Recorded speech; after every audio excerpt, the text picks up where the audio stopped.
that, well, you'd be wrong. Jim threw a hissy fit at this morning's meeting, so we're going to end the show with Jim's moldiest of chestnuts, your calls on daylight saving time, unfortunately ahead on Boston Public Radio.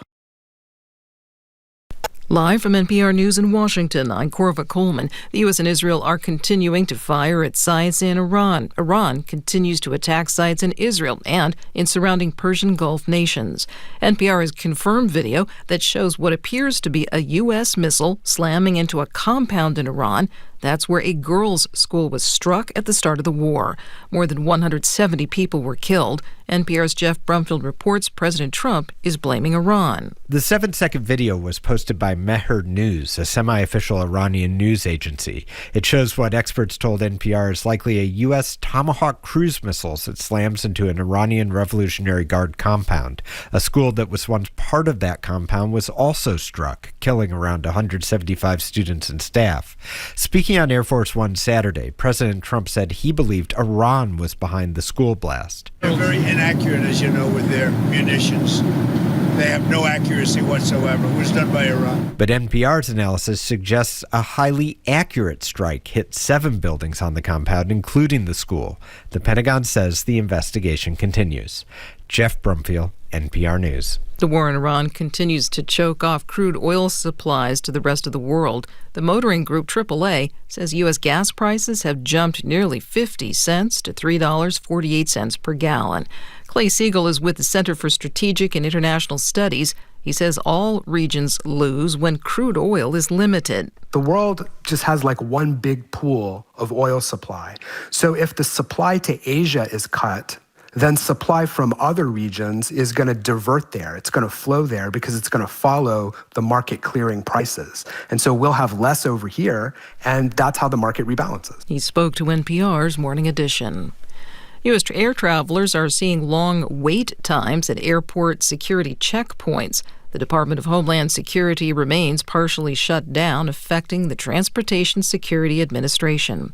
NPR's Matt Bloom reports from New Orleans that is causing TSA staffing problems at major airports. Security lines snaked out of the terminal and into the parking garage at New Orleans' Louis Armstrong International Airport over the weekend.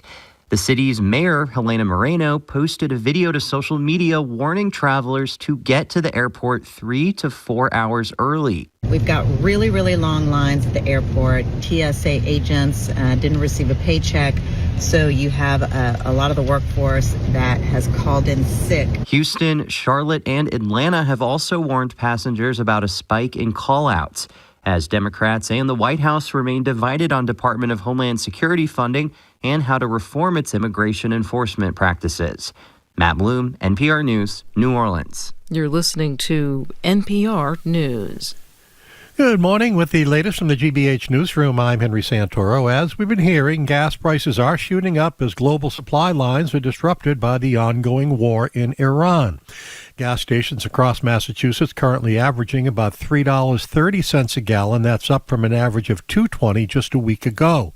Traders at Pauley Market anticipate that by the end of this month, prices could be sitting at $4.50 to $5 per gallon. Pauley Market also says there's a more than 40% chance that prices will be higher than $5 a gallon by the end of the month. The all-time record, according to the U.S. Energy Information Administration, was $5.01 per gallon in June of 2022, just after Russia's invasion of Ukraine. 38 nonprofits across Worcester County will share $500,000 in new grants through an initiative designed not only to fund community programs, but also to encourage additional giving across that region. The Worcester Guardian reports the grants announced by the Greater Worcester Community Foundation represent the first awards from the Inspiring Generosity Match Fund, a partnership with the Esler Family Foundation. These grants are intended to strengthen nonprofit organizations working in the areas of mental health, youth opportunity, and economic mobility. The Esler family committed $1 million over 2 years to that fund. In sports, exhibition baseball, Red Sox play the Phillies this afternoon. The World Baseball Classic continues today. 51 degrees in Boston right now, 45 in Springfield. This is GBH News. Support for NPR comes from NPR stations. Other contributors include Lilly Endowment, a private foundation supporting NPR's coverage of religion and spirituality, and Jarl and Pamela Mohn, focusing on civil liberties, foster youth, public radio, and the arts.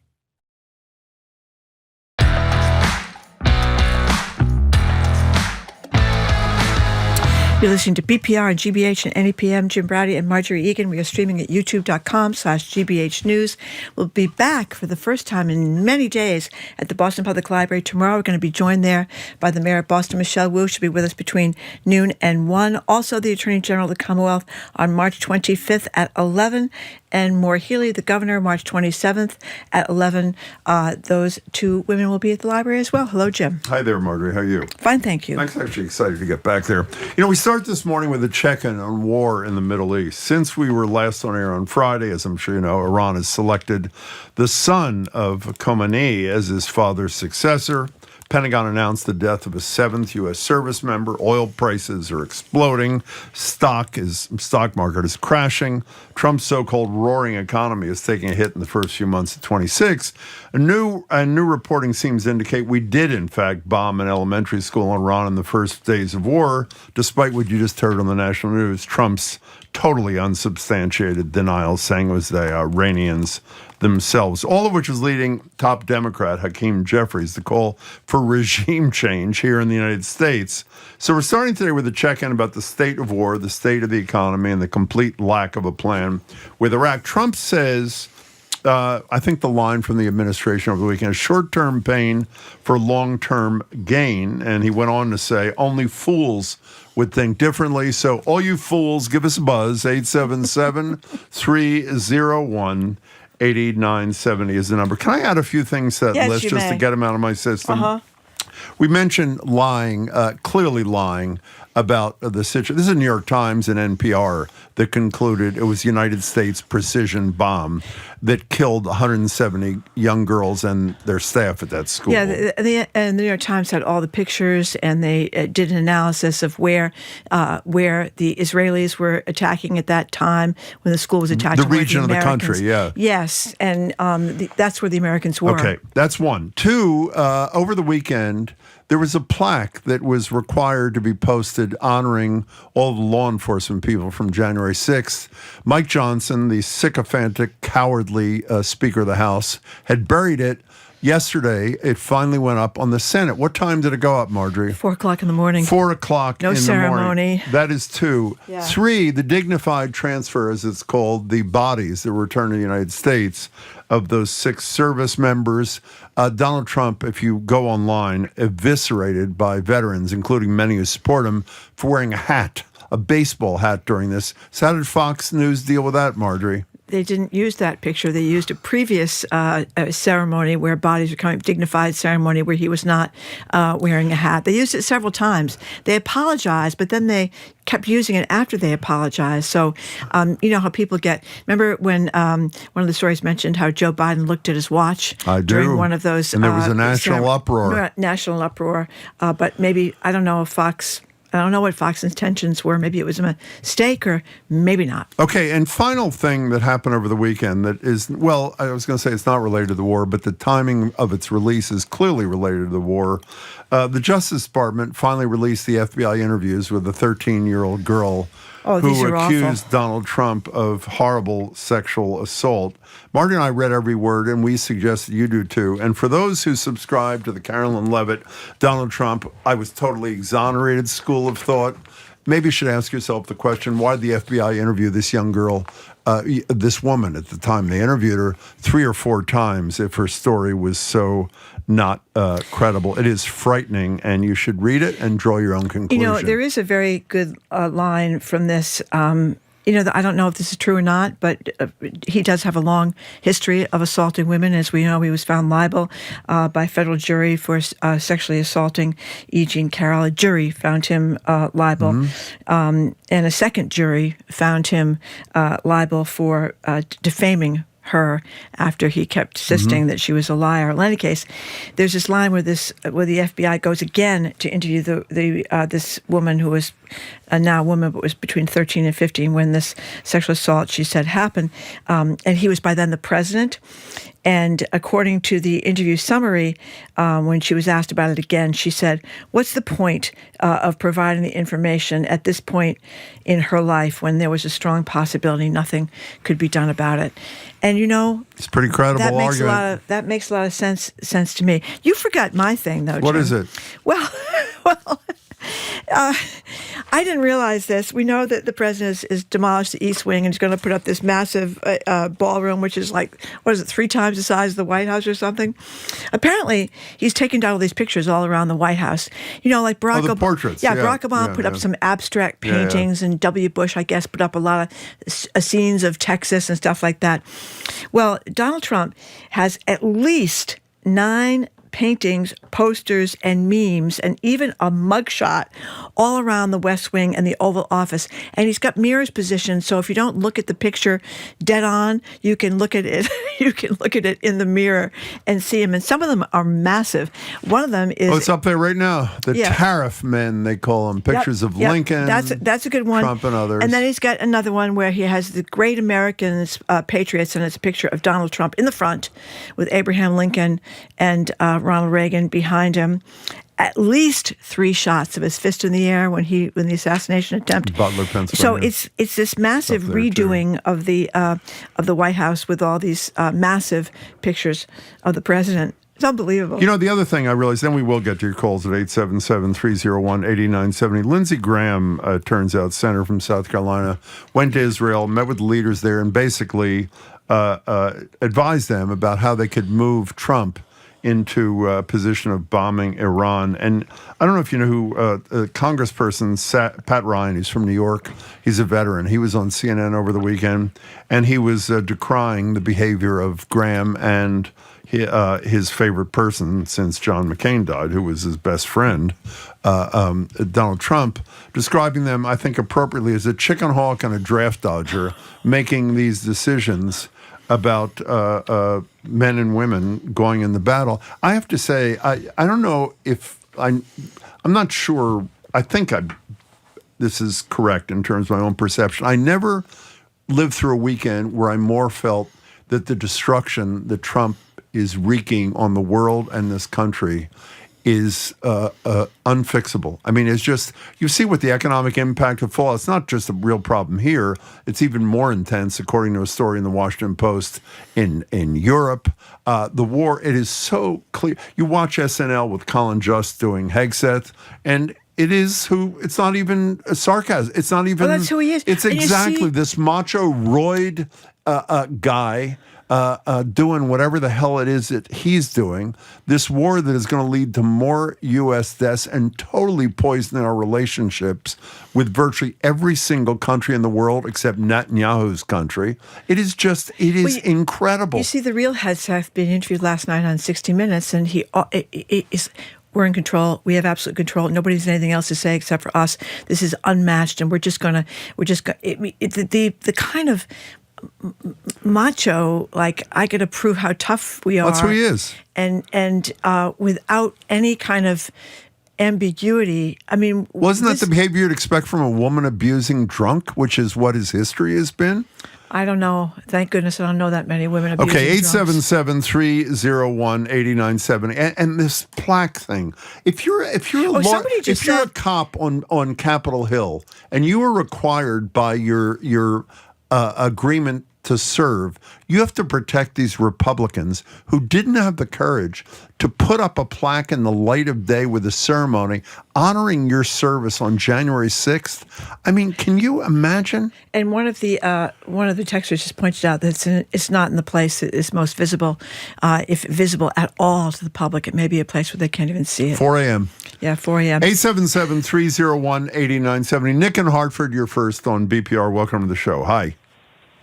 Happy Monday, you guys. And to you. It was a good weekend, wasn't it? Good weekend. Yeah. I wonder if, regardless of, I'm too young to have remembered this, but it seems to be my understanding that during the oil crisis in the 70s, during the inflation that we saw in 2021 and 2022 because of COVID, no matter which president says a little bit of pain is coming, And while I find this absolutely ridiculous and unjustified war, and saying that only a fool would disagree, put that aside for a second, I wonder if any American can really internalize the idea that any sort of austerity might be necessary for the greater good of the country. Well, if they believe, I can answer. I think I can answer that. If they believed in the cause, I can speak for myself. If I believed in the cause, I'd be willing to make a sacrifice. Do you know, we didn't mention this. Don't you remember? Peter Baker, let me just get this out. Peter Baker in the New York Times did a piece saying, there is no president who has led us into war in the past without majority approval, and there's no president who did not get a positive bump in his ratings after declaring war. So the answer is, why should anyone make a sacrifice for something they don't believe in? Along the lines of ones you don't remember, I'm old enough to remember Jimmy Carter's Malaise speech. Oh, sure. Remember Jimmy Carter said, what were you supposed to turn the thermostat down to? Turn the thermostat down to like 57? No, I think it was like 68. We should double check that. No, I don't remember. Lower than it was not that much lower. Yeah, it was not that much lower, and everybody went nuts. And then you had to drive. If you were driving like down 95 or something, you had to wait in line behind 15 cars to get gas. That was alternative days. Remember the whatever your life was that a different crisis? I don't know. It was, but people. That was the end of Jimmy Carter, the Malaise speech. We were not into Malaise. We didn't want to turn down any thermostats, and we didn't want to wear any sweaters or long johns in the house. Jimmy Carter was out. Oh, 65 You're right, degrees. 65. I 65 thought it was much lower. Nick, thanks for your call as always. We appreciate it. I mean, don't a lot of people have their thermostats at 65 and they just wear sweaters in the wintertime? You're looking at one right here. That was it for Jimmy. Yeah, that's 65, what did it. You're out. 877-301-8970. And also the notion of, short-term pain, long-term gain, only fools would think differently. That's capital letters, of course. Gas is a big deal to people. From Donald Trump. Well, it's also, there's some great, you're not spend time on Twitter like I do, and I know I shouldn't anymore. On Twitter, there are great tweets from Trump himself during Biden, trashing Biden for gas prices, which, by the way, were lower than what they are now, trashing Biden for job this is another good one. This is also Peter Baker from the New York Times. I'm going to get the numbers slightly wrong, but not off by a lot. First 13 months of Trump the United States has created something like 175 or 190,000 jobs. In the last 13 months of Biden, how many jobs he created? 1.4 million. Almost 10 times as many. Well, he's distracted, obviously. He's got to put up a portrait every day of himself in the White House that's 3 by 4 feet high. And somebody else did mention the classic, one of the texters. Remember when Barack Obama wore the tan suit? Yeah. 877-301-8970. Also, Brian Stelter writes Reliable Sources, which is a great media newsletter that comes out every day from CNN. Quotes Robert Reich in his Substack, former Secretary of Labor. Here's what Reich said. A big part of the authoritarian playbook is war. War takes over the news. War divides the nation's people. Those against it are called unpatriotic. War consumes everything else. We mustn't let this war do so. And that's what is going on. And when these investigation reports and the interviews with the woman who was at the time a 13-year-old girl came out about Trump's behavior, you say to yourself, how intentional was the timing there, and how likely is it that we went to war because he wanted to cover up every other misbehavior in his life? Speaking of the 13-year-old girl, I'll drag out my old analogy, which I've used many times. But if there were a certain individual who'd robbed 15 7-Eleven stores and then was accused of robbing the 16th 7-Eleven store, you would say pattern of conduct. Maybe he didn't rob the 16th, but we're suspicious because he robbed the 15th. This guy has been accused of how many women? I think it's a couple of dozen, like 22 or 24 of some kind of sexual misconduct, and a jury. And a second jury believed the accuser, E. Jean Carroll, not Donald Trump, and found him liable of sexual assault. So Carolyn Levitt says, well, there's no, this woman has a bad history. There's no credible evidence. Well, again, we don't know anything about her. She was between 13 and 15. She accused him of this really gross stuff. Why do we think that she's less credible than the guy who's done this sort of thing so many times Well, and add before? to that, as I said before, and why did the FBI consider her credible enough to interview her, I can't remember, 3 or 4 times? Not one interview, 3 or 4 times, but according to Trump, total exoneration. Total exoneration. Did you mention, you mentioned him saying that Iran had hit the school, didn't you? Yeah. Yeah, okay, just want to It make was sure. Iran. It was Iran. Let's go to Chris in Bellingham. You're next. Hi. Hi. Thank you guys for having me on. I very much appreciate the opportunity to speak. Thank you. So I think the big problem that a lot of us aren't focusing on is the Democrats in Congress are so focused on getting the president to go to Congress to declare war that they're not even focusing on the fact that this war is just wrong and we shouldn't be declaring war in the first place. Well, I mean, in fairness to them, I think some of them have spoken about the content, and they've also lost the battle, Chris, right? They attempted to get the vote, and they were voted down in the House and the Senate. In part, by the way, in the House, thanks to a handful of Democrats who voted with the Republicans. What do you think they should be emphasizing specifically that they are not, Chris? So I think they should really be focusing on going and finding other Republicans and working across the aisle to say, look, this president has shown he has complete contempt for Congress and complete contempt for the Constitution and all the processes that we've been laying out over the 250 years that we've been building this nation. And we need to find a bipartisan solution because, yes, we have tools in the minority in the Senate, but we need to work with Republicans in the House, and we need to find those moderate Republicans. Wrong, you can't be. But they're, Chris, I totally agree with you. But who are they? You have Tom chicken. Massey in the House. That's it. You have Rand Paul in the occasionally Senate, and you have the guys who were people retiring. Yeah, whether it was Marjorie Taylor Greene or Tillis. Tillis gave this diatribe against Kristi Noem, but Tillis is not running for office again.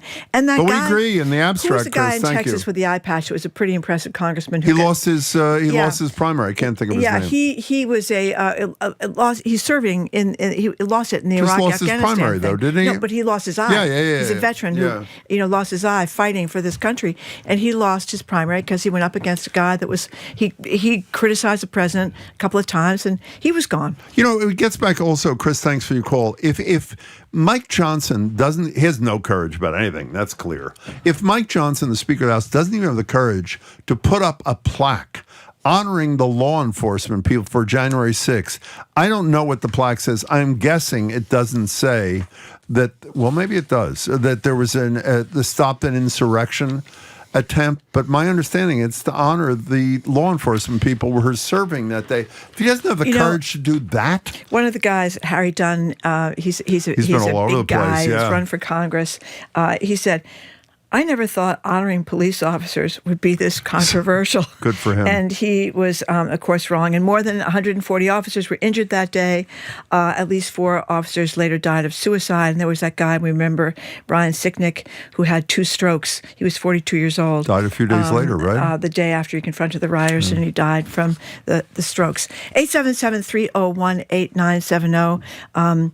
I think the portraits all over the White House just kind of says it all, Jim. Kind of says it all. Greg from in Salem. Hey. Yeah, thanks. Jeffrey Goldberg, I thought, had an excellent point, which was if the goal of this was to take out their military capability to raise havoc in the Middle East and get out, that a lot of people in the country might be behind that. And if they stated that if you return, if you rebuild, reconstitute your military, we'll do it again. And instead, they gave us 6 different reasons for the war. They've all turned out to be bogus, and there isn't much public support.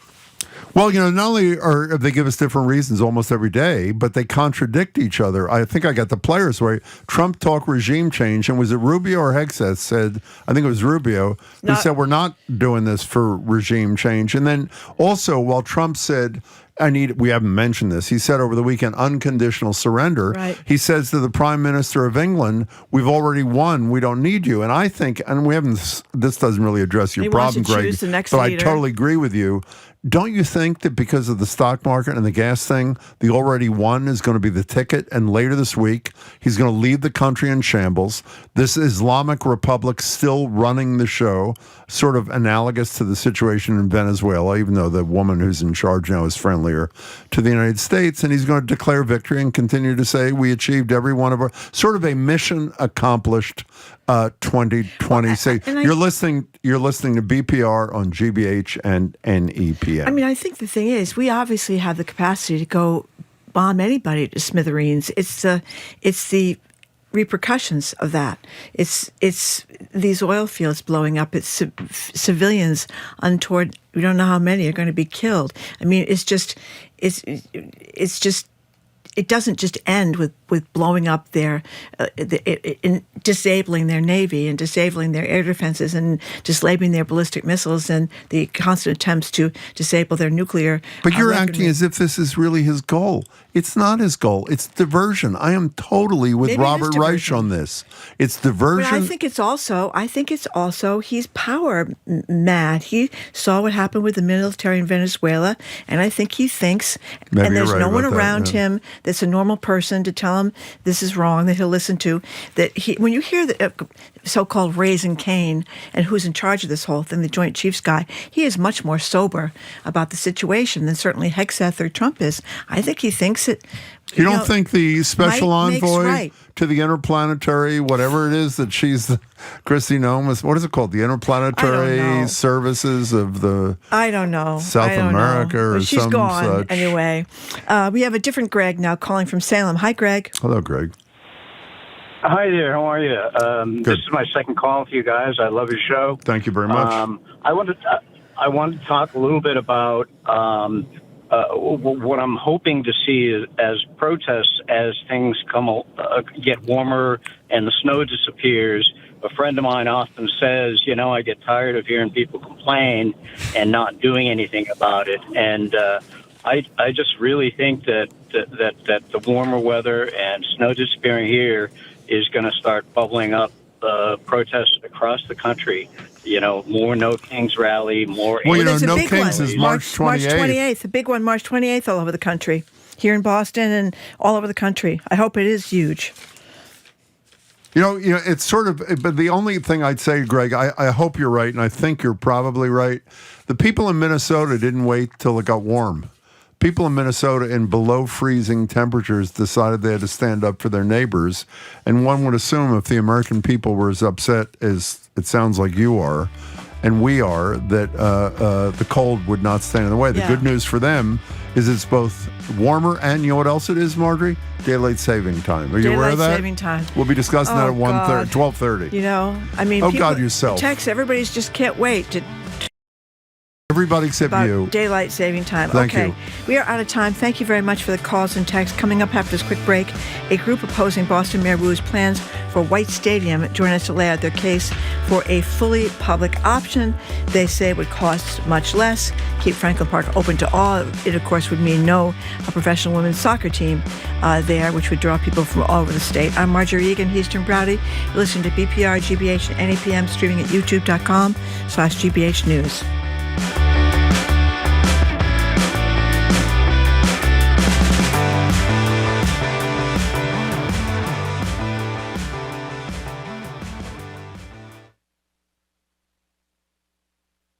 When you're getting ready for the day, get ready with us. Welcome to GBH's Morning Edition. Thanks for having us with you. GBH's Morning Edition with Mark Hurst. Looking at local headlines this morning. More local news. More diverse voices. More unique perspectives. The gateway cities closer to Boston have seen a lot of investment. Others, particularly further west, haven't gotten that same level of investment. GBH's Morning Edition. Weekdays starting at 6 on GBH 89.7 and streaming on the GBH News app.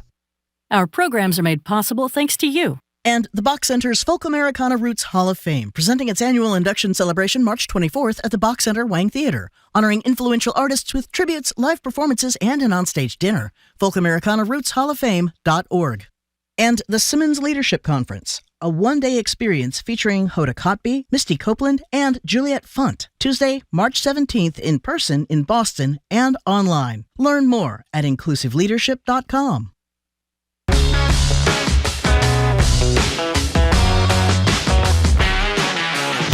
Welcome back to BPR and GBH and NEPM. Mark Vegan and Jim Browdy, streaming at youtube.com/GBH News. Back to the library studio tomorrow. Very excited about that. It's been, I don't know, a month or something. Mayor Wu will join us tomorrow from noon to 1. The Attorney General will be there on Wednesday, March 25th from 11 to 12, and the Governor will be with us on March 27th, also 11 to 12. As I'm guessing most of you know, Mayor Wu cut a deal with Boston Unity Soccer Partners to redevelop White Stadium in Franklin Park for shared use between the region's new professional women's soccer team and the public. Plan is expected to cost $325 million, with Boston contributing $135 million of that. But our next guests say they have a fully public option that would cost the city much less and place far fewer restrictions on school sports. They have sued to stop Mayor Wu's plan, and in fact, the case is now before the state's highest court, the Supreme Judicial Court. Joined now by the president of the Emerald Necklace Conservancy, Karen Mauney-Brodek. Karen, it's good to see you again. Thanks so much. You. She was also bearing gifts. She brought us a book. It's quite beautiful. Boston's Franklin Park, Olmsted Recreation in the Modern City by Ethan Carr. Thank you very much. Very kind to you. Ed Burley did not bear gifts. He's just here.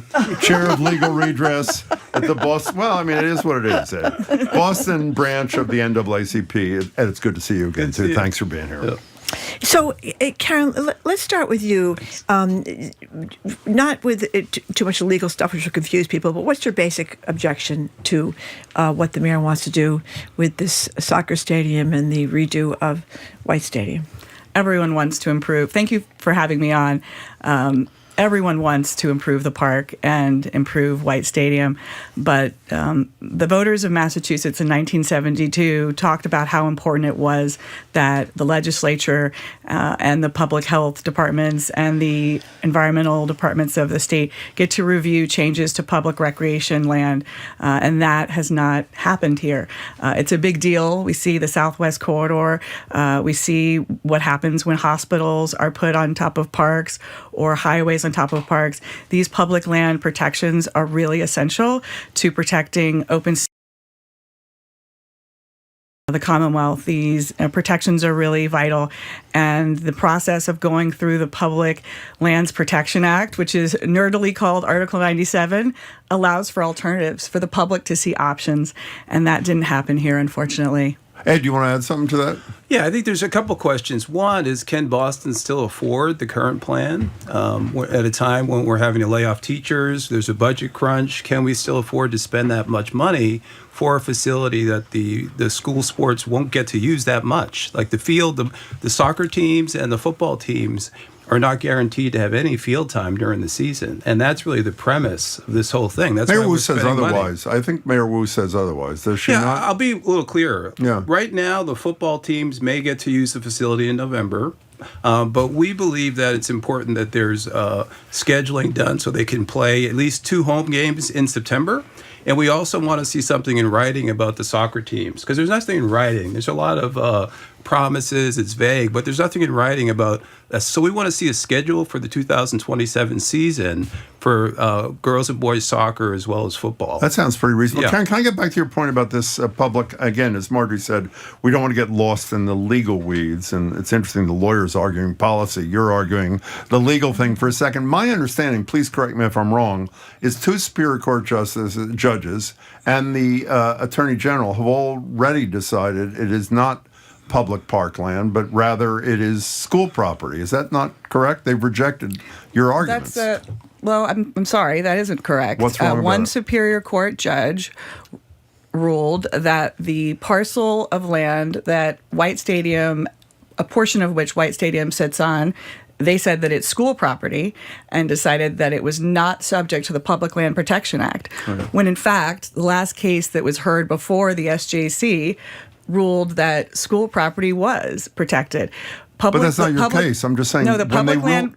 Just so it's clear, on your litigation, they have determined that it's not public land. Is that not right? Our litigation brings several points up, and we're thrilled that the SJC decided to act and pull this case up beyond the appeals court, skipping that level. And they also asked for feedback on 6 key points, one of which is that whether or not the public trust has standing, whether or not there is an ability for the public to raise those questions.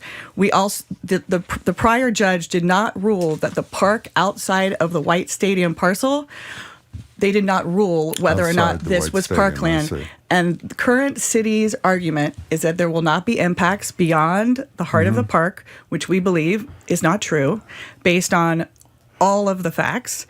And they also said that, in fact, Franklin Park potentially is not protected public land permanently, even though Frederick Law Olmsted used eminent domain and the public park takings to make but let me just to be clear, you have lost in the Superior Court twice. That is correct. We were in court once. We had a temporary restraining. There were 2 judges who ruled. Yes. This I'm sure about. Yes, a judge ruled that they did not have enough reason to stop the project at that time. I got it. And frankly, everyone wants to see the stadium renovated. That wasn't the point. The point is to have an opportunity for the public to have options. And the Franklin Park Action Plan, which was developed with thousands of community members, didn't talk about women's soccer. In fact, if it had, I might have been excited. I love women's soccer. I've played women's soccer. Could you describe, Ed, if you would, this alternative that you guys, the sort of the coalition that opposes, is proposing? Sure. The main benefit of the public alternative is it's a lot simpler. It's cheaper, and we know that BPS students could use it for sports all the time, right? The one concern could be that there's no operating fund. But we believe there's enough constituency for the park with the ENC and other folks that Emerald Necklace Conservancy to provide an endowment that would pay for the operating costs over time. So we see it as a much simpler approach that guarantees the most important thing. Can I ask one more question before you get involved? We're always looking for common ground in these kinds of disputes. Have you asked, the first thing you mentioned, which sounds so totally non-controversial to me, I don't mean that critically, I mean it admiringly. Have you asked the city to provide the schedule that you're saying would be useful, and what's the deal? I've actually asked through someone who's a member of the Franklin Park Coalition, and we haven't heard back yet. We'll ask Mayor Wu tomorrow. How's that? Please do. Okay, we will. I'm sorry, Margaret, go ahead. You know, I was going to ask Ed too. Mayor Wu won by a landslide in the last mayoral election. Josh Kraft, one of his big issues was White Stadium, and we looked this morning in this. There in Ward 12, Precinct 7, she beat him 72% to 20%. And I think you were looking at other areas of the city, all those too. precincts, she won overwhelmingly. So it seems like the neighbors aren't that upset, at least the people that live there. I think 2 things. One, Josh Kraft is a flawed candidate. And so she was a much stronger candidate. And Mayor Wu's a popular mayor. We love her for standing up to Trump. We love her for standing up for Boston. But it doesn't mean we have to agree on everything. And I think there's a growing constituency around White Stadium that has a lot of questions. The project's changed a lot since it was first introduced. So 32 neighborhood groups have actually signed on for the public option. There's not been a single neighborhood organization, to my knowledge, that has written in support of the current proposal. So get in her head for a second. If all these neighborhood groups are against it, even though she beat him by a lot, and you're right, he had his issues. Why? Well, he did. He's a great guy. He was great at the Boys and Girls Club. He did a great job there. He was. I mean, just, maybe not as a politician, but anyway, why is she doing this? I can't answer that. I think sometimes we think the only way we can do big things is with, other partnerships. I believe that we can do big, important things, and that's what we've been talking about since the start of this. We've offered to support and fundraise for various aspects of the park, and in line with what the community talked about. And in fact, that's what the Franklin Park Action Plan talks about. Yeah. Part of me thinks so, because Eric's gone there for years for track meets, and it is a real dump out there. It's terrible that these kids... Well, they agree. You guys agree with it. Part of me thinks it's been a dump for years, since my kids were little, which is like decades ago, and it just sat there as a dump for all these years. So part of me thinks she's doing it because nobody came along that wanted to spend, never mind $135 million, but even $50. Maybe I can speak to this a little bit. Speak to that. There is a real opportunity, right? The National Women's Soccer League is growing. Boston had a chance to be a home for one of the teams, to have the franchise. And there was a time sensitivity to make sure that Boston could be the home of the franchise. But it is the home of the franchise. They play in their first game Saturday in Gillette. So we know that Boston Legacy can be in Boston without necessarily playing at White Stadium, right? Mm-hmm. So now we have a chance to look more closely at how the White Stadium proposal would work. And one of the things that the NAACP is concerned about, it turned into a very big development, $325 million. Yeah. There's a lot of traffic. There hasn't been an environmental impact study done, which should be done. That's the responsible way to approach this. There's still, the traffic plan is still a work in progress. It's very responsible to make sure you know what that is. So a lot of the anxiety and the emotion from the defenders and other people, community residents, there's a giant project that hasn't just had these very reasonable steps in review that you would have for a project like this normally, even though it's in an ecologically sensitive area. It is Franklin Park, right? So my that's part question of was, it. I didn't think it was going to get done at all unless there was some other thing that came Another along. entity? Because why haven't we done, everybody's known it's been kind of pathetic for years. And I think, maybe that's lit the match. Yeah. And it got people thinking. But now that it's raised and we're evaluating, can this proposal work? The idea of a public alternative is something people are looking at, and it has a lot of benefits. This is a hypothetical, but I think we asked Mayor Wu this, but I'm embarrassed to say I don't remember her answer. Your case is pending before the SJC, Karen, and construction, from what I understand, the next phase of construction is the end of March. Is that what they're talking about? That's what I've heard. What happens when the SJC is a far more responsible court in terms of time than the Supreme Court of the United States? I hope we can all agree on that. But let's assume that their decision does not happen till, let's make up a number, a month or 2 months after this new phase of construction is started. What happens if they rule for you? I will not pretend to explain what I think the ruling of the SJC would include, what their orders would be, how they would. But if they rule for you, what if they rule for you on all the things you just said are the basis? If the SJC upholds the state constitution and the trust laws, there are things that need to go forward. Options, alternatives developed for the public to see. That's what Article 97 requires.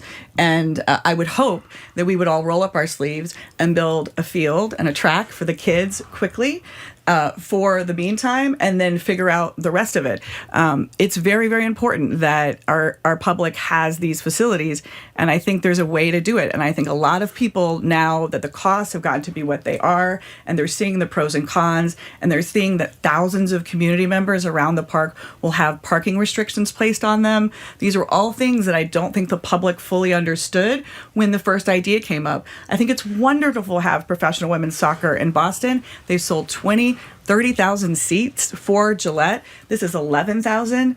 We have very small streets around Franklin We should explain Park. they're in Gillette because the place is not ready for this season, as you and Ed mentioned. By the way, you're listening to BPR on GBH and NEPM. Have either of you been in meetings with Wu or her people about this in addition to public hearings? And Karen, you're nodding in agreement. And I always, again, I don't understand why there isn't common ground on these kinds of things. What kind of reaction have you gotten from either the mayor or her people when you've discussed these alternatives? I think that this has been the only option that has been seen as feasible. And when we have brought up other options, I think that it was after the time that an agreement was already signed with the team, after the RFP had been issued, and it felt, despite the fact that we raised a lot of concerns during the process, it is felt like but we know, looking at urban history, that good things can happen when communities and others come together and come up with a new option. Franklin Park is worth trying to do something better for. Can I ask you this? Speaking of the community, though, Ed dismissed this, and I don't mean that critically. When Marjorie was citing the voting numbers, we did look at the relevant precincts, the votes. And I understand everybody says that Josh Kraft was a flawed candidate. Poor Fine. Josh, but again, if you were to stop two people in the street who knew there was a race, I would assume everyone would say bike lanes and White Stadium. She crushed him. You don't think that's in every relevant precinct? You don't think that's relevant to the issue of what the community thinks or doesn't think about this? I don't try and interpret things based on names on the ballot. I talk to all the neighborhood groups around the park. The Franklin Park Coalition, which is an amazing organization that does programming for the park, is the only organization in that area that has really said this is good and this is what they want. I think now that the transportation information, other things are coming out, the fact that the football team can't be there has even changed the minds of a lot of folks. And that is what happens when you have these big projects. Alcohol is going to be served there. There's a lot of folks that didn't realize there was going to be a year-round restaurant. The city's argument is that it is school property. It is our understanding that school property doesn't allow alcohol sales. There's a lot of things that people want to look at more closely. And I have to say, I really encourage you to have the Franklin Park Defenders on. There's an amazing group of community members. This is not about the Emerald Necklace Conservancy. Yeah. Okay. It's about the history of how we're going to treat urban land, especially when we know budgets are tight and we know that free land can be seen as very attractive, especially when it's so expensive. One last thing. This gets back to what I said before. We only have 30 seconds left. Okay. Send us a note before tomorrow, and if there are we can't promise you everything because we can't spend the whole time with Mayor Wu in White Stadium. If you have another couple of things you think would be helpful to know, send us a note. We'll try to ask those questions tomorrow. Real quick before we have to go. So because the current plan is more complicated, those steps I mentioned, the environmental review, traffic plan, the schedule, all those things are important so people feel comfortable about how that would work. Okay. Ed, good to see you, Karen. Thanks. We really appreciate your time. Thank you so much. Time goes so fast. We've been speaking with the president of the Emerald Necklace Conservancy, Katherine Mauney-Brodek, and Ed Burley, chair of legal redress at the Boston branch of the NAACP. Thank you so much, both of you, for coming in. Coming up after this quick break, Sports Authority Trenni Casey is going to join us about some shenanigans in Foxborough that I didn't know about. Plus, threats of death against the Iranian women's soccer team. I'm Marjorie Egan. He's Jim Browder. You're listening to BPR, GBH, and NEPM, streaming at youtube.com/GBH News.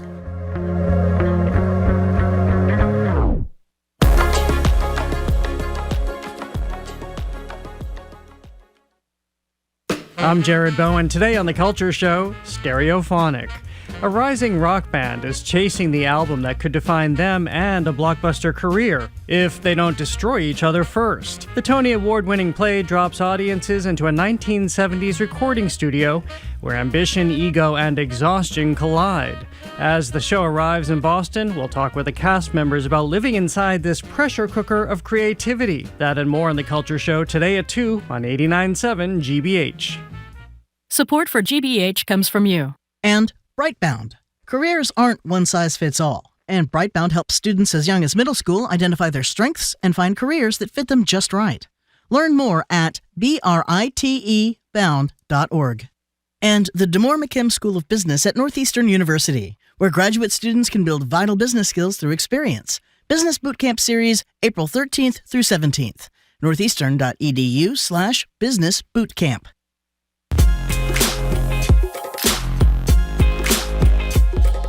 Welcome back to BPR and GBH and NEPM. Marjorie Egan and Jim Browder, streaming at youtube.com/GBH News. For those of you who have been waiting, like we have, for a return to the library, our colleagues have done some wonderful work there, upgrading the systems. We won't have problems in the future. We are back tomorrow, and we hope you'll join us. Joining us now to talk about another dispute between a local community and some more powerful figures is Trenni Casey, anchor reporter for NBC Sports Boston and a BPR contributor. Hey, Trenni. Morning, guys. Good to see you. Well, Dan Shaughnessy has got another great column in the Globe about this little kerfuffle between the officials in the town of Foxborough and FIFA and the Crafts about the World Cup.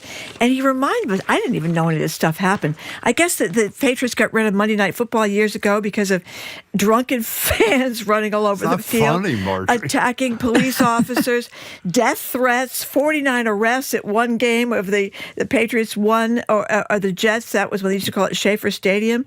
A first responder urinated on while trying to give a victim mouth-to-mouth resuscitation. On. So I guess they're a little worried down there in Foxborough about what could happen. Well, so the reason Dan illuminated us on the sordid past of sordid past down in Foxborough, which also I had no idea. I was like, God bless Dan Shaughnessy. I know. He's got, like just so much historical context to everything. But the reason he put that into context for us is because right now the Crafts are arguing with the Foxborough Select Board over security funding. We've been talking about this for months, guys, about how there is just not necessarily all of the funding that Boston needs, that the state, the city of Boston, the city of Foxborough, the state of Massachusetts is willing to hand over to the Crafts and FIFA to hold the World Cup. They agreed to have the World Cup here. It's a great event for the city, but they would like FIFA and the Crafts to pay their fair share. And so right now, I believe they're arguing over, please tell me if I'm wrong, $7.8 million. Yes, exactly. They want it up front.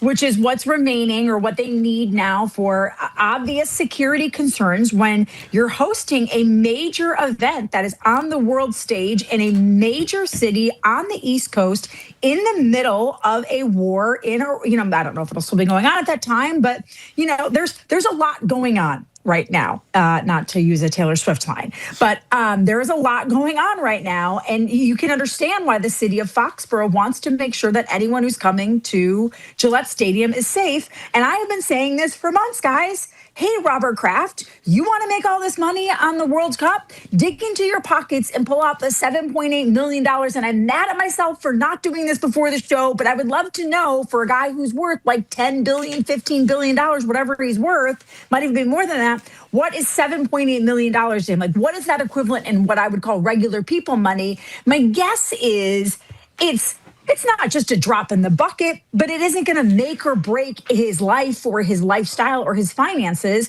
So you know what? Pony up the $7.8 million if you want this to come here and make sure that the city of Foxborough doesn't have to dig into taxpayer dollars to host a sporting event. I'm so tired of these billionaire owners asking us for money. I am 99% with you, but you're asking the wrong question. The issue is not what percentage of their fortune it is. They're going to have to pay it eventually.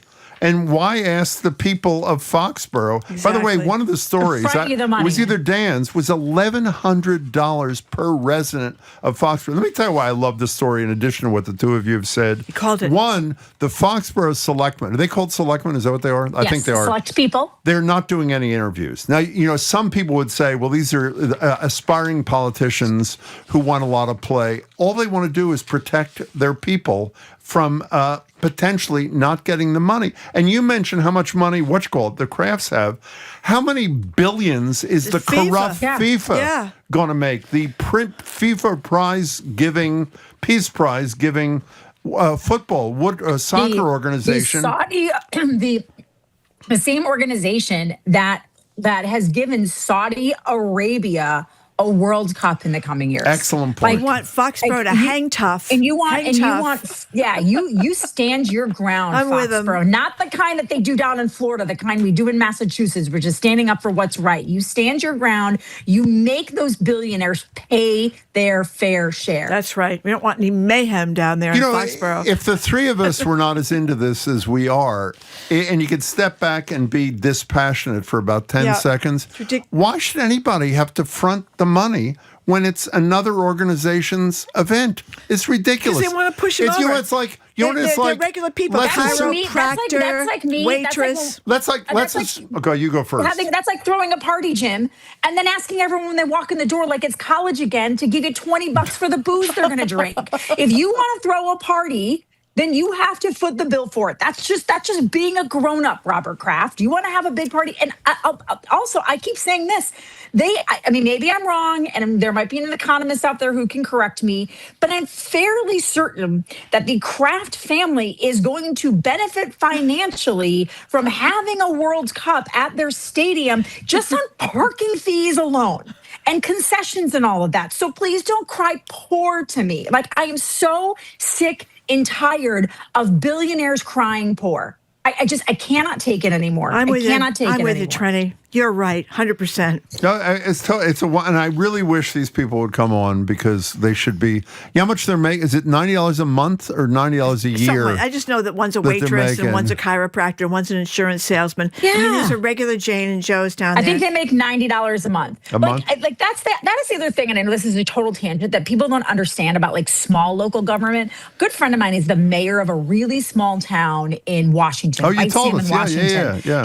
I swear to God, you guys, she makes as the mayor, like the mayor of a town. I think she makes something like $9,000 a year to be the mayor, and she has to interact and go to these conferences. And when there's wildfire, hug your local government because they are not like rolling around in dough like I don't know, like the Pelosi family. One last thing. You may not know this, and we should have called the selectmen before the meeting. The deadline, in quotes, is allegedly March 17th. Does that mean that if they don't have the $7.8 million by March 17th, they'll never grant the license? Is that what deadline means? So I don't know, and everything I read didn't really like specify that. Unfortunately I don't. Okay, I don't know. Oh, what are we? Bad at math. So 8 days away. 8 days away. 8 days away. Yes. We're talking to Trenni Casey. So 5 members of the Iranian women's, they call it football team, have been taken into protection custody in Australia because there have been threats against their lives from back in their home country because they didn't sing the national anthem at one of their events. Donald Trump this morning has said if Australia won't take them, he'll take them. But since we take people and then we throw them out, we don't keep our promises on people coming into the country. I'd stay in Australia, ladies. Just throwing it out there. Well, I mean, really. I would like, honestly, if I were you, if you have a choice, like I would just say thanks, but no thanks to the U.S. I'd stay in Australia, like better accents, prettier beaches. Yeah, but they're talking about less oppressive policies towards women. I mean, it is surprising to me. Severe I did not punishment, like maybe death. Well, like this is like to me, and maybe this is as the very far right conservatives like to say, my Trump derangement syndrome. But while I was reading this article about the oppression that these women feel, I thought to myself, are we not inching closer and closer to that here, where when you speak out or make a gesture towards a government that they feel is not in line with honoring the country and honoring the place where you are, that you could face, if not severe punishment, at least severe backlash in your country? Wait a second. I have 2 words for you. Ramesa Ozturk. Ramesa Ozturk wrote an op-ed for the Tufts Daily about the Palestinians. I was going to say the Alyssa Liu, Amber Glenn. The Amber Glenn, the two figure skaters, the skier, when they didn't make any grand gestures, didn't not sing their national anthem, but just simply said, I am, skating, skiing, whatever for a country, but understanding the flaws in it. I mean, there is a sect of the population that jumped all over them. I think it was the wife of the transportation secretary, Sean Duffy's wife, who said we should get patriots to compete for us. If you don't like our country, you shouldn't be able to compete for us. So to me, this is another example of be very careful when you dismiss all of these things that are happening as just bluster and talk. Are we at the point where, like, I would be fearful for these women's lives?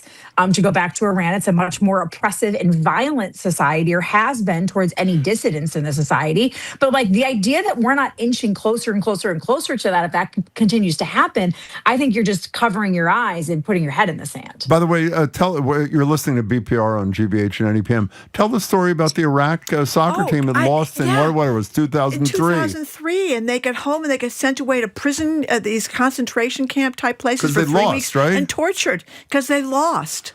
I mean, sadly, it's not surprising. Like, something tells me that if that China, Russia, like those types of places, it's always sort of, I hate to say snickered about, but it's been like, oh man, if you don't win a gold medal for Russia, you're going to go to the gulag. But these oppressive countries, that's exactly what they do. Either you win and you perform in the way that your dictatorship, your in Iran's case, the theocracy wants you to act and perform and carry yourself, or you can face very strict policies. Again, do I think that we're at that point? Obviously not. No, we still have checks and balances, at least some in place here. But like, it's really easy to look at other countries and be like, oh, we'd never be like that. But it made me sadly think of what we're sort of careening towards. So, Trenni Casey, as you probably know, Marty and I have been debating our marathon performances, which both of us ran them before you were born. But putting that aside for a second. I mean, I was probably at least like 5 or 6. Maybe. Barely. I would say long time ago. One of the great regrets of my life. I have a question for you. I did qualify for Boston. Okay. I would like to Did you point run out. it? I did Excuse too. me. Did you run it, Marjorie? I did not. Okay, fine. Let's move I qualified. on. I got Here's my number. question. If I started in April at the urinals in Wellesley, walked 2 blocks, and Marjorie picked me up and drove me home, could I get a plaque saying I finished the Boston Marathon? Well, No, why absolutely not? not. Because you have to run all 26.2 You don't miles, need to Jim. do it in Los Angeles. You only have to run 18 miles, and then you get a plaque for that.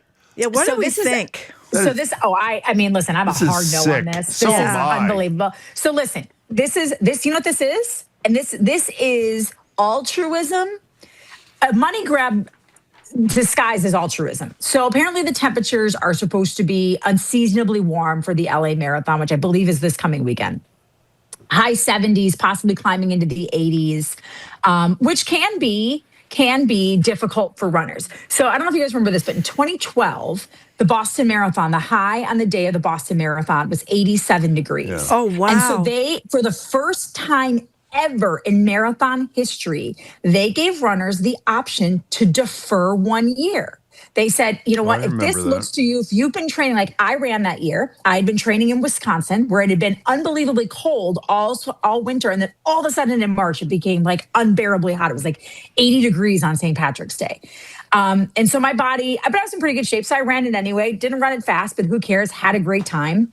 But they gave you the option to defer. I don't know why Los Angeles doesn't just do that. If you feel like you can't run, you're happy to keep your number. You're happy to run part of it as a training run, but you can get your number back next year if you want to come back and run the race. Instead, they're going to give medals if you run at least 18 miles. Saying you finished. Saying you finished. Well, of course, you can't reprint the medals. You can't remake the medals, Jim. They've got all of them already. Like, this to me is just a way to be like, we don't really want to have to like refund people and miss out on entries next year. And we don't want all these medals to go to waste that we paid for already. So you're going to get a medal, even if you don't finish. But you know what is interesting about, I'm 100% with you on your perspective on this.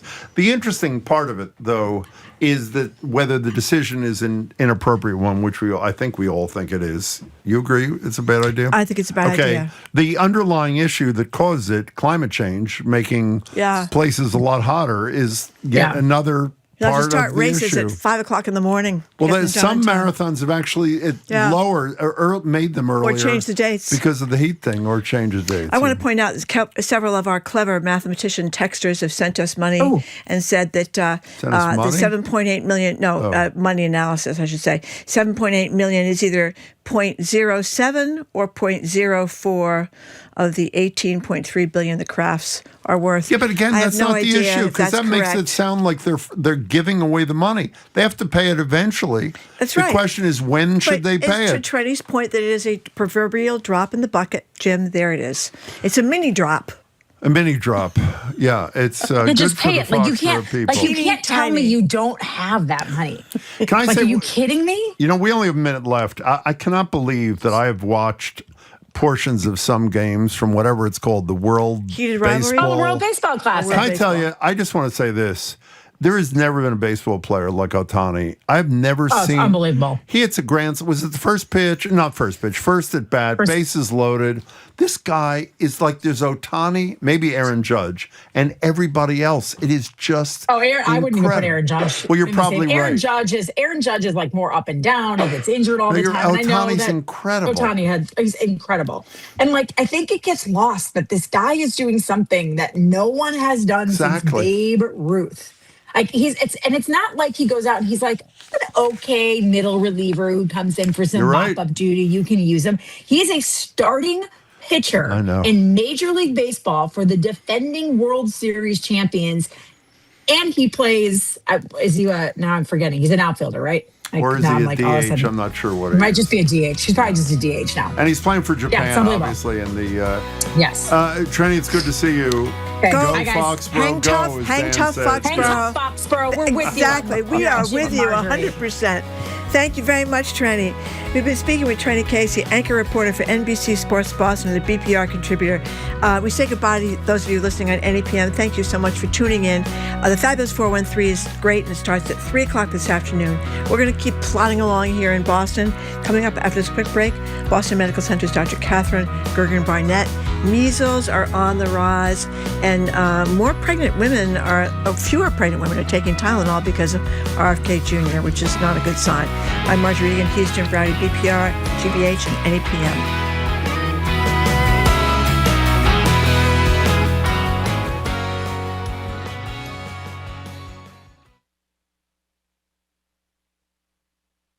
The news and reporting you hear on GBH is made possible by the listeners who trust the GBH newsroom to deliver fact-based news and information every day. Support the journalism you trust. Pitch in online at gbhnews.org.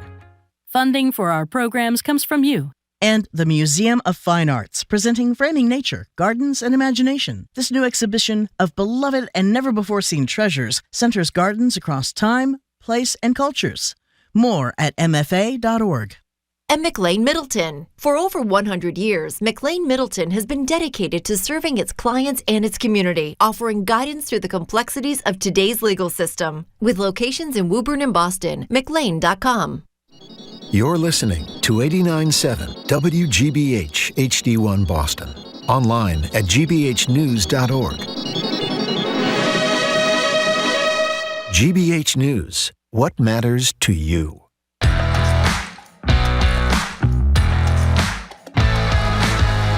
Welcome to hour number 2 of Boston Public Radio.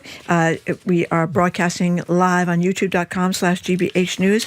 I will tell you quickly, we're going to be back at the library for the first. I did lose my page, but I'm back on the right page now. We're going to be back at the Boston Public Library tomorrow. But they made the blue pages for me. This is very good because Explain why.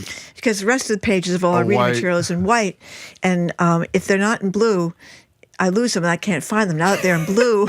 And by the way, when you don't send us a text. So wait a second. Every single thing you say, you're reading? No.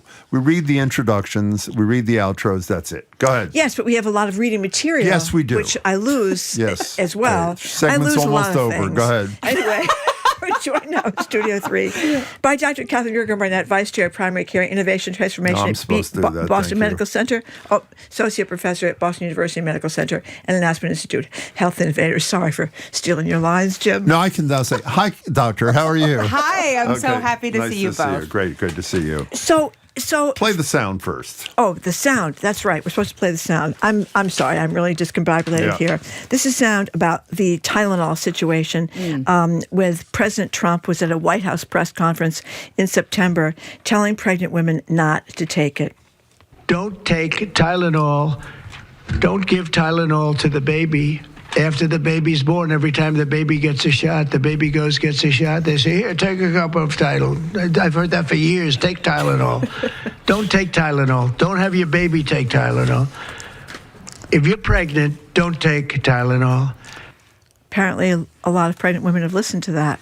Yeah. So there was just a study that was released last week in the Lancet Medical Journal, and they actually looked at the electronic health records from over 1,600 health systems, and they looked at what was happening with women after those words were released. So that was in September of 2025.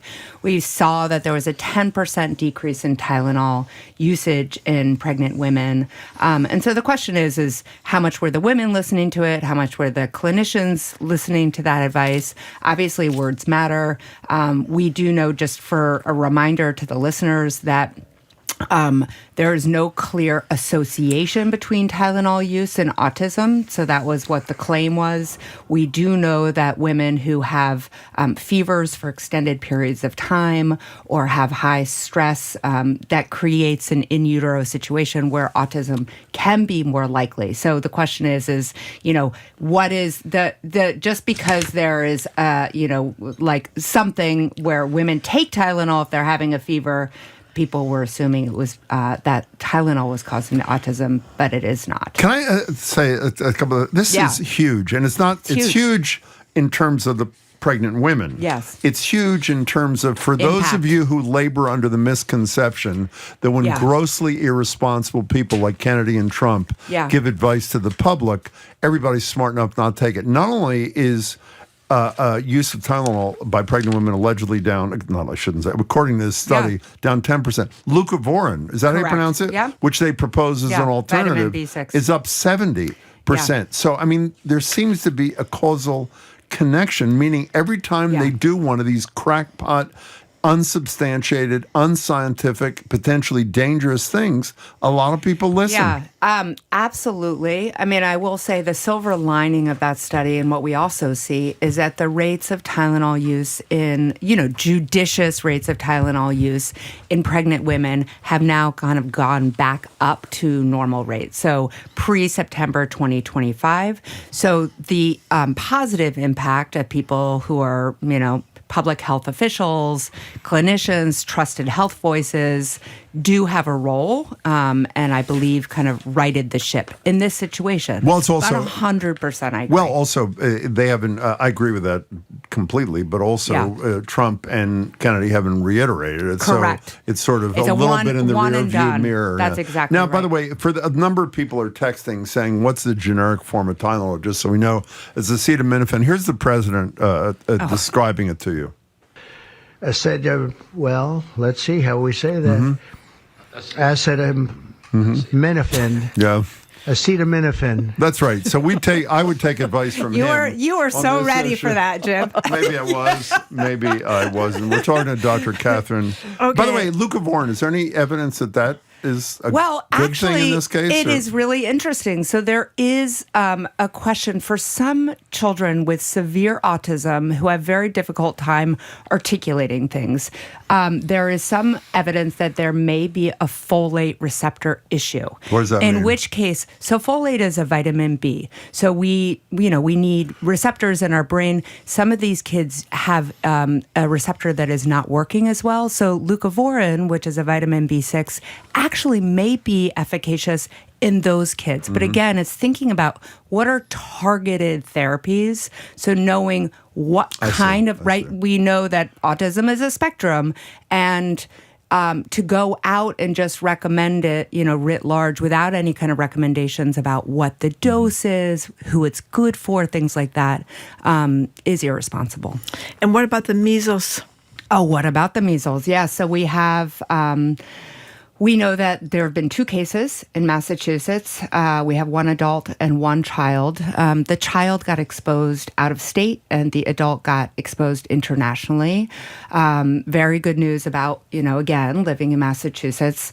Our school-age children are 97% vaccinated. We need 95% vaccination to ensure that our kids are safe. So we are at that threshold. We will see some exposure, especially as things are increasing or continue to increase nationally. We'll see kids who get exposed who may not have been fully vaccinated yet. So a reminder to the listeners, the kids get their first dose at about age 1, and then their second dose around age 4 to 5 years of age. And it's super efficacious vaccine.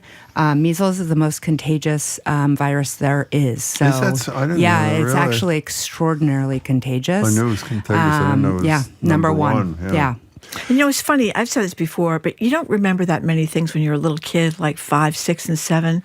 But I remember being so sick from the measles; it stuck in my brain my whole life. Is that the dark room thing where you got to be in the dark room? I remember that too. You have very bad. high fever. Yeah. Your entire body is itching. It's a horrible. Yeah. You get really sick. And 30% of people who get measles get very severe. Can get more severe. So pneumonia, obviously rates brain of death. swelling. Yeah. Yeah. You don't want to get I'm the glad measles. you recovered well, Marjorie. Well, I did, but it's just, like I said, you don't remember it, but you remember those traumas. Yes, and that was absolutely. a trauma. So we're going to actually, for those who think we have Kennedy derangement syndrome, which I do, but derangement is the wrong thing. The Kennedy cynicism syndrome, which all of you should have. I in a sort of agree with at least the recommendation. I want to make sure you're on the same page.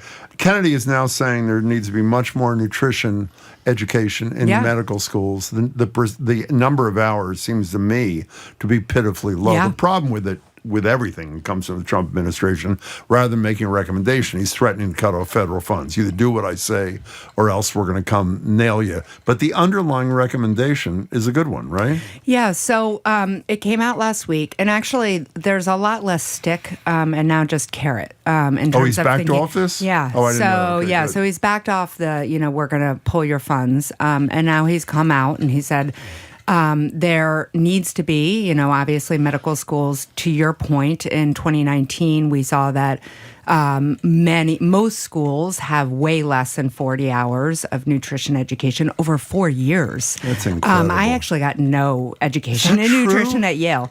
I had to take classes at night if I was interested, extra classes. And now so he's come out and he said, you need at least 40 hours. You need to have a roadmap to show us what you're going to do. You're going to tell us, you're going to need to have some sort of director of programs. And actually in our own backyard, so there's nothing published about which of the 50-plus medical schools came forward and said they would do this.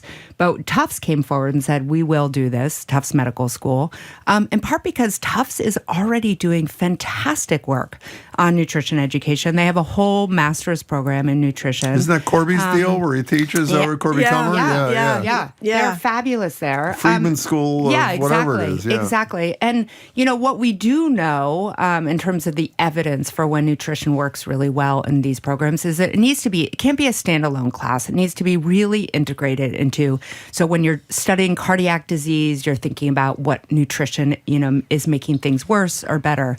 The piece that I'll point out is that with this, there also has to be recognition that obviously we don't have enough team support in medicine to actually be taking care of somebody's nutrition, right? So you have 15, 20 minutes as a provider with somebody. It's really hard to do nutrition counseling, even if you're really good at it. Second of all, we know we have food deserts. People can't get access to good nutrition.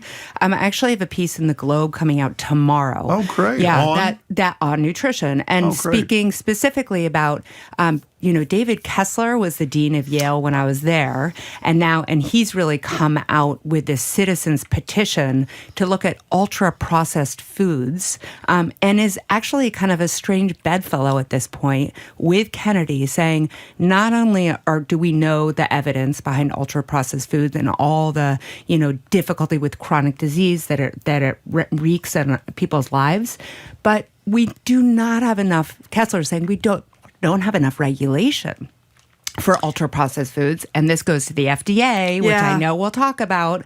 But the FDA, since 2010, has only regulated one ultra-processed food element. So the hydrogenated oil. So we see the partially hydrogenated oil. And so the FDA is what Kessler is arguing, and I totally agree. The FDA needs to be stepping up and doing a lot more regulation on ultra-processed foods. Weren't they in the tank with the lobbyists? Isn't that the problem? Yeah, that's part of the problem. But if we're going to be talking about nutrition in medical schools, we need to be doing the work in terms of providing better food. You know what I've always wondered? It seems like kind of a basic thing that what you eat might have something to do with your health. And I wonder why medical schools have been so far behind in...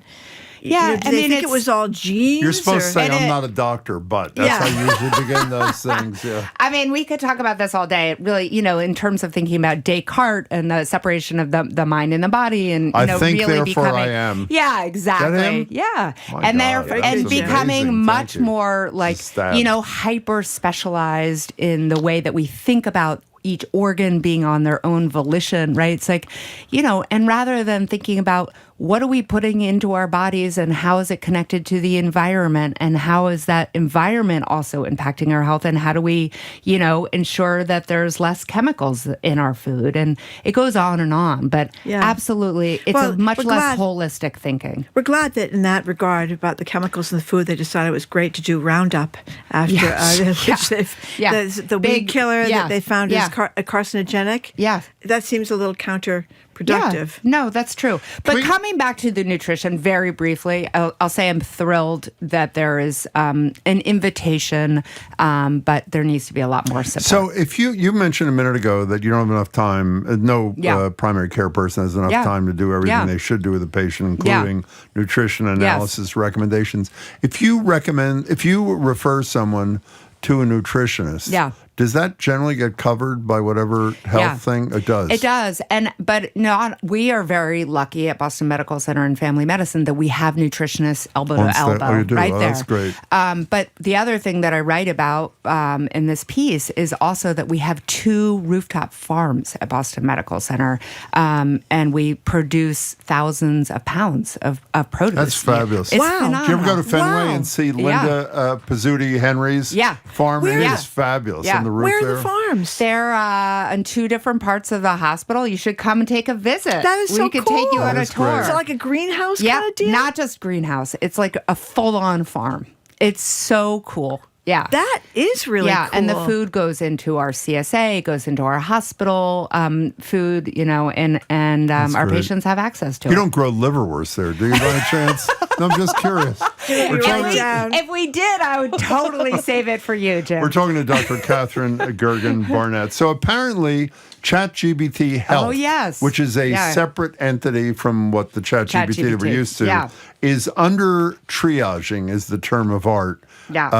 Certain things. What should we know? So under triaging and over triaging. So let me explain what that means. So there was a study that came out in Nature Medicine that compared ChatGPT Health, like you just said. So people have access to it. It's free, but you have to sign up. Apparently there's a waiting list to physicians combing through, people's symptoms. And they looked at common things that people could put in, but also scarier symptoms. Maybe things like they're diabetic and they're at risk of getting something called diabetic ketoacidosis, which can be deadly, right? So, and ChatGPT Health, over 50% of the time, underdiagnosed. In other words, said you could wait 24 to 48 hours to go see somebody, right? And those people, if they were relying on that, would be dead. On the other side of the U curve, and also for suicidal ideation, they had really responses that were all over the place, and they didn't send people to 988, which is that number that we know that people can call. On the other side of it, with people with maybe a mild sore throat and the sniffles, we were triaging somebody in medicine. We'd say, sounds like a virus, do these kind of symptomatic treatment. We'll see you if it gets worse. They were saying, go see a doctor. So, for certain pieces like hypertension, diabetes, some of the kind of very straightforward pieces, chest pain, they were giving really good advice. But the fact is, again, first of all, it's got a lot of kinks to work out. And second of all, art is science and medicine is an art, not always just like a perfectly predictable, you put in a certain thing and you get something spit back out to you. But, the problem, I know you know this better than we, but while everybody says and every story says, was in the New York Times, Washington Post the other day, said, in concert with the doctor, because apparently 2/3 to 3/4 of doctors use it in some fashion. It's fine, but better than we. A lot of people don't have access. This is not a compliment. It's in lieu of. So what advice, what do you do? Well, get more primary care physicians paid for and streamlined. But in the meantime, recognizing, and I'm sure your listeners are thinking about this, that you cannot rely on AI for health advice. And so there needs to be some person, whether it's maybe a pharmacist. Some people have access to pharmacists. There are some, obviously, rural health is a huge problem. But this is not a new problem. And AI is trying to put a Band-Aid on a gaping hole. And in some situations, it can be very beneficial. I use it all the time. But it has to be in concert. How do you use it? We use it for clinical notes. So, asking people permission, getting the clinical notes. But that is also very imperfect. I have to go through, I have to edit, I have to reread, I have to make sure it was capturing what the patient said. Sometimes it inaccurately captures what I said and said that the patient had that. Like when I broke my foot. So does it save you time, or is the net a For loss? me personally, it saves me time, but it has to have a human kind of sensibility and clinician expertise engaged. What were you going to say about breaking your foot? Oh, so when I broke my foot, for that first week, all of my patients were so worried, And every single one of my patients had a broken foot that week until I edited it.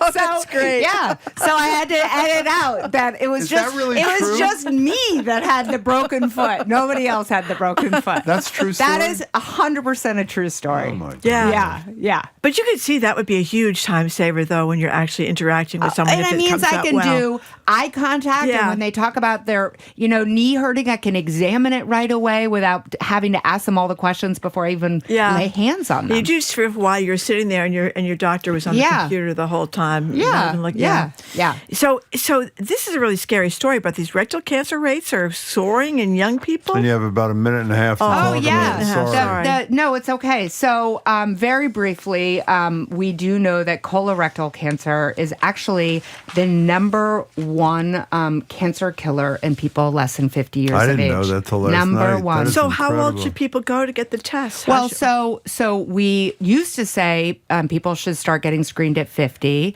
We are now saying 45. 1/3 of people don't even get screened between 45 and 49. So please, if you're in that age, please go get screening.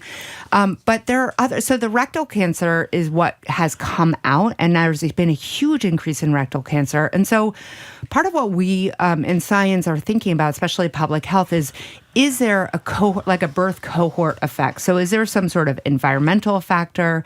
Going back to ultra-processed food, we know that plays a big role in colorectal cancer. Really? Yeah, we know smoking, alcohol, inactivity, obesity. These are all what we call modifiable risk factors. There are certain things like genetics. So if you have a first-degree relative with some sort of colorectal cancer, please talk to your physician and make sure you get earlier screening than 45. Okay, so you're, we only have 30 seconds. You're a physician, so we may trust your judgment on this question. Should daylight saving time be made year-round? Oh, well, yes, I do think it should. Okay, let's leave it right there. Done. Thank you. Yeah. Okay, you're going to trash her like you trash me? You asked me at the exact wrong day because I'm seriously dragging. Yeah, but I am one of the data points, and we know that the higher rates of car accidents and strokes and heart attacks.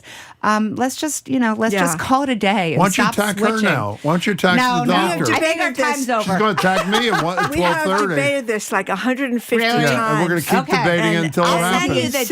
I'll send you the data. Nice to see Thank you. It's always wonderful seeing you all. Thanks. Dr. Katherine Gergen Barnett, thank you very much. Vice Chair of Primary Care Innovation and Transformation at Boston Medical Center, Associate Professor at Boston University Medical Center, and an Aspen Institute Health Innovators Fellow. Thank you. Coming up after this quick break, GBH Executive Arts Editor Gerard Bowen discusses the shocking move from the Boston Symphony Orchestra not to renew music director Andres Nelson's contract. I'm Marjorie Egan. He's Jim Browdy. You're listening to BPR 89.7 GBH, streaming at youtube.com/GBH News.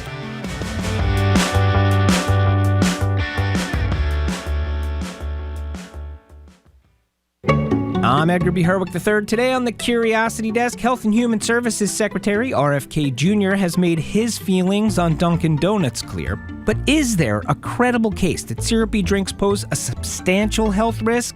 One thing's for certain, your body's better off dealing with sugar than the levels of cocaine coursing through Nantucket's wastewater right now. We'll sniff out that story too. That's the Curiosity Desk, today at 1 on GBH 89.7. Support for our programs comes from you. And PNC Bank, who believes when you pay attention to the details, amazing things can happen. Like when you check the pockets of a jacket you haven't worn since last fall and find $20. PNC Bank, brilliantly boring since 1865.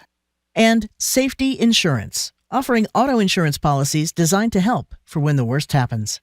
You can ask an independent agent about safety insurance. Safety Insurance will help you manage life's storms.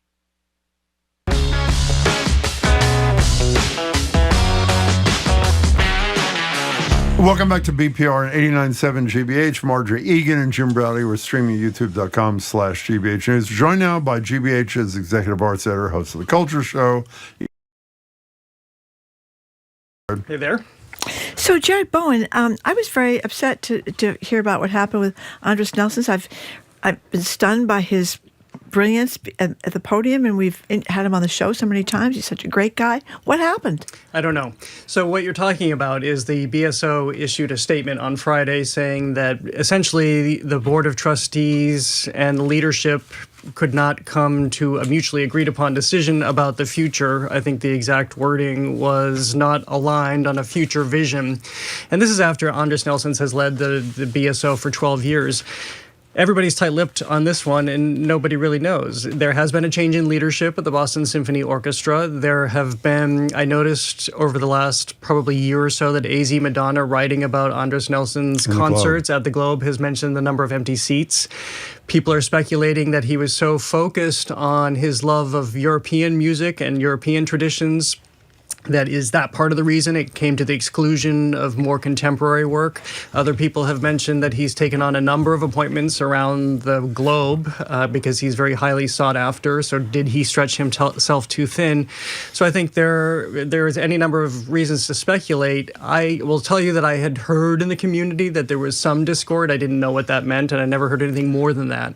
But clearly we just have an institution that has decided to part ways after 12 years. Let me say many things. One, we have had him on the show many times. We've actually had the new leadership. Chad Smith has joined him. You had Chad on your show. And we invited this morning Chad on, and it appears from the response from his person, there's a really good chance we'll have him, so maybe he can explain a little bit more. The musicians put out a statement on Facebook. We, the musicians of the Boston Symphony Orchestra, support our beloved music director, Andres Nelson.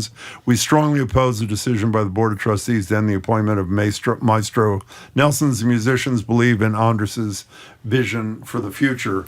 So, I mean, clearly this thing is not over. And from my understanding, neither Andres nor the musicians knew in advance that this was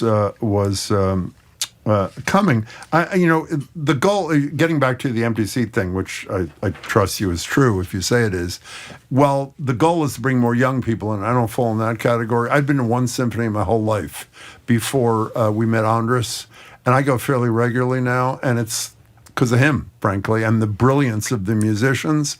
And we've been lucky enough to talk to him. It's one of the arguments and one of the stories about this, is he out in the community?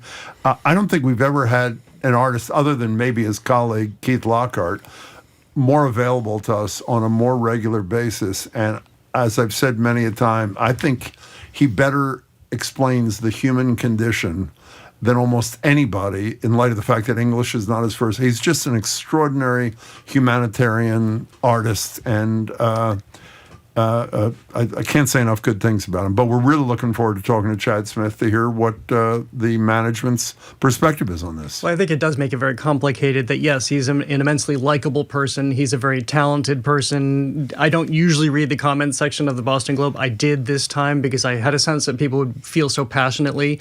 And, of course, they do because of what he's been able to do with music.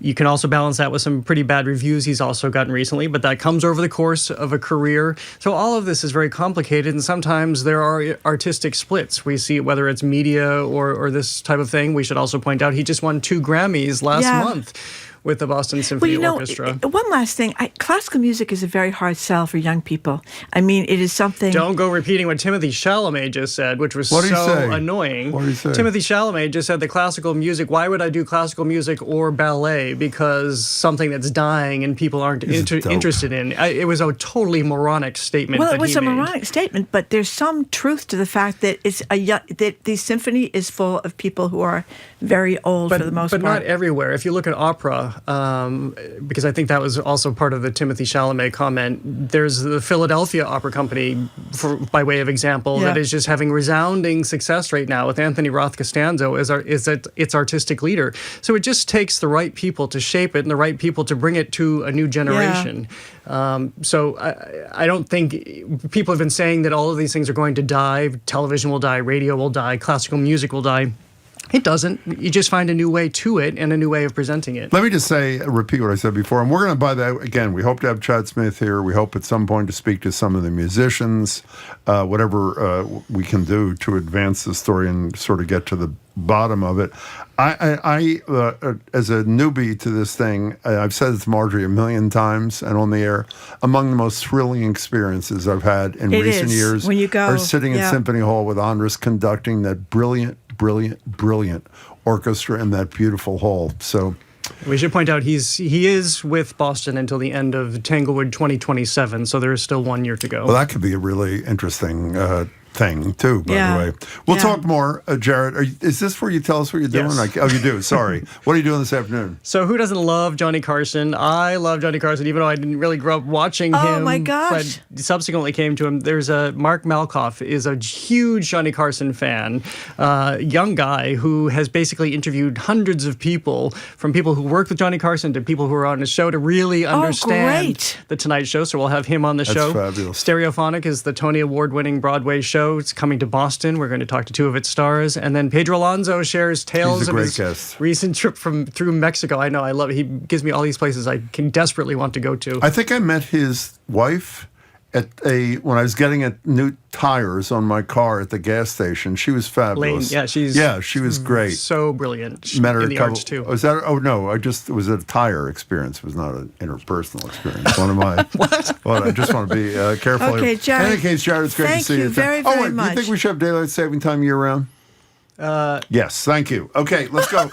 So that's when the clocks don't change, right? That's when it stays light out. Yes, I'm so Katherine, over this Gergen, Barnett, what's his name? Jared Bowen, me, it's fine, Jim. Other enlightened Just people. Go for One it. holdout, that'd be her right here. I'm beaten down. Go ahead. I'm so sick of talking about this. Go ahead. And I say this as somebody who's so upset that it's dark when I run again in the morning, but I don't care. Who wants to go through this anymore? Amen. No more. Thank you very much. Okay, we've been speaking with the Culture Show's Jared Bowen. Another daylight saving, get rid of it fan here. No, not get rid of it. Make it year round, he said. Don't say get rid of it. That's right. I don't even know which one is the one we're supposed to get rid of. I'll explain it to you again. Thank you. Explain it again. Okay, I'm looking forward to it. Coming up after this quick break, we thought we could get away with this. Were you out on Friday? Why did we get away with this on Friday? Because you said we should talk about something else, and we do it on Monday, and then you come on a Monday and try not to do it today. It was like a total set-up scam, and you didn't get away with it. Oh, Jim, let's do it on Monday instead. Okay, That's right. Marjorie, as long as we do it Monday. Okay. And she sends out a memo, which she never does this morning, saying if we choose not to do it, I hope. Go ahead. We are doing it. We are doing it. Backed by nobody's demand except for one person. I'm looking at him. What do you think about daylight saving time? Should we have it never change, just the same thing all the time, so it's light out later in the day? I'm Marjorie Egan. He's Jim Brady, Mr. Daylight Saving. You're listening to BPR 89.7 GBH, streaming at youtube.com/GBH News.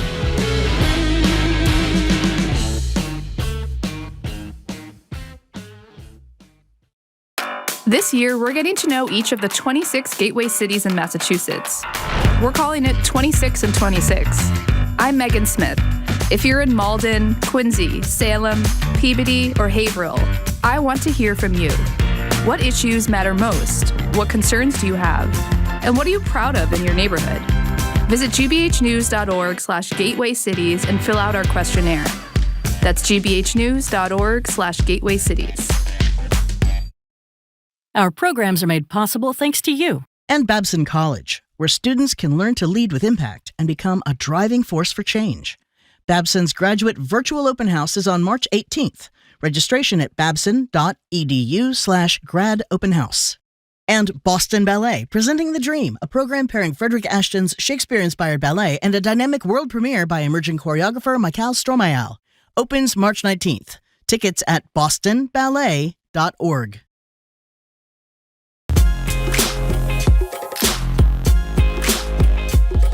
Welcome back to BPR on 89.7 GBH. Marjorie Egan, Jim Browdy, streaming at youtube.com/GBH News. If you woke up a little groggy today, blame the government. Yesterday marked our annual Spring Forward charade. We moved the clocks forward an hour, and then in 6 months, we moved back an hour. But here's the thing. I want more sun late all the time, and permanent daylight saving time would get us there. Marjorie, if you haven't caught on yet, lines are open for our twice annual daylight saving time forced discussion by me, backed by very popular demand, I might add. The number is 877-301-8970. I'd like to say the following. This is totally scientific. We start today with Marjorie with a very negative attitude about this. You trust Dr. Katherine Gergen Barnett? You Absolutely, respect her? I What's love her her. position on permanent daylight saving time? She was dragooned into saying she wanted it year-round. Do you like Gerard? Do you respect him? He didn't offer an opinion. What is Jared's opinion? He He's didn't in have a favor of it. chance. And much more importantly, can I tell you who else is totally in favor of daylight saving time? This guy right here, Mr. Potato Head. And thank you. Jamie brought Mr. We call him Potato Head, Edgar said, not Mr. anymore. Okay, all right. He came back from the Southwest. He supports this. Now, here's the argument. Let me just get this out of the way before we start taking calls. 877-301-8970. Some of you who oppose this idea on the merits are going to say it's very dark in the morning, dangerous for kids. Well, when I wrote a brilliant piece for the Boston Globe on this in 2022, I called someone who would know about this, the executive director of the Mass Association of School Superintendents. That's You know what right. he said, Marjorie? He said, Glenn Kuchar said, go for it. You know for why? it. Because they want school to start later. And if it's dark in the morning, that will put pressure on the legislature to have a later school starting time. Thank you very much. Listen to this. This is Anonymous in Peabody. Yeah. Hey, Jim and Marge, you're going to do your same old chestnut. I'm turning the radio off now. I hope you know how many people you are driving away by doing this stupid segment twice. It's not just once a year. It's twice a year. No excuse. That's right. The person Okay, I'm going says- to read the next anonymous thing. Hi, I never listen to your show because of Marjorie. I am only listening today because I am assuming you will thankfully be having your discussion about daylight saving time. Okay, maybe that's not real. I didn't see that. I read the text. I did not see that one, Jim. 877-301-8970. Paul from Marshfield. What's that I hear? The sound of 10,000 Eton emergency crank radios being shut off. By the way, can I just say this about myself? I could give up, as Marjorie would like me to do, but if you believe in something that matters to the people, you are relentless until you have achieved your goal. No. A few years ago, the Senate voted 100-0, thanks to the leadership of Ed Markey on this issue. You know who his co-sponsor used to be on this on the Republican side? Who's that, The Jim? Sunshine Act? Who's that? Marco Rubio. Marco Rubio. And Ed Markey. A fine American. 100-0. And you know who defeated it or didn't allow it to come up for a vote?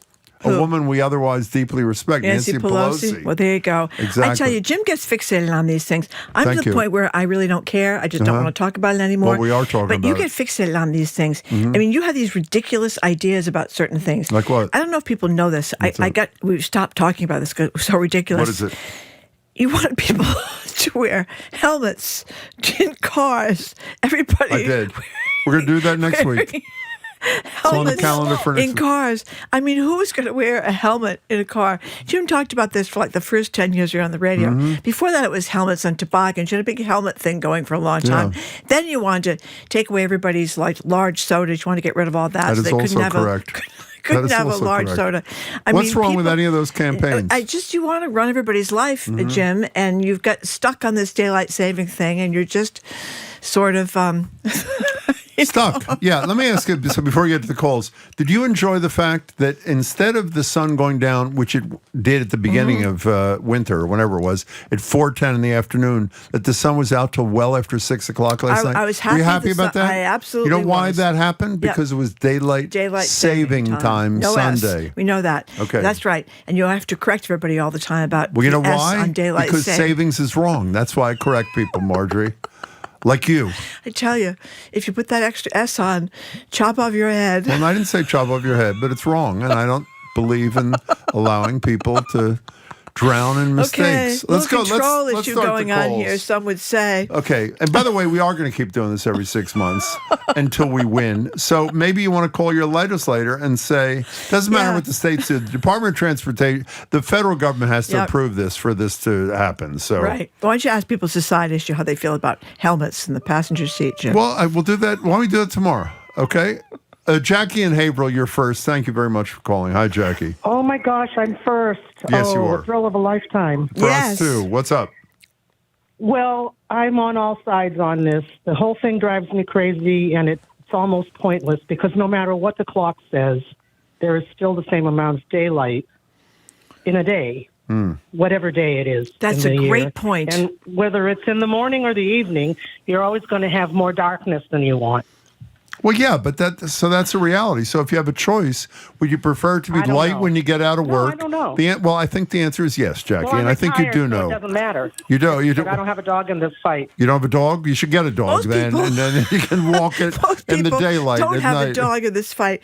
You know, when you think about all the Yes, they do. crises. Jackie, I'm glad you were first. People, Excellent People call, can't sort of. afford houses, or they can't afford their health care, or mass health is in a mess. You know, Jim is down on the mat. Do you have a cause? Daylight Do you have saving. what cause do you support? What are you fighting for, Marjorie? Seriously. Exactly. No, it's not You have to daylight stand for saving something. or What is helmets it? and Well, what is cars. it? What is it? What is it?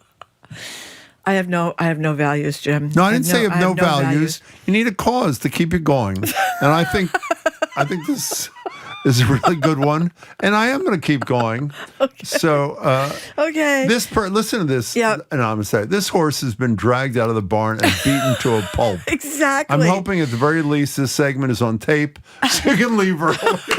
Listen, Billy in Holliston, he said, live. I saw the viewership on YouTube drop by 50% when you announced this topic. Don't worry, Jim. I'm still here. Well, by the way, let me say, I'm willing to lose people who are not those of principle, if that's what it means, Okay. and keep those who care. Let's go to Yep. Joe. He fought for daylight saving time. We should get the headstone ready now, Jim. I'm Down fine the for it. road, when you are no longer with us, that will be right on your headstone. Okay, fine. And by the way, even when I'm no longer with us, I'm going to keep doing this segment from the great beyond or not. Joe in Andover, what's your deal? Which side are you on here, please? Hey, Jim, I'm looking at how about going halfway? We satisfy everybody. What is Change the clocks half an hour and then leave it alone forever. Yeah, somebody suggested that. That's a good idea. I'm with you, Joe. Well, at least that's a move in my direction, unlike Marjorie's stubborn, uninformed position. Joe, thank you for your suggestion. I'll consider that and I'll get back to you. 877-301-8970. Why if it's such a great idea to lose 100-0, Jim? It won 100-0. It won 100-0? In the Senate, I yes. thought it lost 100-0. No, it won 100-0. Then why didn't now, anything in all happen? fairness, Why didn't most anything happen senators then? apparently had no idea what they were voting on. What did the House not want it? I just said Pelosi didn't allow it to come up Oh, for you a did vote. just say that. Yeah, were you here for that? I've been tuning out for Yeah. part of the segment. I You can't know why? take it. Because she's on Amazon buying a car helmet as we speak. You're going to see Marjorie driving around in her little Java or whatever that thing is It's called. a Toyota RAV4. What's that car? It's a RAV4. I thought it was a Java. Take a picture of just close your eyes and imagine everybody in their cars with little helmets. Yeah. You know what happened? You know what I to imagine them you being? could never fit in any car. I imagine them being safe. That's what I imagine them being, Marjorie. I know it's a problem for Or you. you get those special helmets that the NFL wants people to wear now. Those Guardian helmets. they're Guardian called. helmets. Yeah. You would. No, Marjorie's against head safety. I understand. That's a responsible position to take. Ellen and Melrose, you're next. Welcome to this really contentious discussion. Hello, Ellen. Hi. Usually, I don't really much agree with Jim on anything, but I'm not on crazy this about you particular, either. but well, if you knew me, you would be. But I would? That's your loss. Okay. Anyways, Go ahead. Anyways, just for your consideration, as an older person, I think the idea of daylight, of being, because first of all, I'm not even leaving my house till 10 o'clock in the morning. No. It's light, and I'm tired of, You have to take the early bird specials and get out of there by 2 in the afternoon to get home. So it would really That's really early. It would be great because it would be a longer time to be able to, even to go to like wakes in the afternoon, all that kind of stuff. Now, Ellen, that's my primary thing. To be able to go to wakes in daylight is really a big plus for me. Now, why do you think, Ellen, you're an experienced person. Why do you think Marjorie has been so stubborn about this issue for decades with me? Why do you think that is? I'm not stubborn. I've conceded. Am I talking to you or am I talking to Ellen? I just don't want to talk about it anymore. He's talking to me, Marjorie. He's talking to me. Okay, thank you, Ellen. Marjorie doesn't care, and she's just trying to aggravate you. That's right. Can I tell Ellen, you're fabulous. I am with Call you. us anytime. I want to go to wakes in the afternoon. Go in the funeral home daylight, come out of the funeral home daylight. Read Mitch in New Bedford. He's one of your fans. Rich in New Bedford. I'm going to call my legislature to demand that the FCC ban this daylight savings time topic from the airwaves. Thank you. They might do that. Thank you, Mitch. Trump is against this, apparently. Somebody used to send us this list of all the things. I've lost it now. John all the was crusades. his name that John. There were like 57 things that Jim wanted banned. We'd be safer and live longer. How many people have a list of 57 things? Do you remember any of them, Jim? That must have been so important to you. I remember any of your bands besides the helmets. Thought of? Yeah, what was that? Helmet for the passenger in a I've heard of that car. one. Yeah. I've heard of that one. And a few other things. You had all these about food public bans. health. Yes. Yes, you had all these food large bans. sodas you mentioned, which is a problem. You know why that is? Sugar, get rid of sugar. Because we're one of the fattest nations on earth, Marjorie. Take away everybody's Is that a problem? sodas. Yes. Not take away everybody's sodas, even though I'd like to. Take away the largest sodas. The big gulps are too big and too gulp-ridden. Okay. Okay, you take some calls. RFK Jr., he wants to take away everybody's Dunkin' Donuts 48-gallon things. What are those things they have now? Not 48 gallons, 48 ounces. Oh, my God. You couldn't get out of the store with a 48-gallon. You need a wheelbarrow. Yeah. That's great. Okay. Andrea from Waltham. Thank you for calling. Hello, Andrea. What's up? Yeah, I'm firmly in favor of getting rid of the time change, the spring forward, fall back thing. Yes. No argument about that. There you go. But I have a slightly different idea about how to handle what's left. What is it? It seems to me that we should have one. Pick a number out of a hat so that.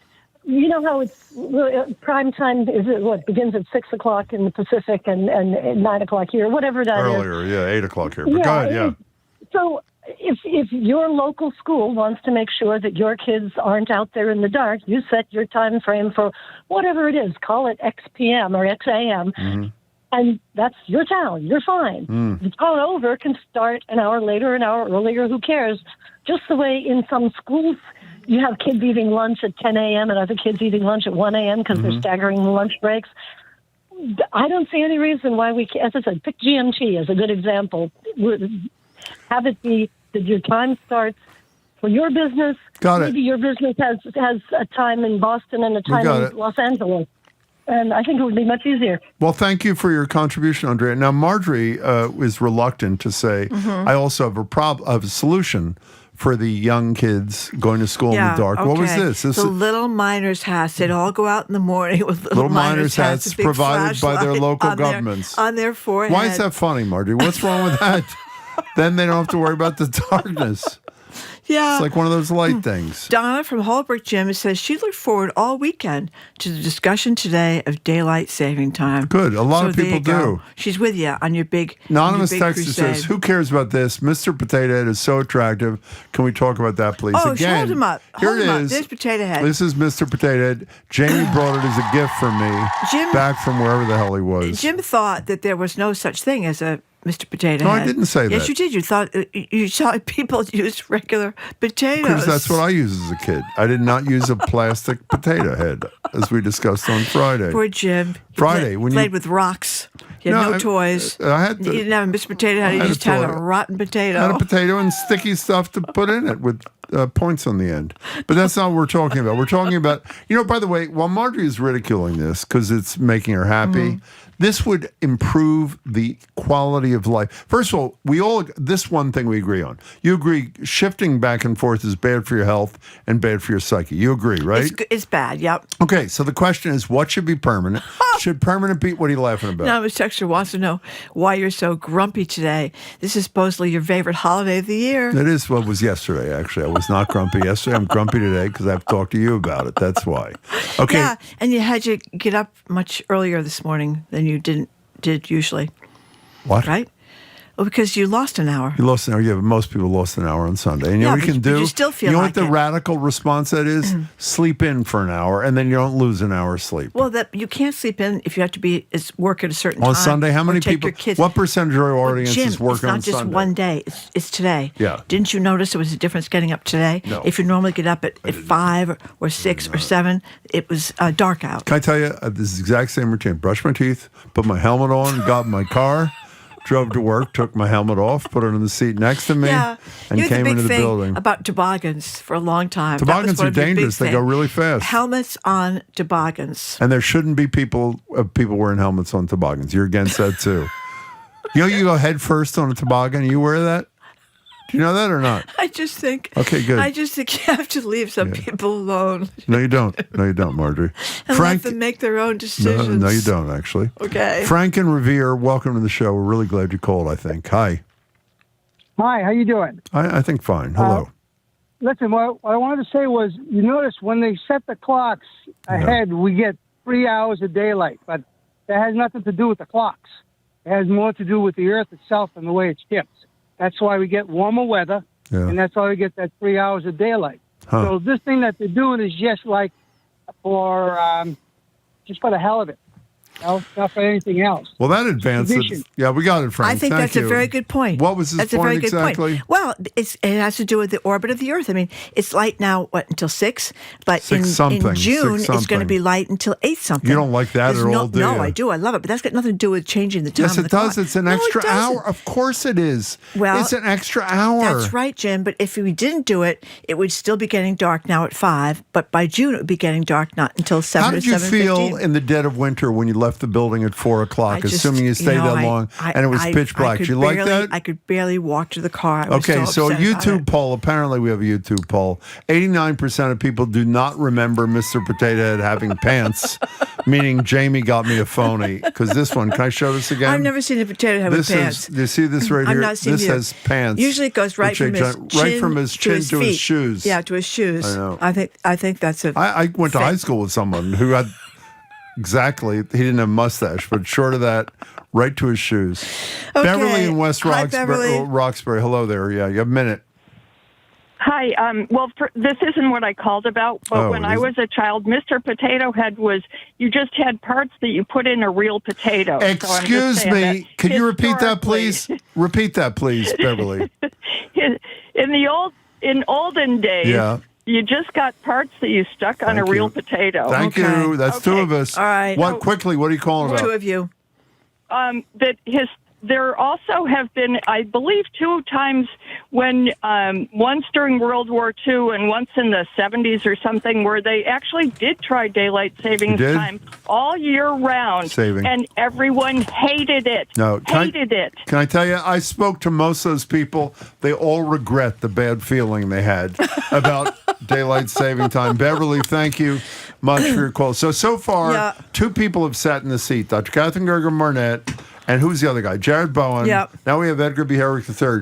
Year-round daylight saving, yes or no? What am I? What year-round daylight saving, yes or no? Look, here's the bottom line. This the bottom, is not good. The Earth thing is right. In the wintertime, we only have 9 hours of sunlight. That's There's right. no. It's I personally prefer to have the light toward the end of the day. Fine, that's it. So that's all I need to know. Yeah, okay, I'm in so the favor answer of is that. yes.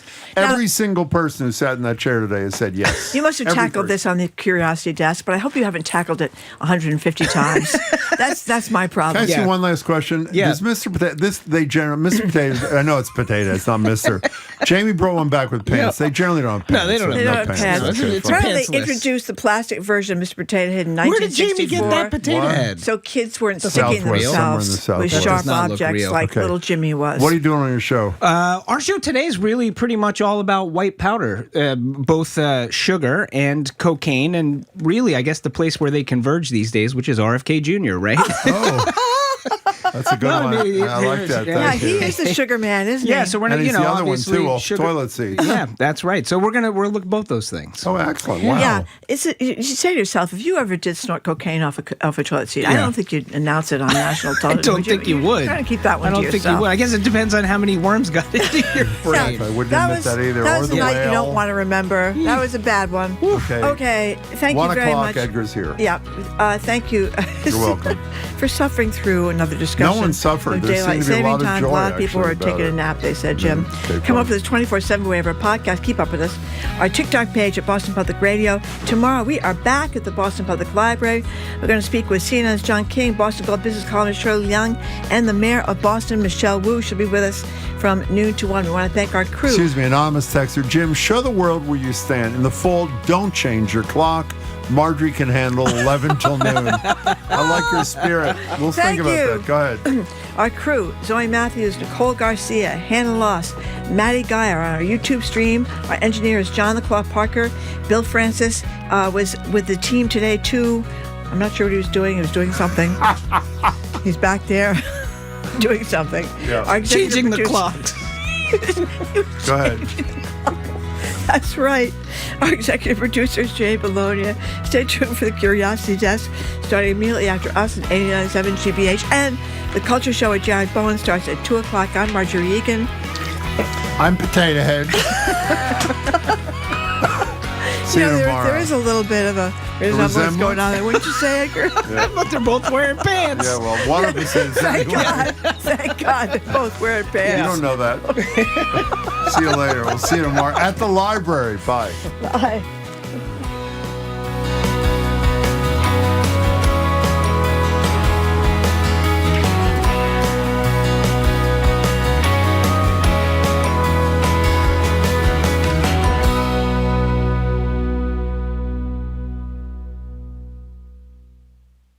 From the stories of centuries past to discoveries that will define our future, How Did We Get Here's, how-tos, and more. Journey with us down the rabbit hole on the Curiosity Desk. Coming up next on GBH 89.7. Support for GBH comes from you. And Explo, from international law to studio art. Explo's summer program helps middle schoolers to find their spark. Day and overnight options at explo.org/summer. General enrollment deadline, April 1st. And Vivo Performing Arts, with an Irish celebration curated by Martin Hayes. The celebrated Irish fiddler brings together a lineup of guest artists for a vibrant cultural celebration. March 18th at Symphony Hall. VivoPerformingArts.org. You're listening to 89.7 WGBH HD1 Boston. Online at gbhnews.org. GBH News. What matters to you? I'm Edgar B. Herwick III. Today on the Curiosity Desk, on Nantucket, something's in the wastewater.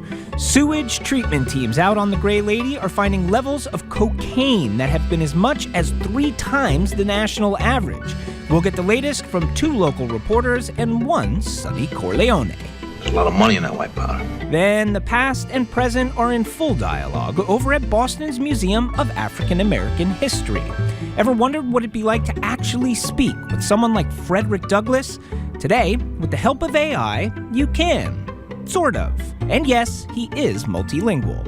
Plus, for those of us who like a little coffee in our sugar, what to make of RFK Jr.'s claims about the health risks of drinks at Dunkin'? Are we better off taking our morning wake-up cues from our friends over on Nantucket? It's all ahead this hour on the Curiosity Desk. Live from NPR News, I'm Lakshmi Singh. NPR has confirmed video that shows what appears to be a U.S. missile slamming into a compound in Iran, where a girls' school was struck, killing over 100 people. NPR's Jeff Brumfield reports President Trump is blaming the Iranians. The 7-second video was posted by Mehr News, a semi-official Iranian news agency. It shows what experts told NPR is likely a U.S. Tomahawk cruise missile that slams into an Iranian Revolutionary Guard compound. A school that was once part of that compound was also struck, killing around 175 students and staff.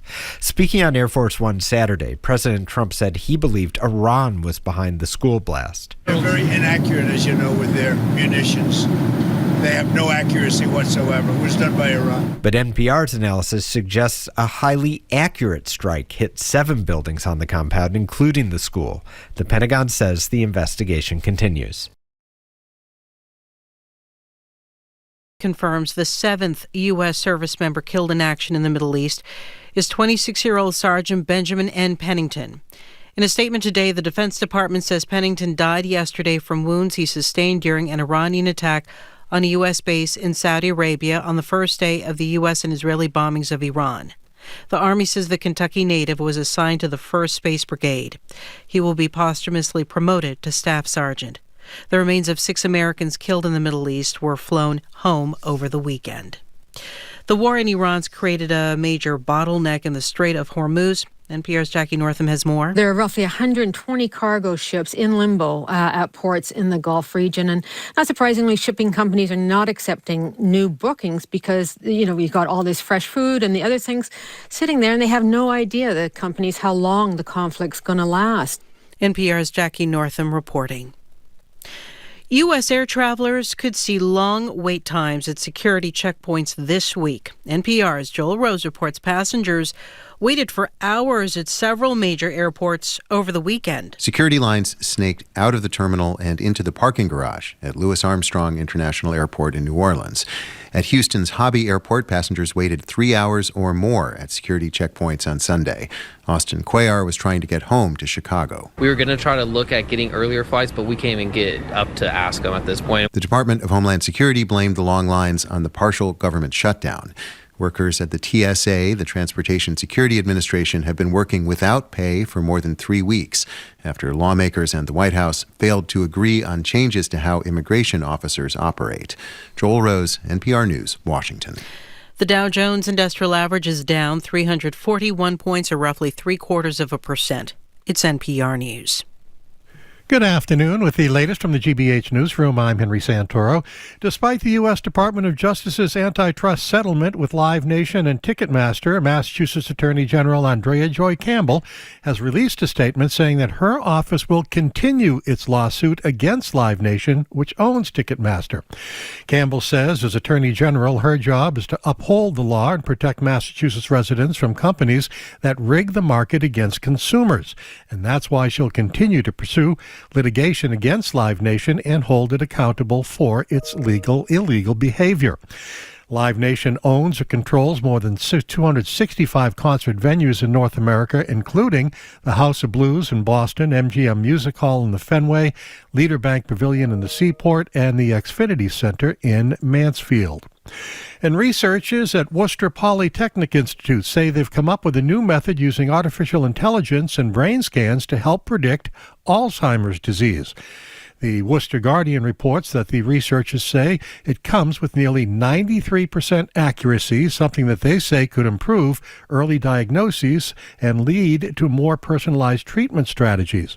The research is published in the journal Neuroscience and used machine learning tools to analyze MRI scans and identify patterns of brain volume loss associated with Alzheimer's. In sports, exhibition baseball, Red Sox and Phillies are going at it this afternoon. That game just getting underway. And the World Baseball Classic continues today, as does the Indian Wells Tennis Tournament. This is GBH News. Support for NPR comes from NPR stations. Other contributors include United States Postal Service, dedicated to putting reliability at the core of USPS Ground Advantage to help businesses operate smoothly. More at USPS.com/Ground Advantage.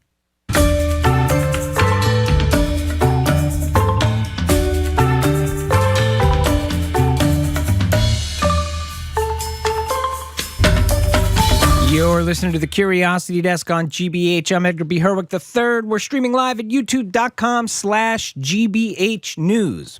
As piles of dirty snow finally melt away, officials over on Nantucket are making sense of a different sort of snow-related conundrum. Recent wastewater testing data found levels of cocaine in island sewage that at peaks has been 3 times the national average. With us over Zoom, 2 journalists covering the issue. JohnCarl McGrady is a staff writer at the Nantucket Current. Mike Deehan is a reporter for Axios and formerly of GBH, who I also understand is celebrating a birthday today. Hello to you both, and happy birthday, Mike. Hi, thank you. Thank you so much. So all kidding aside, I think it's very easy to see this headline and have a little bit of fun with it, and we have done the same. But let's talk about how these levels were discovered on Nantucket. How did they find these in the wastewater, JohnCarl? Yeah, so the health department has been testing the wastewater surveillance data. They've been testing basically sewage, right? And they've been looking at a bunch of different things, including cocaine, but also a lot of other drugs and respiratory illnesses like COVID and the flu.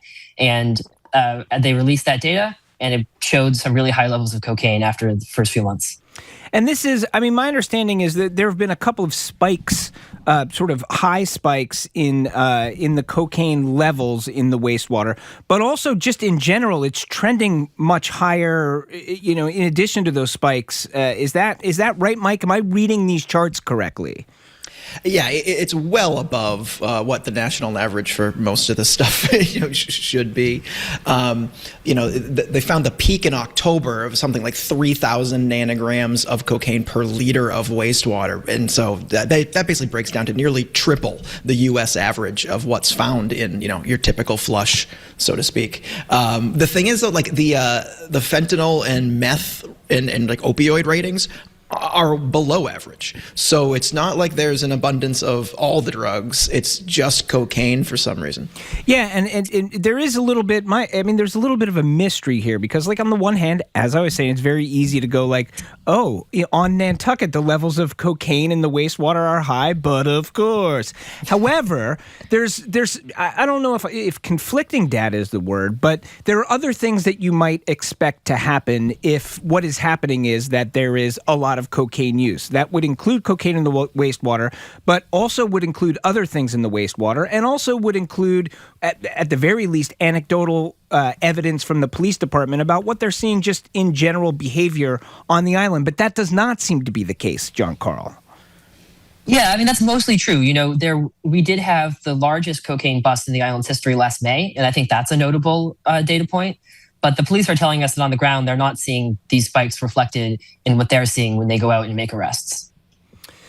So what is surprising both of you as you've both done reporting on this story? What is surprising you as you continue to follow this story and report on this story?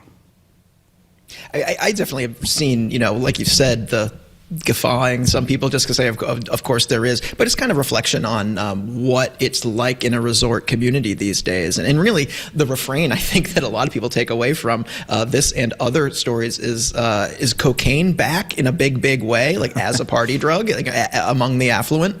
It's anecdotal evidence suggests that it might be making a comeback in the way we haven't seen since the 1980s, but because of that the police stop, or rather the seizure that was just mentioned, I think you could suggest that maybe there is something going on with destruction of cocaine in the sewer systems. Is there just a lot of flushing? So basically we're at the standpoint here of it's not necessarily a lot of increased cocaine use, but there is an awful lot of flushing. So you square that circle somehow. JohnCarl, how about for you? Yeah, go ahead. Yeah. Well, I think, Mike just brought up something really important, which is the flushing, because one thing that I think is really odd is that the BZE levels are not up. And for those who might not know, BZE, this is the primary metabolite of cocaine. So you'd expect if people are doing a lot of cocaine, you're going to see really high BZE levels. There have been a couple of spikes, but overall, the BZE levels in the wastewater are not remarkably high. So that's very odd. And that does point to something sort of strange going on, whether that is high levels of flushing, or I guess one other thing I've heard is that a lot of cocaine use with alcohol can cause that. But the flushing is definitely a really strong possible indicator, and it's hard to know, why might that be happening as well? Yeah, that seems to be part of the mystery here. Although, again, my reading of those charts, when I look at them, there are a couple of spikes. There's one in what appears to be November of 2025, maybe late November of 2025, which you could sort of, ask yourself, well, that seems to be somewhere around Thanksgiving, and you see both a spike in the cocaine and the BZE numbers. You see the same kind of December, January time period, which I guess is maybe around Christmas. But overall, both of these times that we're talking about here is the off season. I mean, you mentioned, Mike, the idea of a resort economy. I think we all think about Nantucket in summertime, but I think it is worth noting that this does appear to be happening in the off season. What do we make of that? Your guess is as good as mine, honestly. And the other factor here is how easy is it to get cocaine on the island? It's not like a city-based thing where you could, have a guy or make a call or any other, habit that would bring you into that kind of stuff. So people are bringing this there. I am particularly interested in, what law enforcement might have to say about this in the future, if there is any kind of operation or further arrests down the road or further investigation as something going on there, because it really just doesn't make a ton of sense, especially, as you said, if it's going to be in the off season, if it's a winter problem as well, because, as we know, the service industry, the folks that live year round on Nantucket may not be nearly as affluent as those wealthy people who are visiting during the summer, during the high season. Can they afford this much coke in the off season? I have no idea. So there's got to be another shoe to drop here. Yeah, I think a lot of us were expecting almost the inverse of what we saw. I think a lot of us were expecting, when they said they were going to be monitoring cocaine data, that we would look at July and August and see these massive spikes, and then in the off season it would drop off a lot. And that's actually the inverse of what the chart looks like. And it's been elevated pretty consistently throughout, but those big spikes are happening in the off season when there are a lot less people here, and the people who are here on average have a lot less money, and they're not the kind of people who usually are going to be going out to these crazy parties constantly where you might see a lot of cocaine. So I think for a lot of us, that was really the big surprise, is not that the levels are high, but that the chart is basically flipped from what a lot of people expect. You're listening to the Curiosity Desk on GBH. We're talking with reporters Mike Deehan and JohnCarl McGrady about the high levels of cocaine found in Nantucket's wastewater. JohnCarl, do you have a sense of how folks who are living on Nantucket, and that includes the police, are feeling about this? What are they making of this? Is this something that is the talk of the town, so to speak? Yeah, well, I think it honestly got a lot more attention internationally than it did on the island. Yeah. When we at the Current put out our newsletter that had this story, and I think it was like the third story that day, and it's gotten a ton of attention because of the attention it's getting off island. But I think on island there's a lot of other things that people are more focused on that are more concerning.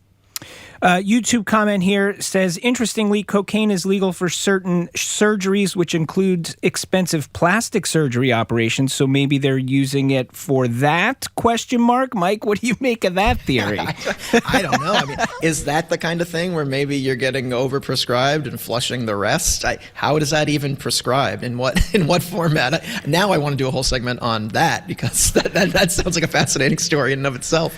So, but let's put this in context. I think, JohnCarl, you sort of mentioned at the top that, obviously when they're measuring what they're seeing in wastewater, it's not just looking for cocaine. And I wonder, if anything, what this says sort of overall about drug use on the island. Obviously the opioid epidemic is something that is hitting all over this country. But as you point out, it appears that the only outlier here is the cocaine, that when it comes to other substances, at least the ones that are being measured in the wastewater, they tend to be at or below the national average. I mean, do we have a sense of just a larger or broader issue of substance abuse on the island and whether it is a big problem? Well, I think, as with any community, substance abuse is definitely a problem on Nantucket. And I think the amount of isolation on the island does contribute to that, especially in the off season. It's very hard to get to the mainland. There's not a lot of amenities. There's not very much to do for 9 months out of the year.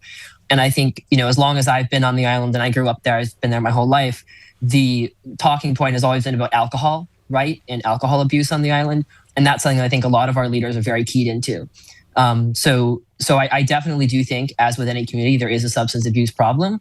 But the very low levels of the vast majority of illicit substances, I think, is really good news. And it's easy to focus on the cocaine and look at how that's so much higher than averages. But, it's equally important to say, okay, everything else is below the benchmarks. And that's really good news for the community, and it reflects well on the work that those prevention advocates are doing. The town is spending roughly around $30,000 a year to monitor the wastewater. Obviously, they're not the only town doing this. I think this is something that clearly came not into the lives of town officials, but I think the public more broadly around COVID. Right when COVID happened, we saw a lot of these measures of the amount of COVID in wastewater, and this is clearly something that communities around Massachusetts, at least some of them, including Nantucket, have held on to, and they find some value in. I mean, do we have a sense, Mike, just in general, do town officials, continue to think monitoring the wastewater is a good thing to do, and what are they learning from that? Yeah, well, like you said, we certainly saw the value of it during COVID, during the pandemic. In 2020, 21, 22, we were looking at those numbers every day or every time a new, the term 7-day rolling average was a term that was held dear to our hearts back then. I haven't heard too much about, funding cuts or people backing away from this kind of public health spending. It seems like, especially during flu season, it's something that most communities want to keep a hold of. And, this drug story is a great example of some of the other areas that this data is incredibly useful. It's just an incomplete data set, as we're seeing, we're coming up with something, a lot of whys. Is this number so high? But, I don't think I've seen people backing off from, wastewater treatment testing at all. Got some anonymous texts coming in. Just it looks like some more theorizing going on here. One texter says it doesn't make sense that people would flush it and not want to travel with it. If they have an excess, they don't want to leave it on the property to be found. So they're saying, why would they flush it? Another texter says somebody could be cooking crack consistently, but the spikes are during a time with less wastewater volume. So I think they're maybe potentially arguing against their own thing there.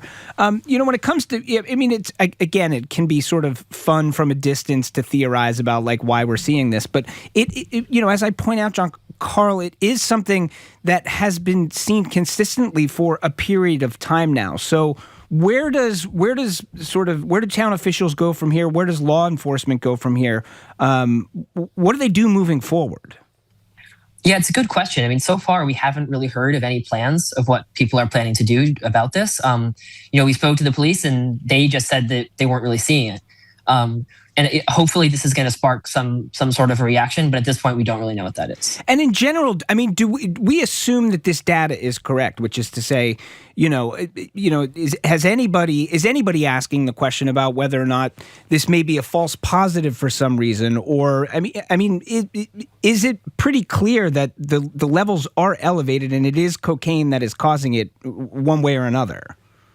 Well, I did ask that question, and I was told it's definitely accurate. Now, I don't know, I'm not a specialist in this area, so I don't know.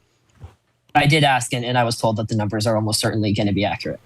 Mike, for you, besides a look at how cocaine may be used in high-end surgeries, what's left for you in this story? Well, like I was saying, definitely any potential for more police involvement, investigation. If there's a crime element involved here, I'd be all ears for that, because we're just searching for some kind of why, right? We're like, how the hell is this going on? And I think people, when they hit the island this summer, they might think a little bit differently about, what they have access to or what they're asking for. So I kind of want to see what the impact is for, recreational drug use on the islands this summer. Let's see how it goes. Well, we will be keeping an eye on both of your reporting, and as a why emerges, we will certainly have you back with us here on the Curiosity Desk. We've been speaking with Axios reporter Mike Deehan and Nantucket Current staff writer JohnCarl McGrady. Thank you both for being with us. Thank you. Great to be with you. Just ahead, history comes to life at Boston's Museum of African American History. This is the Curiosity Desk on GBH. Don't go anywhere.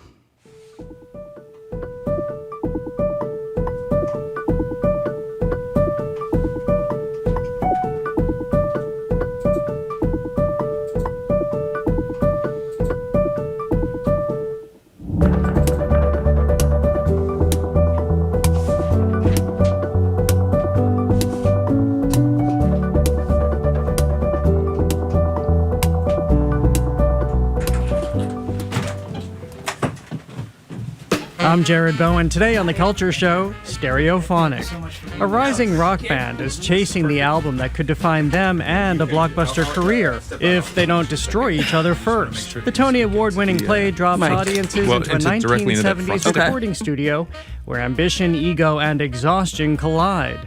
As the show arrives in Boston, we'll talk with the cast members about living inside this pressure cooker of creativity. That and more on The Culture Show today at 2 on 89.7 GBH. Support for our programs comes from you. And Revision Energy, a renewable energy company building and servicing solar, batteries, and air source heat pumps for local homes and businesses for over 20 years. Revision Energy. Revision your power. More at revisionenergy.com. And Explore New England, an original documentary film series exploring the region's great outdoors, as well as its history, animals, and people. Available on YouTube and Roku, or online at explorenewengland.tv.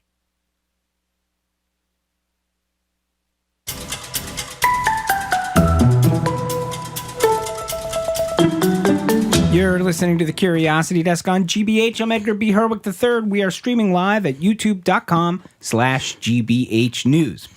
If you had a chance to interview 19th century abolitionist, orator, Paramount American icon Frederick Douglass, what would you ask him about? Right now, AI is making a lot of things possible, including that at Boston's Museum of African American History. That includes work with the design firm Timeloop. Timeloop also helped with their exhibition Black Voices of the Revolution, Liberty, Emancipation, and the Struggle for Independence. Here in person with me right now is Angela Tate, Chief Curator and Director of Collections at Boston's Museum of African American History. And via Zoom from D.C., we're joined by Rahsheeda Windham, Head of Interpretation for Timeloop. Welcome to you both. Glad to have you here on the Curiosity Desk. Happy to be here. Let's talk about how your two organizations collaborated for this project. So we have kind of two separate things, as we mentioned there. There's this kind of incredible, I don't know what you call it, hologram-ish, AI, interactive Frederick Douglass sort of thing, which is kind of incredible, and that's on view and able to be interacted with in the African Meeting House space. And then separately, we also have this exhibition, which is on view right now in the museum, Black Voices of the Revolution, Liberty, Emancipation, and the Struggle for Independence. So let's start with the Black Voices of the Revolution. Angela, why don't you start us off and tell us what this exhibition is all about and where the idea for it came from? Thank you, Edgar. So I will say that I am a brand new transplant to New England as a whole, not just Boston. Wow. And when I arrived here in the summer of 2024, Dr. Noel Trent, our president and CEO, presented the idea of applying for a Massachusetts 250 grant. And I said, I'm game. I can start immediately.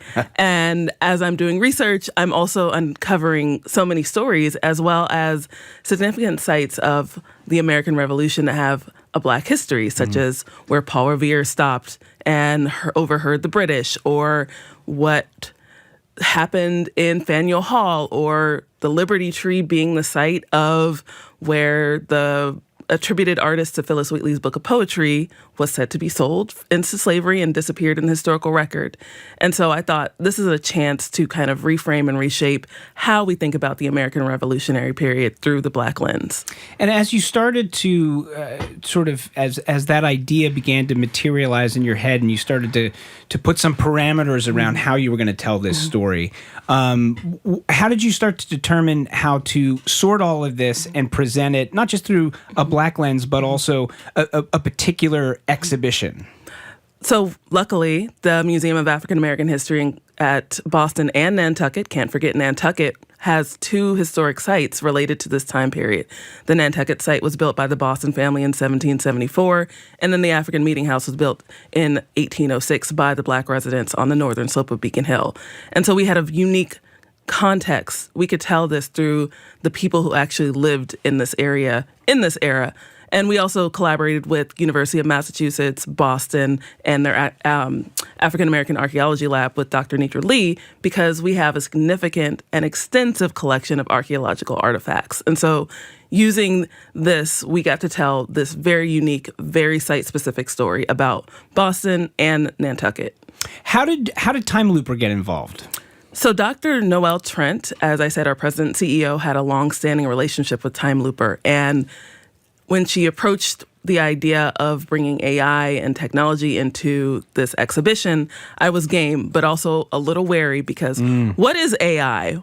Are we just feeding in information and then it spits out whatever is coming from the internet? But no, Timelooper said, we use a closed data set. We use primary resources. And so part of my job as the curator was what primary resources would we be pulling from?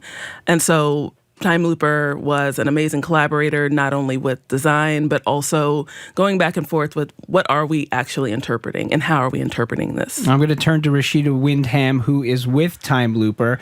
Rahsheeda, tell us a little bit about what you do at Timelooper, and then let's talk about your involvement and how you got involved with this project in particular. Sure. So I'm head of interpretation at Timelooper. So that's a really fancy way of just saying that I translate past stories into the future and helping it become more relatable to your audiences as well. And so, as Angela was mentioning, Noelle, we call her a lifelong family friend at Timelooper. We've worked with her in our previous organization and have the wonderful chance to collaborate with her again at the Massachusetts African American History Museum of Boston and Nantucket. And so it was a really amazing way just to think about what are the stories that Angela and Dr. Trent are trying to tell, and then how do we make this a really cool and immersive way to tell those stories? How much skepticism do you face from museums or institutions that you're working with, in particular for the first time, that idea of like, oh, but AI, just what we heard Angela say, like, I'm not sure about AI, I'm a little worried we're going to lose control here. Does that, I'm gonna guess that happens a fair amount for you in your work, Rahsheeda. Yeah. I would say that it happens about 50% of the time. So 50% people are jumping full feet in, and then we have the other 50% which are a little bit more reserved. And I think honestly, rightfully so. I mean, we're in this really new digital era of artificial intelligence, and actually what does that mean? Also making sure that it's ethical and it's standard and that we can kind of put these parameters on it. And so it's really great to, I would say, to also have that skepticism on the side as well. So let's have you, I'd love for you to both, kind of walk us through a little bit. Let's like maybe a very particular example from this project in particular and how this works, and understanding things like, what does it mean that it's using primary sources? What does it mean that it's a closed system? So like how does somebody use it in this exhibition in particular? So that's something that was always at the forefront of the mind for this exhibition. So the example I will pull from is our Patriots versus Loyalists exhibition interactive, where visitors get to explore what the choices that Black people made in this era. What made them decide to side with the Loyalists or with the Patriots, and then what happened afterwards. And one of the things that I think is most important about using Black primary sources is that Black people were technology in the period of slavery. So what does it mean for us to replicate their lives and their voices using technology in the 21st century? And that's why I was very happy to have this conversation on a regular basis with Rahsheeda during its development. I love this framework. I've been to this exhibition, and this idea that one of the sort of prisms through which you're looking at this, I think, which is really interesting, is saying like, hey, Black people in this area sort of sorted themselves to both sides for a number of complicated reasons, which is something that I think, like, not only do we not hear enough about the Black experience when it comes to the revolution, I think we don't talk enough about the choices that all Americans at that time faced in saying, like, am I a loyalist? Am I in favor of the independence movement? I don't know. And what are the complicated reasons for that? So when that comes your way, Rahsheeda, and you sort of have those parameters, how do you go to work in setting something up that will enrich this experience? Yeah. So here at Timelooper, we always say we really love a messy story, because history, when you dig down into it, is never black or white, this kind of binary discussion, there's context that's super important. We always say that history doesn't happen in a vacuum. And so understanding kind of all of those nuances and then translating those nuances into really great immersive experiences is something that we do. And so we will spend time with our partners like Angela, kind of talking through that story again and again and again, just really understanding like what were those sides and what were all those nuances that we can really bring to light. And so the exhibition itself, then, what you have is you've got a screen, you've got a little microphone. It's clearly, and maybe I'm just assuming this, but it's sort of low to the ground, which to me says if I'm a small person or a child, I can access that microphone and that screen, and it's for me, which I think is really cool. Yeah. And you can type in a question or you can talk into this microphone and you have a screen that sort of gives you answers. What kinds of questions are people asking, and what kinds of questions is this thing ready for?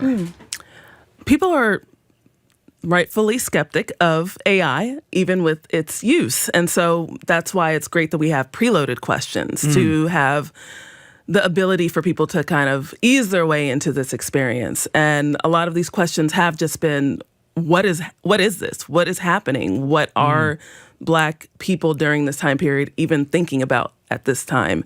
And so that is why accessibility not only built into the design, but also built into the experience, because at this point, people are still just like, I don't actually know anything. Yeah. So I need to be aware of what I don't know while I'm asking these questions. So that's why we have this very sophisticated relationship with Timelooper, where we're thinking about the user experience in that way of people don't know. Yeah. You're listening to the Curiosity Desk on GBH. We're talking with Angela Tate and Rahsheeda Windham about Black Voices of the Revolution over at Boston's Museum of African American History. Rahsheeda, again, when we talk about what the thing can do and what it can't do, how do you sort of prepare a system, for lack of a better way of saying it, with as Angela was just pointing out, a lot of people don't really even know what to ask. So clearly you have some prompts, which is great, but I assume some people are going to go up and they're going to be a little flummoxed, and you've got to be prepared for that, and the system's got to be able to sort of have a response to that. How do you build that into the project?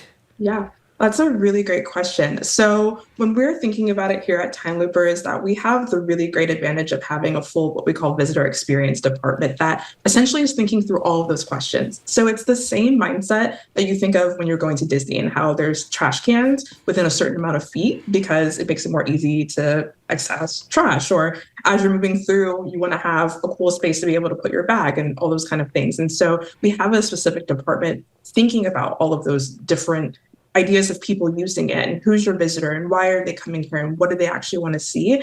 And we really try to lower that barrier of accessibility. And so that way you're not thinking about all of those little nuanced things, you're actually focusing and being fully immersed in an experience. Angela, this exhibition in particular, the AI portion of it that you did with Timelooper is just a portion of it. Like, there is also classic wall text. There are also artifacts. How did you think about integrating all of this, kind of together into a cohesive experience? That was a journey. Was it a fun journey? It was a fun journey. Was it a rewarding journey? And it's very rewarding. Very good. Now that I'm on the other side of it. So, I did notice from previous exhibitions that people would walk into the space expecting to be able to read something. Yeah. They didn't want to just be introduced to technology as soon as they walked into the space. They wanted to actually see artifacts. They wanted to see something they could noodle over as they're walking through the space. And so that's why the design is semi-low tech, if you want to call it that way, where when you walk into the space, it's a traditional exhibition space where you're reading the walls, you get to see a little bit of artifacts, and then when you move through the rear of the gallery, then that's where you encounter the interactives, which allows visitors to actually feel themselves prepared to experience the technology and the kinds of questions that this installation allows them to ask. You listen to the Curiosity Desk on GBH. We're talking with Angela Tate and Rahsheeda Windham about Black Voices of the Revolution over at Boston's Museum of African American History. I do want to talk a little bit about the AI Frederick Douglass. We actually have a little sound of the AI Frederick Douglass, thanks to our friends at GBH News' Rooted. Let's have a listen here. My physical likeness is crafted through 3D character design. Utilizing historic photographs and images, skilled 3D artists, with the aid of advanced AI tools, sculpt my digital persona. The AI is also trained to reflect my known character traits, such as my manner of speech, the passion in my voice, and the phrases I frequently use. So that's a little sound of it. I can speak from experience. You are standing in front of what is a life-size, probably bigger than life-size screen version of Frederick Douglass. If you're watching us on our YouTube stream, we've got some images of it there. Angela, what can you tell me about this AI interactive Frederick Douglass? So Dr. Noelle Trent, as I said, our president and CEO, she calls Frederick Douglass her historical boyfriend. He is the subject of her dissertation. And when I came on to the museum, this was in progress, and then it was installed last year for Black History Month in 2025. And it was a process of understanding, well, this is technology inside of a historic building where people don't expect to encounter anything modern besides lighting. And it's been a joy to watch visitors encounter this very large television screen, but then also how different people interact with him. Like, I've seen several people have lengthy conversations with him. Yeah. I've seen people have to be coached into using the AI, and then once they're in the groove, they're like, wait, I don't want to stop conversation with him. And also, AI technology learns from visitors. So over the course of the past year, his answers have become sophisticated. They've become a little bit more conversational. So it is interesting to also know that this is kind of a living AI hologram. Yeah. Rahsheeda, I see you nodding there. I wonder for the folks over at Timelooper, not that you don't want to do a good job on everything that you do, obviously, and that you take it seriously, but I think the idea of somebody as important in American history and known in American history as Frederick Douglass, and then you take on a project where you're saying, like, okay, we're gonna give voice to this person in as best of a way as we can. What kind of pressure did you all feel under to get that right?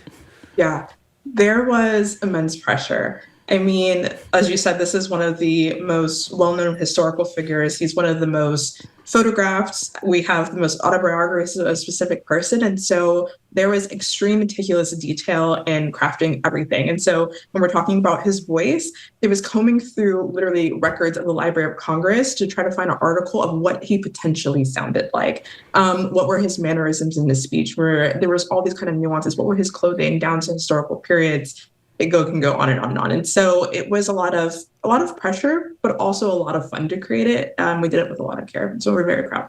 I got to say, one of the questions I asked him is, I was like, what do you like to eat? Right? Because I was asking myself, what are people going to ask that's like not a historian? And I was like, wow, his answer was great. And I was like, this is amazing, because clearly, this is coming from some record in his writing where he talked about what and I was like, oh, this is really fascinating when you have somebody who has written as much as he has. That is a rich thing to be able to tap to bring something to life.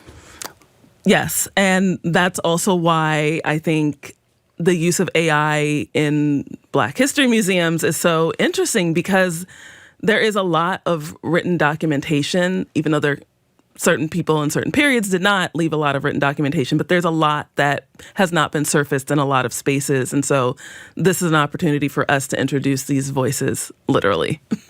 Well, I wish we could talk more about this, but we are out of time. We have a YouTube commenter who says the exhibit sounds wonderful. I happen to agree. So if you want to continue this conversation, go down and talk with Frederick Douglass. We've been speaking with Angela Tate, Chief Curator and Director of Collections at Boston's Museum of African American History, and Rahsheeda Windham, Head of Interpretation for Timelooper. Thank you both so much for being with us. No, thank you. It's a pleasure. For tickets and info, by the way, you can go to maah.org. Stay with us. Just ahead, RFK Jr. came out swinging last week against Dunkin' Donuts and other chains selling extra sugary coffees. We're going to talk with a health expert about how harmful these drinks really are. This is the Curiosity Desk on GBH. Don't go away.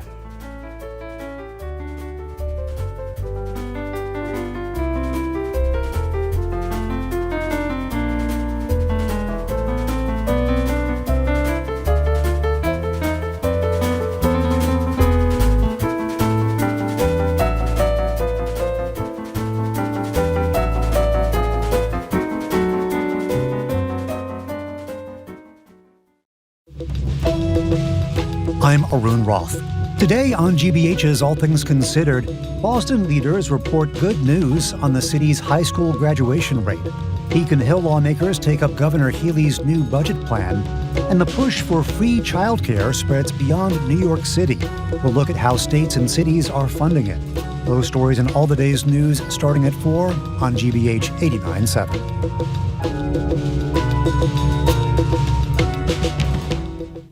Support for GBH comes from you. And the Mass Historical Society, presenting the exhibition 1776, Declaring Independence with Revolutionary Art. More at masshist.org. And Montserrat College of Art, offering lifelong learning opportunities.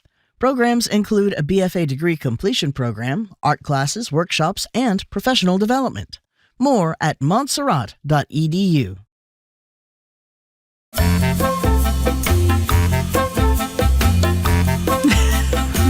You're listening to the Curiosity Desk on GBH. I'm Edgar B. Herwick III. We're streaming live at youtube.com/GBH News. For 70 years now, New Englanders have been getting their breakfast fix at the Canton-based food chain called, you know it, Dunkin' Donuts. Here's a little sound to make you feel nostalgic before we rip the Band-Aid off.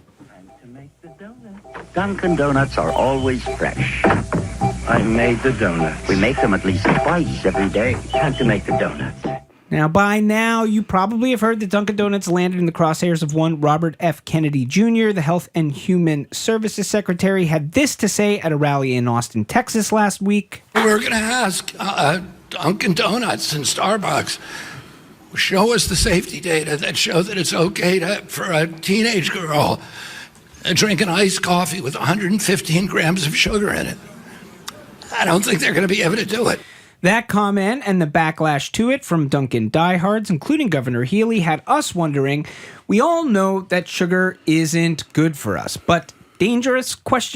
With us to explain sugar's effect on the body and how much truly is too much, we're joined by Cecilia Gerard. She's the managing director of Food is Medicine Institute at Tufts. By the way, the phone lines are open. What is your relationship with sugary drinks at Dunkin' or Starbucks or anywhere? We'd love to hear from you. 877-301-8970 is the number to call or text. Cecilia, hello, and welcome to the Curiosity Desk. Thank you for having me. All right, so let's talk about sugar.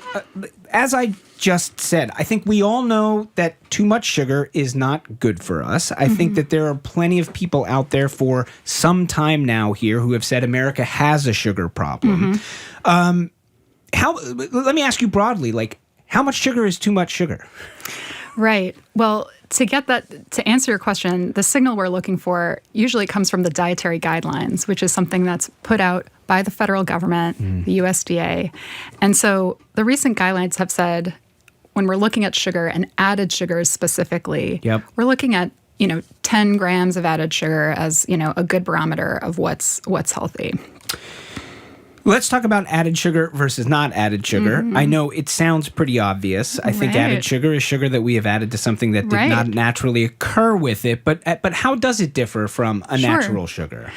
Sure. You can think about added sugars, and particularly added sugars in the sugary drinks that I think prompted this conversation as sneaky sugar in a cup, right?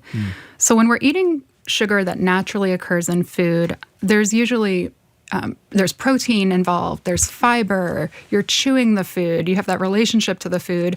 All of those things signal to the body, I'm full, I'm sated. Yeah. When we're talking about added sugar, you're bypassing that mechanism. And oftentimes, especially when it comes to things like sugary drinks, the body you're still hungry. And so you continue to eat on top of what you've already consumed. Do we have a sense what it is about sugar that is so enticing? I mean, I think it's, it is a somewhat universal. I mean, not everybody loves sugary stuff, but it is fairly universal. I think that, like, when you taste sugar, you're like, yum, yum, yum, yum, yum. Like, do we know why? That's a great question. I can tell you, that there's a taste associated with sugar, right? So depending on what you consume on a day-to-day basis, your tolerance for sweetness will vary, right? So if you're used to having sort of a normal balanced diet with not a lot of added sugar, taking in a sugary drink is going to signal for you, oh, that's too sweet, right? Yeah. But if this is a repeated habit of yours, the desserts, the sugary drinks, what have you, you're not getting the same signal. So it's really about habit forming over time. But I can't tell you, what happens to the body when you've got the added sugar. Well, let's talk about what happens to the body when you've added too much sugar. Yeah. So, think about it as a big sugar rush that hits the bloodstream. Yeah. And it's prompting a series of responses to the body. So we've got an organ called the pancreas that is producing a hormone called insulin. And it's really kicking into gear and saying, oh, I've got this energy coming into the body. I'm going to push it to the cells. Let's go. Let's go. That's a good and normal reaction. Okay. I think what we're really talking about is when day after day, sometimes multiple times a day, you're getting a large spike in that sugar in the bloodstream. That's when you start to see a response change in the body, what we call insulin resistance. And that's the causal pathway to conditions, cardiometabolic conditions like type 2 diabetes, where the body actually has trouble regulating sugar.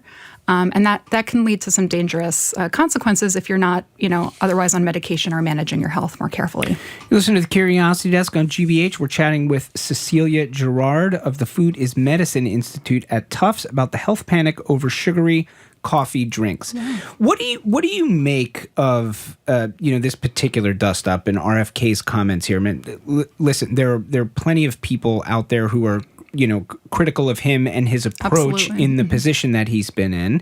And he has certainly taken positions that I think a lot of people, in sciences have looked at and said that is not a position that is based in science. However, when it comes to something like sugary drinks, this seems to be a little bit more in the mainstream. And there are plenty of people, I think, who have been beating the drum against sugary drinks for some time now. So what do you make of it when you hear, RFK making the statements that he has made? Mm-hmm, mm-hmm. Yeah, I want to acknowledge, by making these statements, RFK has done something that a lot of public health campaigners can only dream about doing. And how do you mean? Well, he's gotten the public to start talking about it, right? He's gone after a very beloved brand here in New England. And by the way, I'm not here to take away anyone's Dunkin. But he's gone after a beloved brand, maybe poked New England in the eye as a result, and really it's really gotten neighbors, members of the community thinking, hey, I'm going to defend my favorite coffee drink.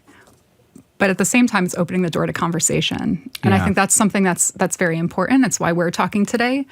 So there's also merit to what he said, right? So even though we might not like the messenger, I don't think anyone's going to tell you that there's a health benefit to drinking some of the very sugary blended drinks, the frappuccinos, the lattes, the coladas, that I think he was signaling were a problem in his messaging. We got a text from Rich in Raynham who says RFK is asking for Dunkin' Donuts, et cetera, to prove a negative. It's a fundamentally flawed argument. I hear that there where he says prove that it's safe. Right. But I hear what you're saying, Rich from Raynham there.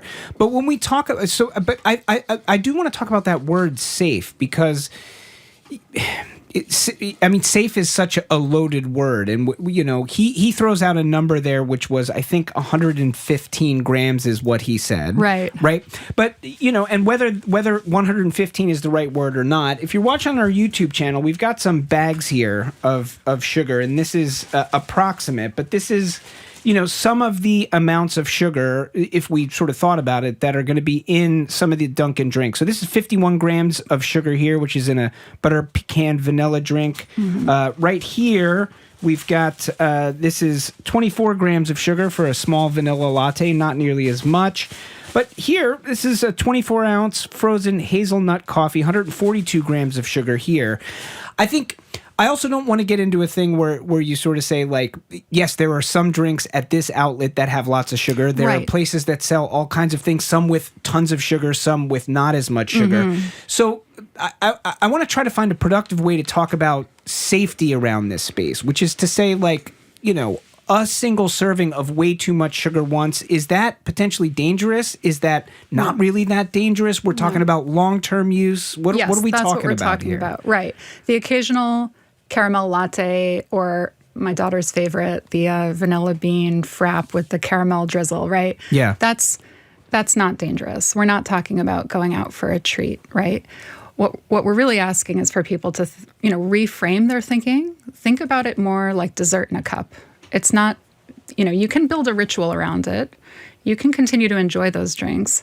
But what I would encourage listeners to think about is just break the daily habit if you can. And when you are thinking about your daily coffee fix, think about making some swaps, right? So it could be as easy as going towards more traditional coffee, right? Can you get that iced coffee with room for cream and maybe a packet of sugar, right? That would be a great outcome if you're currently drinking whatever that is that had that big volume of sugar you just held up.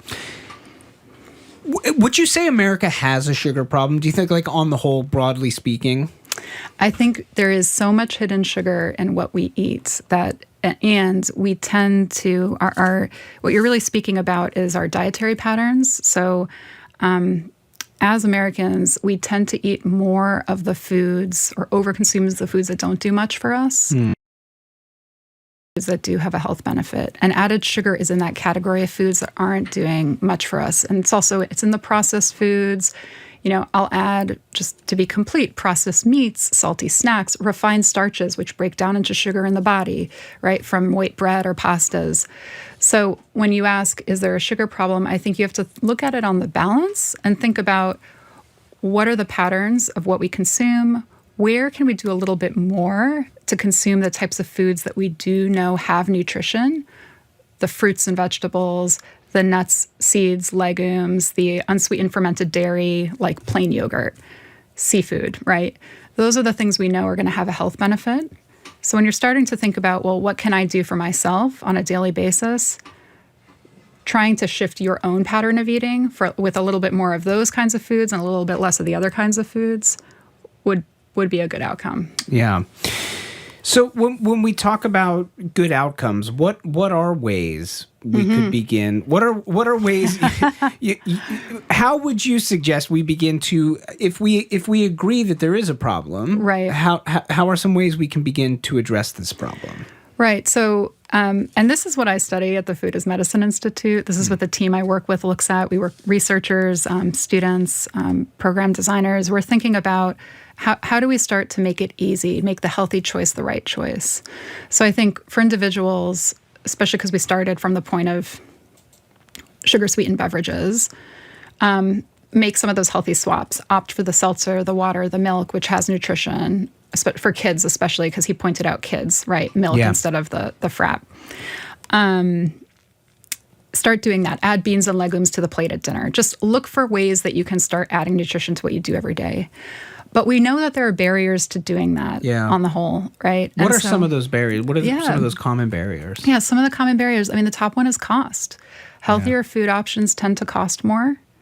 They tend to take more time to prepare and know how to cook, right?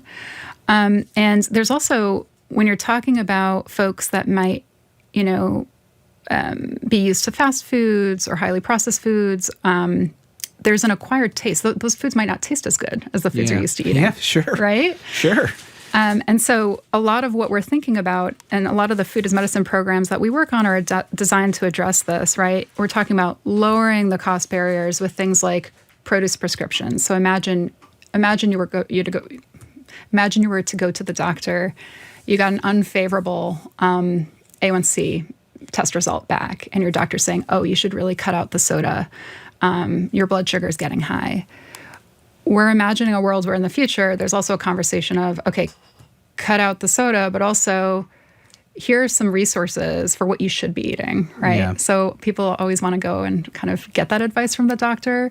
We're thinking about ways through, EBT cards focused on fruits and vegetables, tailored nutrition counseling, medically tailored meals, foods that can actually bring healthy foods closer to where people work and live.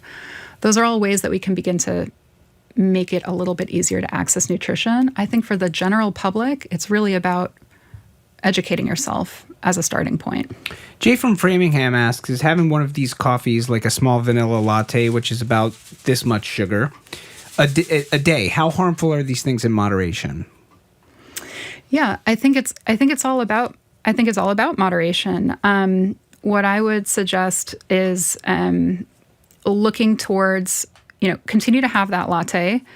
Maybe you can start asking for things like half the syrup or half the sugar when you go in, and acknowledging that you want to continue to have that taste, but you're looking for it to be a little bit less sweet. That would be a great first step. Yeah. But to the harm question, it's really about consecutive days of drinking that coffee, week over week, month over month, year over year, that's going to begin to put you at risk for type 2 diabetes, heart disease, stroke, other serious problems. It's not going to happen overnight. Yeah. But we're really just thinking about prevention here. And this is an easy thing you can do to just keep yourself on the right track. Speaking of easy things, we've only just got a couple of seconds left, but I do want to ask you, if I want to take one single step toward having less sugar, just like one little step, what's a good, quick little step I could take?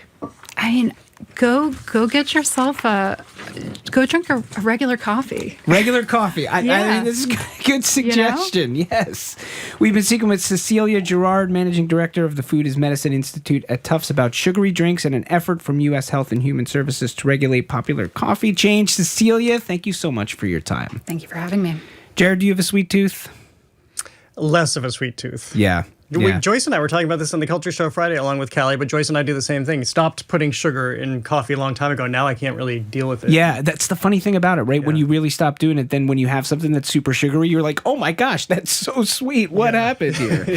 Speaking of the Culture Show, Jared Bowen, host of the Culture Show, what do you have today? Well, who doesn't love Johnny Carson and I the Tonight Johnny Show? Carson, yeah. So Mark Malkoff, who has just written this new book called Love Johnny Carson, is based on hundreds of interviews he's done over the years for his Johnny Carson podcast, where he got so many people to talk about fascinating. him, including people who work with Johnny Carson. Oh, that sounds excellent. So it's an obsessive fan's guide to everything that Johnny Carson created, which for those of us who host shows is really fascinating. Plus Stereophonic, the Tony Award-winning Broadway play about a rock band, not unlike Fleetwood Mac, that is trying to make great music and stay together, comes to town. We'll talk to two of its stars. And then Pedro Alonzo is taking us along his recent road trip through Mexico. That sounds like a great show. That's the Culture Show coming up in just under 2 minutes here on GBH. As for the Curiosity Desk, that is it for us today. Our team is Aidan Connolly, Rachel Armani, Olivia Corcio, Hannah Loss, and Nicole Garcia. Patty Daniels is our steady hand. Our engineers, John the Claw Parker. Special thanks today to Maddie Geyer and Andrew Massawa. We will be right back here in 23 short hours on GBH 89.7 and streaming on YouTube. Until then, I'm Edgar B. Herwick III. Stay curious out there.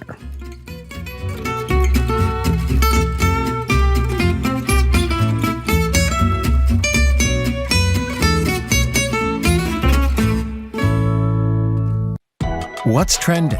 What's interesting? What's going on around town? We're talking all things arts and culture on The Culture Show, next on GBH 89.7. Funding for our programs comes from you. And Mass General Brigham Health Plan, providing coverage plans for individuals, families, employers, and retirees with benefits that help you live in your moment. More at massgeneralbrighamhealthplan.org. You can dance and you can jive when the world's most popular ABBA tribute band comes to your living room. They're also coming to town, and we've got tickets. Watch Arrival from Sweden tonight at 7:30 on GBH2. You're listening to 89.7 WGBH HD1 Boston. Online at gbhnews.org. GBH News. What matters to you? I'm Jared Bowen. Coming up on The Culture Show, here's Johnny. With that nightly introduction, Ed McMahon ushered in one of television's most influential figures ever. For 3 decades, Johnny Carson ruled late night, launching comedy, music, and political careers, all while setting a standard that we still expect on television today. But the man millions of Americans went to bed with remained famously private. Now comedian and author Mark Malkoff draws on hundreds of interviews he's conducted to provide an introspective look at the man behind The Tonight Show. Then a rising rock band is chasing the album that could define them, if they don't destroy each other first. Stereophonic, the Tony Award-winning play, drops audiences into the pressure of and obsession to make music. As the show opens in Boston, we'll talk with 2 of its stars about living inside this pressure cooker, where brilliance and breakdown share the same mic. And a 17th century church frozen in lava, the Spanish-fueled cowboy culture, and a desert city finding new life. Culture Show contributor Pedro Alonzo shares stories from his road trip through Mexico and the inspiration he found along the way. That's all right now on The Culture Show.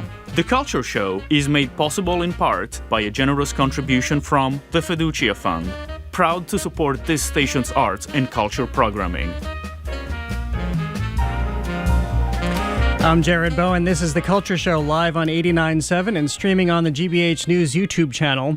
On Friday afternoon, news broke that Andres Nelsons will step down as music director of the Boston Symphony Orchestra at the end of the 2026-27 season. As a BSO statement read, the decision to not renew his contract was made by the BSO's Board of Trustees because, beyond our shared desire to ensure our orchestra continues to perform at the highest levels, the BSO and Andres Nelsons were not aligned on future vision. Nelsons, who has led the orchestra for the past 12 years, has been a major force at Symphony Hall in Tanglewood, shaping the orchestra's sound, profile, and acclaim, most recently with 2 Grammy wins last month. His tenure will end with the conclusion of the Tanglewood 2027 summer season. We'll be covering this story as we learn more, including this Friday on our Week in Review, with a look at what this means for the BSO's future and future opportunities at the storied orchestra. But right now,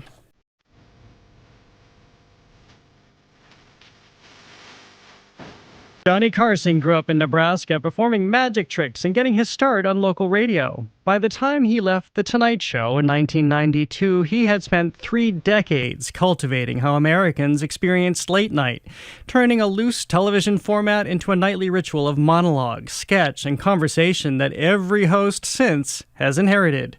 Part of Carson's genius was range. He could get a laugh with a raised eyebrow or a perfectly timed pause. Or he could disappear into a full-blown character like Karnak the Magnificent, whose sealed envelope routine became one of the show's enduring signatures. A single appearance on Carson's show could launch the career of an up-and-coming comic, singer, and even politician, all as millions of viewers ended their day with whatever Carson decided was funny, strange, or worth talking about. Yet the man himself remained elusive, intensely private, rarely granting interviews and largely disappearing from public life after he stepped away from television.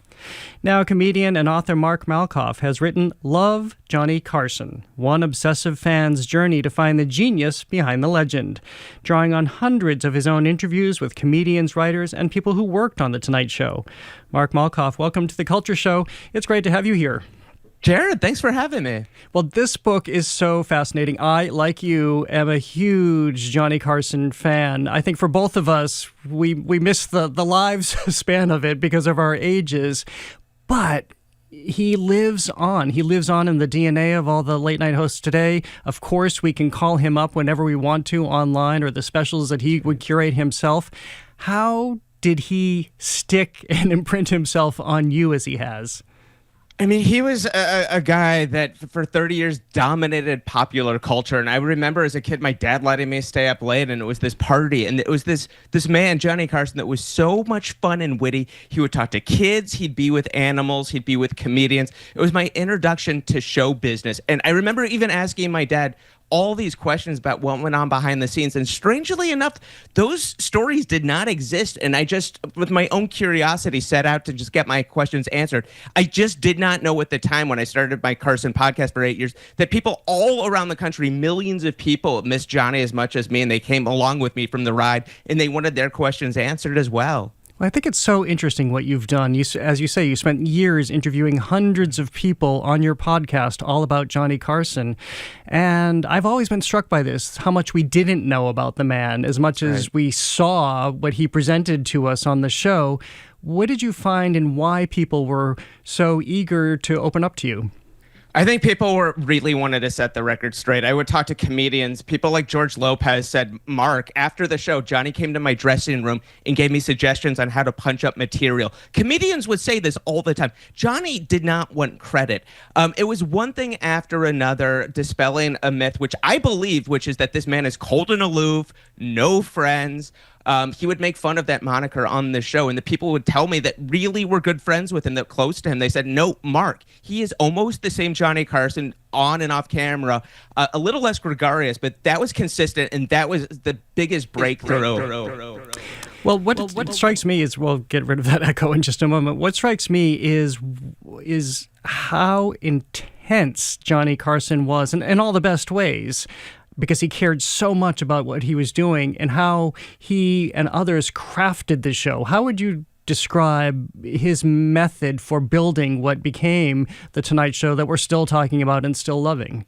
I mean, wife number two, who was his girlfriend at the time, is the art architect of The Tonight Show. Johnny didn't think he could replace Jack Paar at The Tonight Show, the biggest star in TV, and she is the one behind his back that set up an audition with NBC. Johnny had no idea. She is the one that was hiring and firing producers. One of Johnny's producers, Peter LaSalle, said Johnny had no idea how powerful she was behind the scenes. This was a man, when he woke up, he was working on the show up until showtime and guarding his energy. He was doing, Jared, an hour and 45 minutes, 5 nights a week. NBC was having him go out on the weekends. He was exhausted. I mean, one of his competitors said it was more, doing that show is more exhausting than shoveling snow for hours. Johnny would be exhausted. He put everything in the show. Something was going to suffer, and unfortunately was his personal life. How singular did he make the show from what he inherited? There was Steve Allen and Jack Paar before him. Johnny wanted to make the show all about entertaining. Steve Allen and especially Jack Paar would put their opinions, sometimes their political opinions. Johnny said, no, people at 11:30 are going to bed with me. They want to be entertained. Why would I want to alienate half my audience? Now, occasionally, organic controversy would happen. But it wasn't manufactured. Like Jack Paar would be professional wrestling sometimes. He'd be crying on the air. You would not know what the guy was going to do next. But Johnny just wanted an entertainment show. He wanted to launch talent. I mean, you went to Emerson. Stephen Wright had tears in his eyes telling me about the fish out of water story about this young comic getting plucked from Cambridge. Suddenly, Johnny calls him over to the desk after his set, and his life has changed. I mean, they all tell me I have 2 birthdays, my real birthday and when I did Johnny Carson, and their lives are never the same.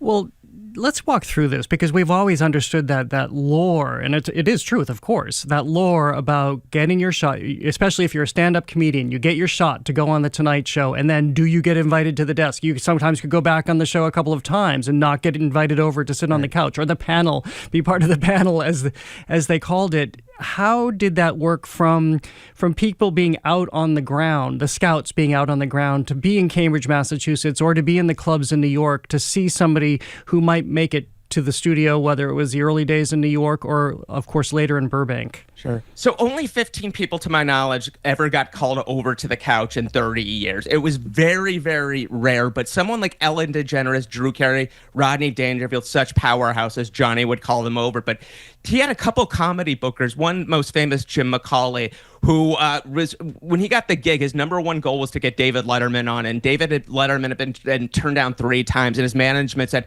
David is not coming on unless he's doing panel automatic. And I think that after Robert Klein, that was the second time it ever happened. So Dave got to sit. But, someone like Jerry Seinfeld, who was a powerhouse, 5 times. It took him 5 times till he finally sat down. So it was all this different. If you get a handshake, that was amazing. Jay Leno got a handshake. Jay Leno's problem is Johnny loved him so much, he kept putting him on the show too often. Jay ran out of material after 5 appearances and bombed, unfortunately, once or twice. And Johnny said he's never coming back. Jay starts going on Dave Letterman's 12:30 show and becomes such an amazing comedian. In 1986, Johnny changes his mind and Jay becomes permanent guest host, and we all know what happened with Jay. Well, how did it work? So was it really that organic that in the moment during the taping, it was all live to tape, yes. Johnny Carson would decide, okay, for in each of those 30 instances, it wasn't preordained. This is the moment I am actually going to call this person over. It was completely spontaneous. Sometimes they would bump guests. I mean, when Johnny would get excited for somebody, they would have these civilians on. A woman that was a potato chip inspector in Indiana, and the potato chips were in the shape of different objects. He would bump A-list movie stars and TV people for these people. If Johnny had such a good sense of what was entertaining and what America wanted. So if it was somebody like Freddie Prinze, I mean, this was a 19-year-old who goes on the show in 1973, 74. Within 6 months has the #1 sitcom in America, Chico and the Man. That was the power of Johnny. That was the power of The Tonight Show. And unfortunately, that does not exist today. How much of his understanding of what America would want to see as they're in bed with him, because of course so many people were watching from their bedroom, and we all know that you spend regular time with someone that you're watching or listening to, it does feel like an intimate experience. How much of that came from his own upbringing, which started in Nebraska before he went to New York and then ultimately landed in California? Definitely Nebraska was a huge influence. Number one, his rule is, I'm going to make my guests look good. He loved David Letterman. He produced David Letterman's show, but he said, my audience would never accept me making fun of my guest and doing that type of humor. So he was always polite. He detested when somebody would come on the show and not be polite. Even behind the scenes, someone like Jerry Lewis, one of the biggest movie stars, was rude to Johnny's staff, and Johnny said he's never coming back. William Shatner was somebody that wouldn't let Johnny get a word in. You know, Johnny wanted it back and forth, and then Shatner turned his back on Johnny to talk to a previous guest, and then Shatner, back then it would say, Johnny would say he has a show, TJ Hooker, on another network on Saturday, and of course Shatner said, I'm on ABC, so 3 strikes and you're out. Shatner is not coming back. Well, So does that feed into the aloof and cold nature reputation that Johnny Carson developed? He was so sensitive. David Letterman was the same way. I worked over at the show. I didn't have much contact with him. But for somebody that was that public figure, he would say the critics hurt my feelings. He would read the books on him, and he would get hurt easily. His friend Carl Sagan, the astronomer, went on 17, 18 times. And the last time, interrupted Johnny twice to correct him on statistics and did it very abruptly. And Johnny was so embarrassed and thought it was bad manners and banned his own friends. So it was definitely surprising on some of the people that the etiquette, like Ellen DeGeneres was banned, unfortunately, her 3rd time. Because she was told not to do a religious joke, and she did it anyway. And Johnny was a humanist. He did not believe, he wasn't religious, didn't believe in God. He believed there was nothing in the world that's spiritual. It's like our job as humanists is to leave the world in a better place. But he knew that religious people watched the show, and they would complain in droves with letters, and he just didn't want to offend people. So unfortunately, Miss DeGeneres never came back. I was also struck in reading the book, you talk about something else that played into that quote-unquote aloof nature was just the life he was confined to ultimately, that even before social media, even before the mega fame, although not to say that there's always been paparazzi, there's always been fame and interest in celebrity, but he became more and more isolated, including having security around him or needing security because of threats. He did. I mean, John Lennon's assassin, Mark David Chapman, had a short list of people to kill if it wasn't Lennon, and Johnny was on that short list. I mean, the FBI routinely had to protect him. People climbing over his wall in Bel Air, threats to his life, extortion. I mean, it was really, really bad. And in Burbank, he had security in his house at Bel Air and then Malibu, and he would have guards that would walk him to and when he would arrive at work. But he insisted on driving himself. He didn't want a bodyguard. Ed McMahon had a limousine. Here's Ed was the license plate. Johnny thought that was ridiculous. But Johnny did carry a nickel-plated gun for protection. Thankfully, never had to use it. But he really did try to keep that Nebraska person. He'd, carry a sack brown paper lunch. It was routinely, he just thought the whole celebrity thing was just completely ridiculous. And the people that knew him, I mean, he was keeping in touch with people from Nebraska left and right. I talked to them. They were telling me stories. I mean, he was the same John. If you were in the John Club, he was John to you. He wasn't the most famous man in America. He was your friend. I'm speaking with Mark Malkoff about his new book, Love, Johnny Carson, One Obsessive Fan's Journey to Find the Genius Behind the Legend, out now. Going back to Ed McMahon for a moment, interesting that he didn't necessarily want Ed McMahon to be his sidekick at first, but it seems to become his emotional support co-host. It was one of those things where to become another thing, and that way Johnny was kind of conflicted taking the gig. So he was going to have somebody, because Ed McMahon was his announcer on the game show, so he wanted to start fresh with his friend Hank Sims in California. Now, Hank Sims didn't want to relocate, so what Ed did, and this is the best thing Ed ever did in his life, is he took Johnny out to dinner with the wives, got on his hands and knees, tears down his face, begging Johnny to take him with him. I just got a new house in King of Prussia. You have to take me. And Johnny got very embarrassed and said, fine, I'll take you, Ed. I'll take you. And for 30 years, I mean, this was unheard of, Jared, to do a show like this for more than 4 or 5 years. I mean, to do 10 years was like out of the question. And this is 30 years that the two of them were in sync. I mean, they could read each other's minds. Once in a while, Ed would overstep and have to apologize to Johnny, but it was a marriage. They were very close in New York. Ed would help get Johnny home. Johnny would talk on the show that he was a bad drinker. He really did put his life out there, his struggles with being overly competitive in the drinking. But Ed really was there for Johnny in those New York days. You're right, in those New York days that he would, the assistant would put the vodka tonic on the desk for him. Right. And to what degree did you come to understand in talking to so many of his associates and or friends the role alcohol played in his having to do the show? Back then on the show, it was smoking and drinking. And Johnny, for an hour and 45 minutes, it was one mug of vodka. Everyone tells me he was not intoxicated on the show. But he was one of those people that said, I would have 1 or 2 drinks and be fine. And it's that one drink too much, he said, I would turn into Attila of the Hun. Some people get fun-loving when they drink. Johnny said, I would go the opposite, want to fight the room. And there were definitely some really close calls and a threat on his life. Frank Sinatra had to intervene in New York in 1971. So alcohol was always an issue. And then in 1982, he was arrested for drinking and driving. He was pulled over in his DeLorean after he left a restaurant for expired tags. He voluntarily took a breathalyzer.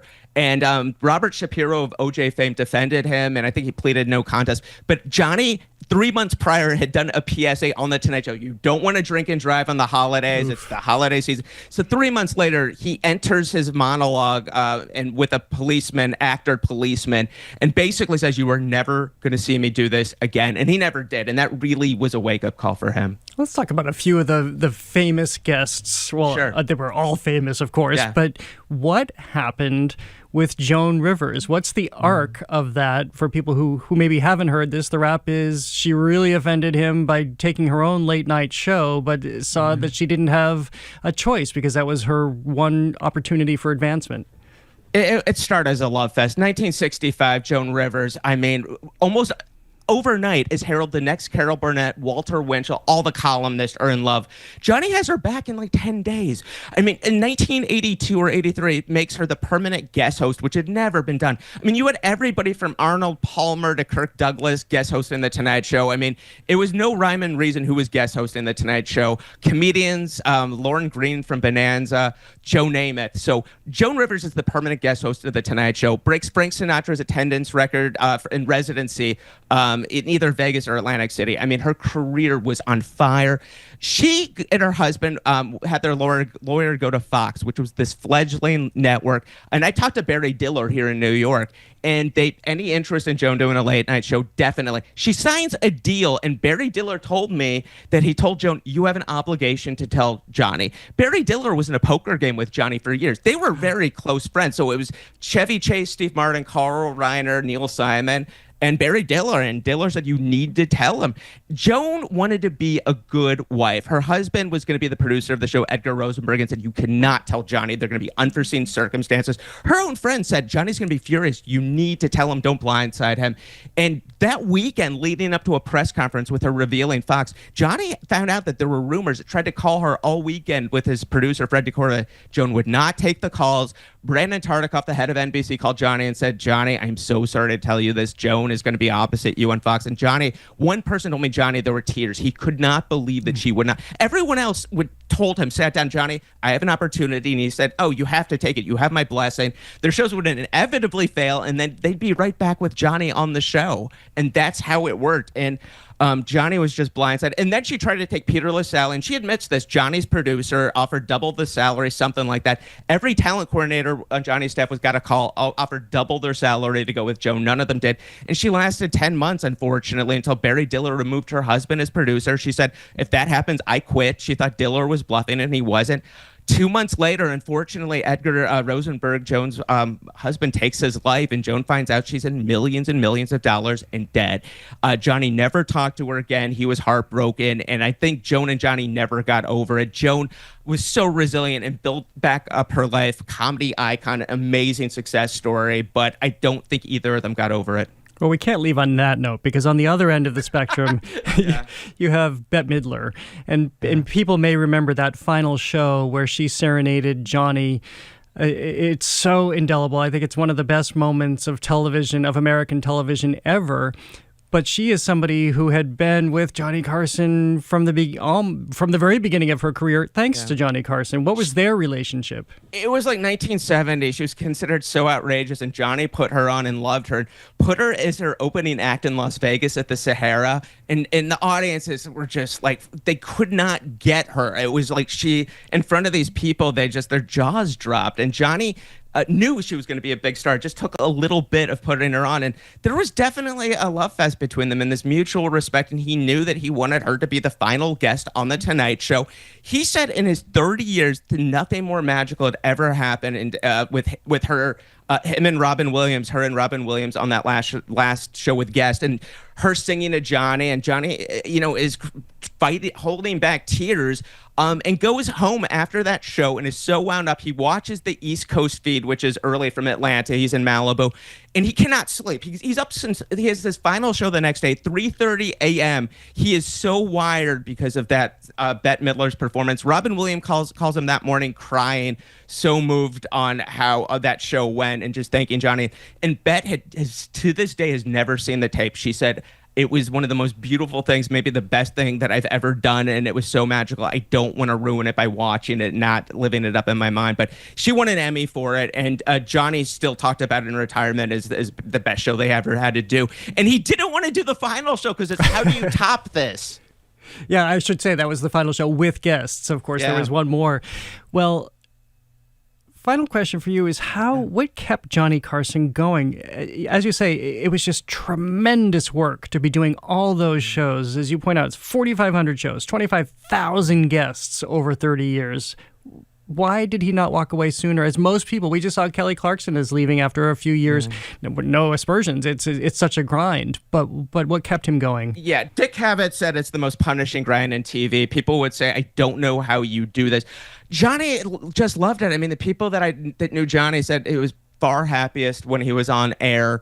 He had a lot of divorces, and his son was killed in a tragic accident in 91. Friends like Michael Landon died early. So this was an escape for him. It was one of those things with whatever his life was going, he could do the Tonight Show, and he just loved it. He was performing since he was 14 doing magic. Dick Cavett remembers being 12 years old and 22-year-old Johnny Carson in a church basement doing magic in Nebraska. I mean, this was a man who was just born to do this. He knew that he couldn't really go out and do anything else. He was a frustrated singer, but he knew the audiences wouldn't accept him as something else. And it was just, he knew he got movie offers. I mean, he was offered the Thomas Crown Affair, Steve McQueen's role, and he said, the audiences are not going to accept me. This is what I do. And he did it better than anyone. And just the fact, Jared, 30 years he hasn't been on the air, and all the late night hosts still talk about him. That's remarkable. I mean, over 3 billion views on YouTube of Johnny and The Tonight Show. I mean, Rodney Dangerfield and Johnny, I mean, it's as funny as it was 30 years ago. Well, Mark Malkoff, your book is so enjoyable to read, and I only barely scratched the surface, so it's every reason everybody needs to go pick it up and hear all of these great stories and understand the process of how this institution became such an institution. Thank you so much for being with us today. This was fun. Thank you so much, Gerard. Thank you. Author and comedian Mark Malkoff's new book is Love, Johnny Carson, One Obsessive Fan's Journey to Find the Genius Behind the Legend. Coming up, Boston is turning up the volume on Stereophonic. The multi-Tony Award-winning play is heading to the Emerson Colonial Theatre. 2 of the stars join me next on the Culture Show. Stay with us.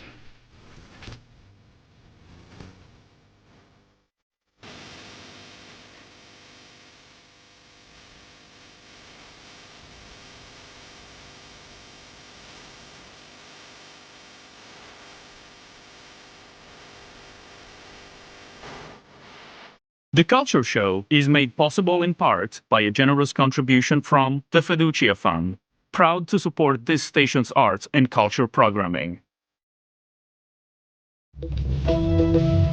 I'm Arun Roth.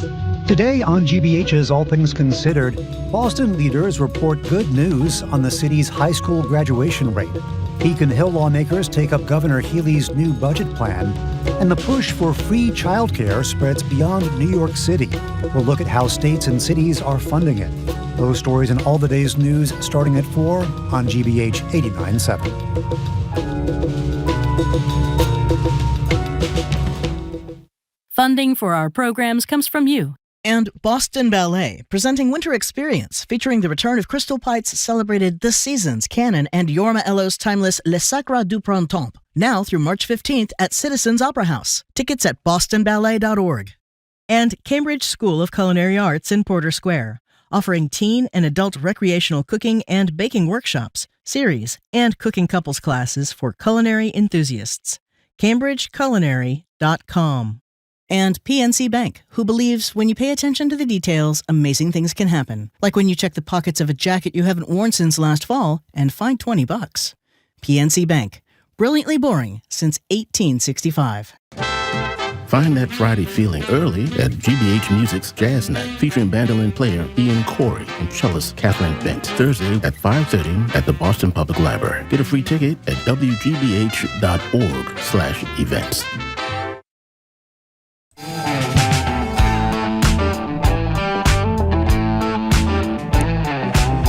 I'm Jerry Bowen on 89.7 and streaming on the GBH News. I'm Jerry Bowen on 89.7 and streaming on the GBH News YouTube channel. You're listening to The Culture Show, and we're listening to Masquerade. I might take you to the masquerade. Soul to soul in the movie pain. I've been here so long that that's where you have gone, so I grab my bag and I'm on my way. That's from the Broadway cast recording of the Tony Award-winning play Stereophonic. Set inside a California recording studio in the 1970s, Stereophonic follows a rock band on the brink of finishing an album. But as history has often revealed, sex, drugs, rock and roll do not a good combination make, unless you're sitting down to a pretty dynamic play. It charts months of recording sessions when microphones capture everything, the takes and retakes, the grudges and reconciliations, the egos and insecurities, as the band is both on the verge of breaking up and breaking through. Written by David Adjmi, with original songs by Will Butler of Arcade Fire, it was a sensation on Broadway, earning a record-breaking 13 Tony nominations in 2024, the most ever for a play. It won 5, including Best Play. Now Stereophonic is bringing audiences inside the studio and into the volatile, obsessive process of making a record by way of a national tour. It's cranking up the volume at the Emerson Colonial Theatre March 10th through March 15th.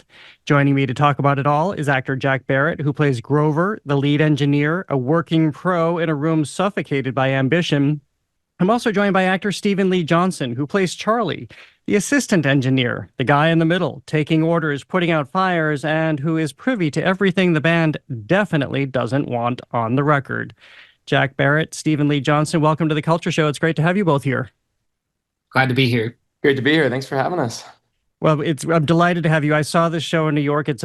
First of all, it's a triumph to have a drama touring the country. We don't often see that. We usually see straight up musicals. But Jack, let me start with you and how you describe this moment which we're dropped into this band in the middle of their recording. Wow. How would I describe it? I think it is a pressure cooker for the band in many ways. Early on in the play, we find out that they have a song that's like climbing the charts, and their previous album is also climbing the charts as well. And that immediately puts the pressure on everyone, from the people recording the next album to both the engineers as well, some of whom don't have the experience that's possibly necessary to record this next album. So I think from the start, the audience is dropped into almost a claustrophobic setting. You're trapped in trapped and just inside of a recording studio for the period of a full year as the play goes on. So it's a real pressure cooker. Well, Stephen Johnson, you're both actors. You've both been in productions. You know what happens when artists come together, all with the motivation of creating something really terrific, whether it be a piece of theater or be an album. How do you describe everything that Jack just described, but in the context of having musicians, artists coming together? Yeah, I think that there can be a whole different level of ego attachment that can be kind of infuriating, but luckily for the play, incredibly entertaining. There's a certain kind of conflict that can arise with artistic differences because they're so incredibly subjective, where I think in a lot of other jobs, there's some version of objective reality to agree to. And with art, it's so hard, right? So it can make for very frustrating processes for brilliant pieces of work. But for this play, it's a really fun watch. Well, it's fun to talk to both of you who are playing the engineers, who are, to some degree, surrogates for the audience, because things that we might be thinking in the audience are things that the engineers are certainly having discussions about, also bearing the brunt of, but also can offer commentary on. How do you, each of you, see your roles? Jack, I'll start with you. Yeah, I think a big part of that just comes through in the dialogue. A lot of times we do have moments where maybe the band leaves the room for just a second and we have 1 minute to quickly debrief everything that's just going on. But I think as well as that, a large part of what we both bring to the character is, even just subtleties in our bodies. If something's happening, a lot of times we're actually facing away from the audience and we're watching, but just small, we call it backting, acting with your back, like small reactions to things that happen. So, it might even just be like a quick glance over to each other, like, can you believe what's happening right now? But I do think that those small subtleties actually add something for the audience of like some recognition of, oh yeah, those two know how crazy this is, right? I think that's an important part of a play, honestly. And Stephen, how do you see it? Because your character is a different shade too, even between the two engineers. Yeah, my character is unique in the play in the sense that my character is the only character in the play where the success of this album, while I do think it matters to him, it's not make or break, it's not do or die. And I think that offers an incredible opportunity for humor because the audience can also see the bigger picture in a way that no character, ironically, other than Charlie can. That sometimes these like petty little fights are just about these like macro things, not worth it at all. And I can see that as Charlie, and it's kind of fun because I can feel this connection to the audience as they're seeing that as well. I want to talk about, to give our audience a picture of what's happening for those who aren't streaming on our GBH News YouTube channel. I've never seen staging like this, where you walk into the theater and there's glass descending on part of the stage so that you're looking into the sound room where this album is being recorded by the artists. And then a little bit lower is the control room, where they're often gathering on couches and where they can relax a little bit because they're not in the pressure of that glassed-in enclosure. What is it like to be in that environment, which is so realistic, and how realistic is it in terms of the equipment at which you're sitting? I'll direct it to you, Jack. Yeah, I mean, I think it really helps with sort of one of the parts of the play in that when the audience walks in, the play just begins. It just starts. There's not a curtain that drops down. It's like you are dropped into the middle of something. And in some ways, immediately the characters start talking about things that maybe you have no idea what's even going on, but you're just dropped right into it. And I think that really adds to the feeling that you are sort of a fly on the wall for this whole process. And the set really adds to that. It's like an incredibly realistic set. We've gotten the chance to visit recording studios while we've been on tour, and this matches incredibly well to those recording studios of the time.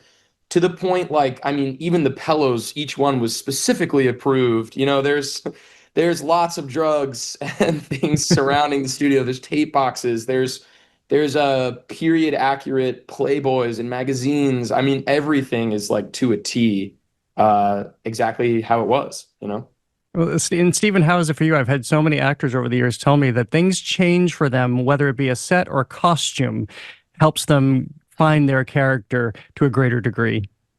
Totally. I think for me, a lot of it is in the shoes. The second I put the shoes on, something kind of changes for me. But I mean, yeah, I couldn't have said it better myself about the set. The only thing that I would emphasize is that it's the first time anything like this has ever really been made. So you are watching like a piece of like kind of like theater production history with the live soundstage. But beyond that, the costumes are incredible. They're so fun.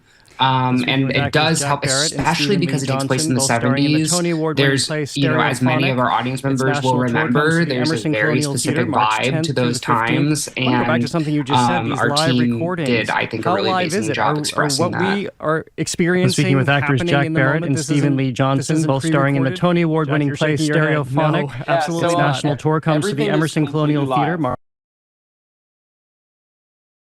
Live recordings. How live is it? Are what we are experiencing happening in the moment? This isn't pre-recorded. Something back and check to see if it was good or. Jack, you're shaking your head. No, absolutely not. Everything is completely live. So all the music, all the songs played, every track that they're singing is live that evening. And the playbacks are live as well. So when they want to listen to something back and check to see if it was good or when we go through something, that is a live recording as well. So all the little imperfections that make music so great when it's recorded live, you hear. And I think that is what adds something just so incredibly special to this show, is like all the sweat and tears that's put into making this album and like really playing, and the bonding that happens through that is real every night. Like, I mean, me and Steven have gotten to sit and watch this band bond over hundreds of shows this whole tour, and it's just incredible. Well, Steven, I was struck when I saw this in New York about the naturalism that we experience, that there are moments of silence and there are pauses, because this is what happens in real life, especially if we think that so much of this is happening in late night hours. And of course, that's a whole different vibe. That's a whole different temperature of the room at that time of night. What is it to be part of something that is so naturalistic that we can relate to, and again, the audience feels like it has just stepped in, it's sitting there among you on those pillows? It's really exciting. I think that our director, Daniel Auken, did such an amazing job. It sort of feels as an audience member like you're not supposed to be there. Like you're watching something that you really shouldn't be there for. And there's something very exciting about that, and also a little confounding, right? Because most of the big Broadway tours that come through, and there's nothing wrong with this, are made to just kind of be pure entertainment. Everything is catered for the audience. This show does ask the audience to lean in a little bit, but I think that most audiences are just really excited to rise to the occasion because they are rewarded for leaning in.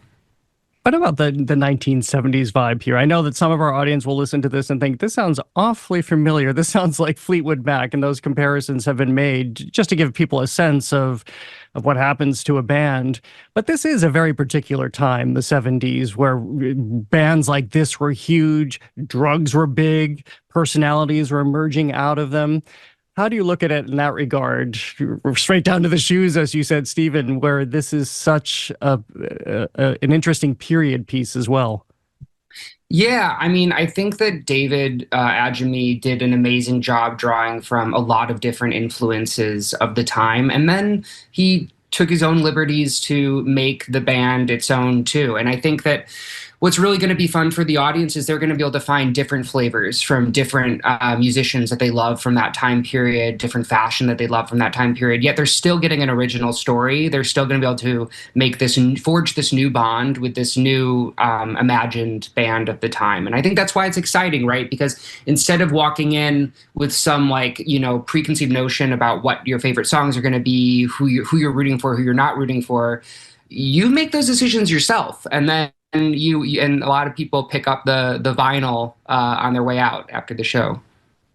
What has it been to be able to tour a drama? I noticed you both nodded vigorously when I said this. We're so used to touring musicals come in. It's rare that we get to see a straight up play, but yes, of course, it has music that has such success on Broadway and then is able to tour. What's the opportunity there, Jack? I mean, I think that it's just something that not, you know, a lot of folks come to see this show and it is surrounded by musicals within the program. And I think that they are surprised and challenged by it in the best possible way. I mean, I just think about myself, you know, I grew up in Baltimore, and if I'd been able to go see a play like this, like while I was in, you know, high school or something, I would have just been over the moon to see a piece of theater like this, because I do think it's incredibly unique.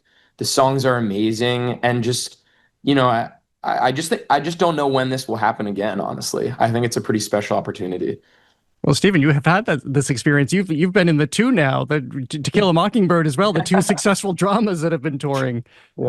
Yeah, I feel very, very lucky. I loved touring To Kill a Mockingbird, and I loved touring Stereophonic. And you know, to pick a favorite would be impossible because I love them both for such different reasons. But I will say that, like, what is kind of amazing and almost singular about Stereophonic, it hasn't really happened since, I would argue, like August Osage County, like 20 years ago, that that something just came up with no IP attached to it, no stars attached to it, and it was just so undeniable. Stereophonic was just so undeniable at Playwrights Horizons that some producers saw it and were like, we're going to put this thing on Broadway with no stars and no IP. And that is like considered like suicide to do on Broadway. Yes. And it was a huge success. Why? Because it really is that good. And for them to take the same risk with the tour, I'm so glad that they did it. I think it's really good for the forum. And also I feel like an incredibly lucky duck to be along for the ride too. Well, I remember when I was in New York the weekend I was seeing it, I ran into somebody from Boston who said a friend of theirs who lives in New York had said that it reaffirmed their faith in theater after seeing this show because of how it was moving things forward. Well, final question for you both. I know that you presented the show in Los Angeles as well. And of course, maybe I didn't say this yet, but this is where the recording happens. Obviously, Laurel Canyon, we know that whole vibe. What was it to be out in California and do this show and be in that landscape? That's a great question. I mean, I think one part of it was that it was really cool to see a lot of the little references land with folks. Like, there are certain things about the distances between, you know, for example, like small cities outside of cities that people would understand and laugh at, and that was really special. But I think it felt like bringing the show to its spiritual home in some ways, and I think that clicked with a lot of people. People resonated with certain characters more than they do in other cities or states. And, you know, it was a wonderful experience. Yeah. Stephen? Yeah, I mean, bringing it home to that audience was really, really exciting, not just for us to be embraced, but also for us to be able to embrace their culture and bring some of that into the show. Like, we got to tour the studio where so many of those like hit records got made, and like to just kind of be in there and kind of feel those ghosts in there with you was really special. And I think that we brought that back with us and in our hearts into the show. Yeah, and a small detail I just wanted to add was we actually have a period appropriate Rolling Stone magazine on stage, and one of the headline writers on that, Benjamin Fong Torres, I think is his full name. He actually like came and saw the show, and that was just such a crazy full circle experience to think like his writing is on our set and now he's watching this show. That's insane. Yeah. Well, congratulations on this show. We're delighted to have it in Boston. It's been a pleasure to be with you both today. Thank you. Thank you. Thank you so much. Actors.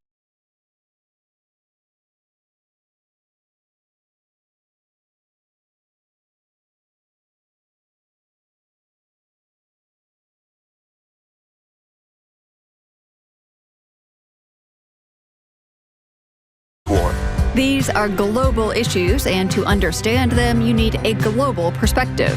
I'm Carolyn Beeler. And I'm Marco Werman. Join us for The World each and every weekday. This afternoon at 3, here on GBH News 89.7. Our programs are made possible thanks to you. And the Museum of Fine Arts, presenting Framing Nature, Gardens, and Imagination. This new exhibition of beloved and never-before-seen treasures centers gardens across time, place, and cultures. More at mfa.org. And Speakeasy Stage Company, presenting The Antiquities, a genre-defying retrospective on the human experience, is now open and runs through March 28th. Ticket info at speakeasystage.com.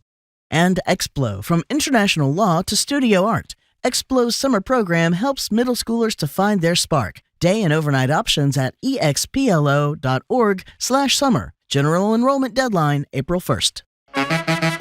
The trusted local news you rely on. In your pocket. The GBH News app brings you curated coverage so you can focus on the issues that matter most. Download it today on the App Store and Google Play.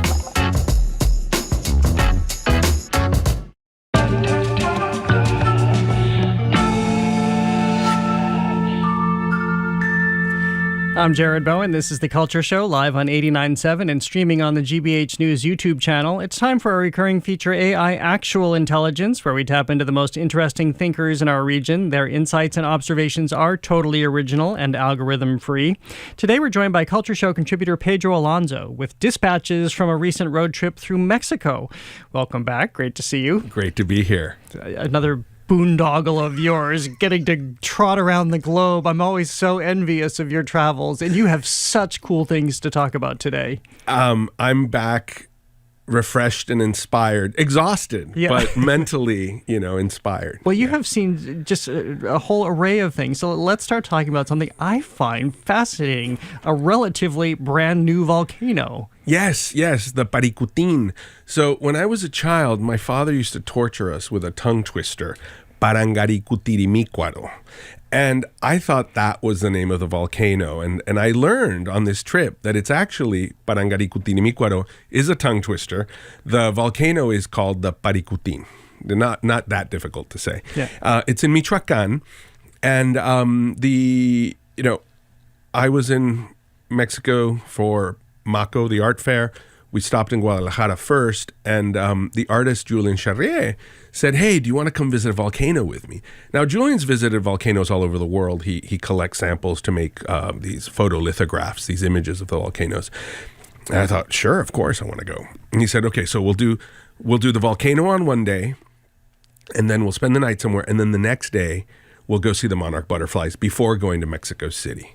So a road trip through Mexico is always fun, but this is through Michoacán, which is considered to be one of the most dangerous states in Mexico. So it is something you need to be aware of. And I was there for Day of the Dead when the mayor of the city of Uruapan was assassinated. So it was so we went back, and were you there? I meant to ask you this. Were you there when all of that unrest was happening, when they took down the cartel leader? I flew through Guadalajara the following day, which was fine. I missed all the violence, but and it had calmed down significantly. But yes, I was in Mexico. And I had just been throughout that part of Mexico, Guadalajara, Michoacán. So it was very present for me. But honestly, the most dangerous part of the trip was Jose Davila's party the night before. Of course. And I have the distinction, as he pointed out, of, you were the last to leave. You're serious. So the next morning, in my ridiculous hiking gear, because I thought we were going to climb the volcano, we drove out there. Fortunately, I didn't have to drive. But the person who was driving had set the GPS. And as we're making our way through to find this volcano, really a church that was buried in lava, we enter we'll go through this little town, and all of a sudden we're in an avocado grove. And the guy, and I was looking at my phone to figure out where we were. And he says, "Well, the gate's open. Should we go through?" I said, "Yeah, sure, go through." And I was distracted and, hung over. And then I realized, wait, we're in the middle of an avocado grove in Michoacán. And the avocados have become, there's a lot of violence surrounding the avocado. And cartel control and communities fighting back. So there's been a lot of violence around the avocado. And then I realized, wait, we're in the middle of an avocado grove in Michoacán. There's no volcano. There's no lava. There's no church. We need to get out of here. And by old-fashioned ways, asking people for directions, we went over this hill and down into a valley, and there you could clearly see the Paricutin and where the lava flow had come down. And then I wasn't sure how remote this place was, so we were looking for a place called San Juan Parangaricutiro. And this is a church that was built in 1618 by the Augustinian order. Right? I had seen photos of it. And the photos you see are usually aerial shots of a church tower coming out of a bed of lava. Very dramatic. So we arrived, and it's stunning. There's 30 feet of lava that you have to climb up into and over to get to this church. The entire nave of the church has been consumed. And what you have is the church tower sticking out. And now, just sticking out of what is now ground level. Lava. No, Yeah. you can literally see the lava. It's not ground level like... No, you climb up to it, but yeah. It's a lava bed, yeah. There's no getting down into the church, in other words. Well, actually, there at the back, the altar is exposed, which of course is like a miracle. And the eruption happened in 1943, and no one was killed. No one died. The lava flowed rather slowly, and as far as I know, no one was killed. That's what I was told. And the people lived in these traditional homes called trojes, which they just disassembled, moved, and then rebuilt. Best quesadillas ever. So before we start talking about the food, so this is a pilgrimage for many people to see this church that is now enshrined, for lack of a better term, in lava. Yeah, no, there were lots of people. It felt like the kind of place people would go to on a Sunday to hang out. It was a Sunday, and we were hanging out, and it was just spectacular. It was a gorgeous day, and it was a lifelong dream to see this for me. So I was very happy to go, and there was no unrest or violence or anything like that, although we were in a place that is considered dangerous and can be dangerous.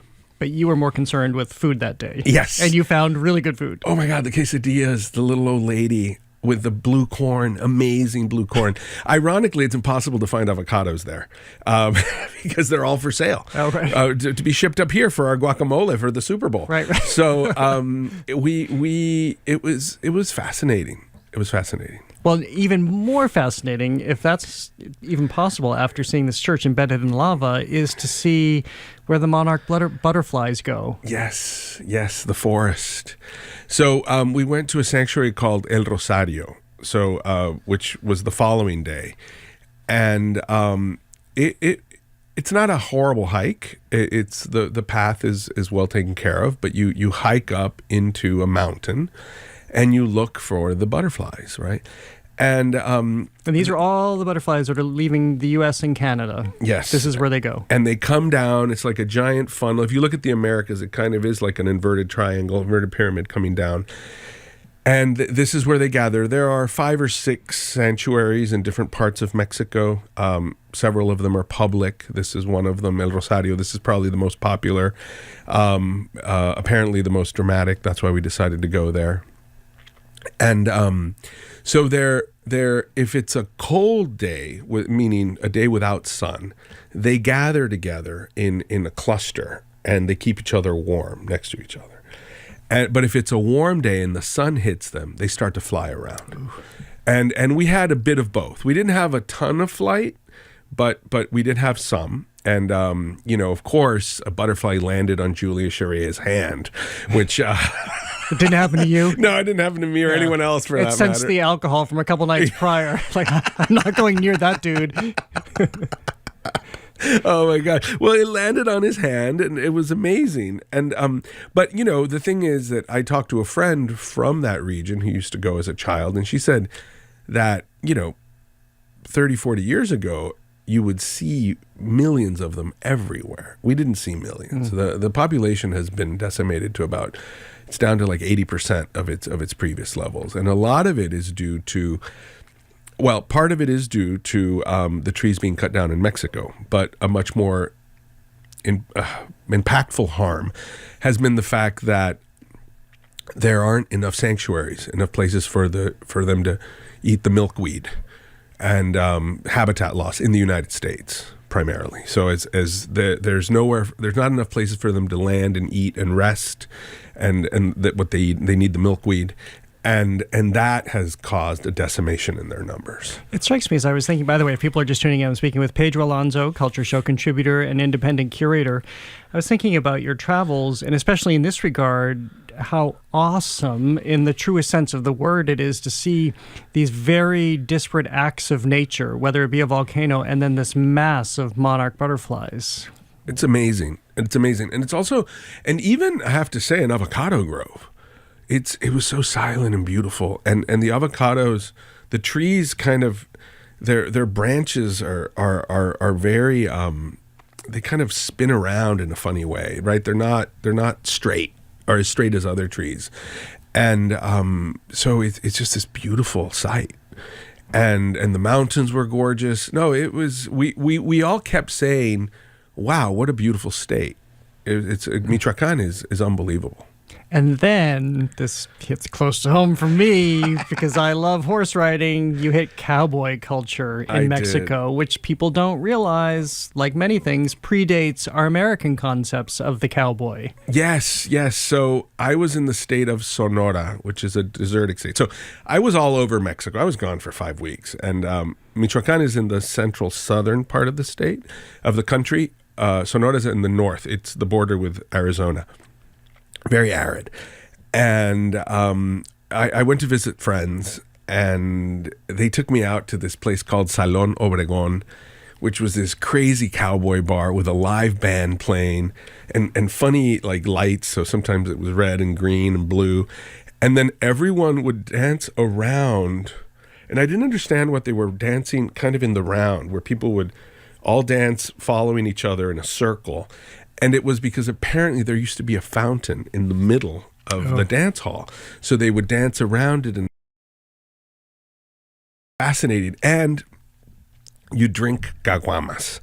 Caguamas are it's like a 40 of beer. So we were drinking 40s of Tecate.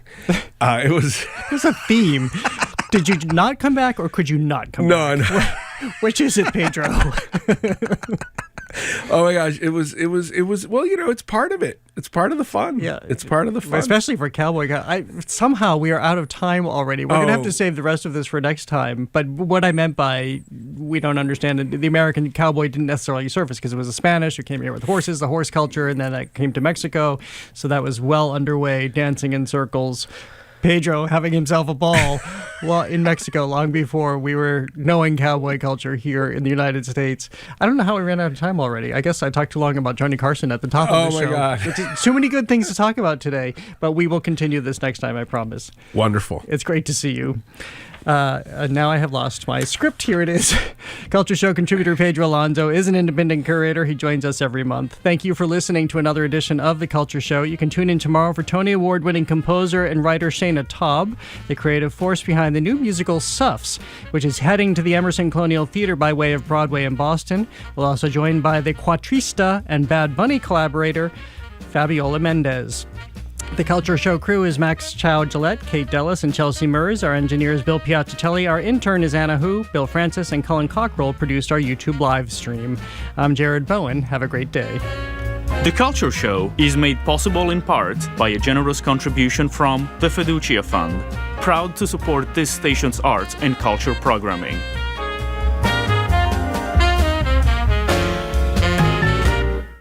Spend your afternoon with us. Stay with us for GBH's All Things Considered at 4 and Marketplace at 6:30. But first, the world.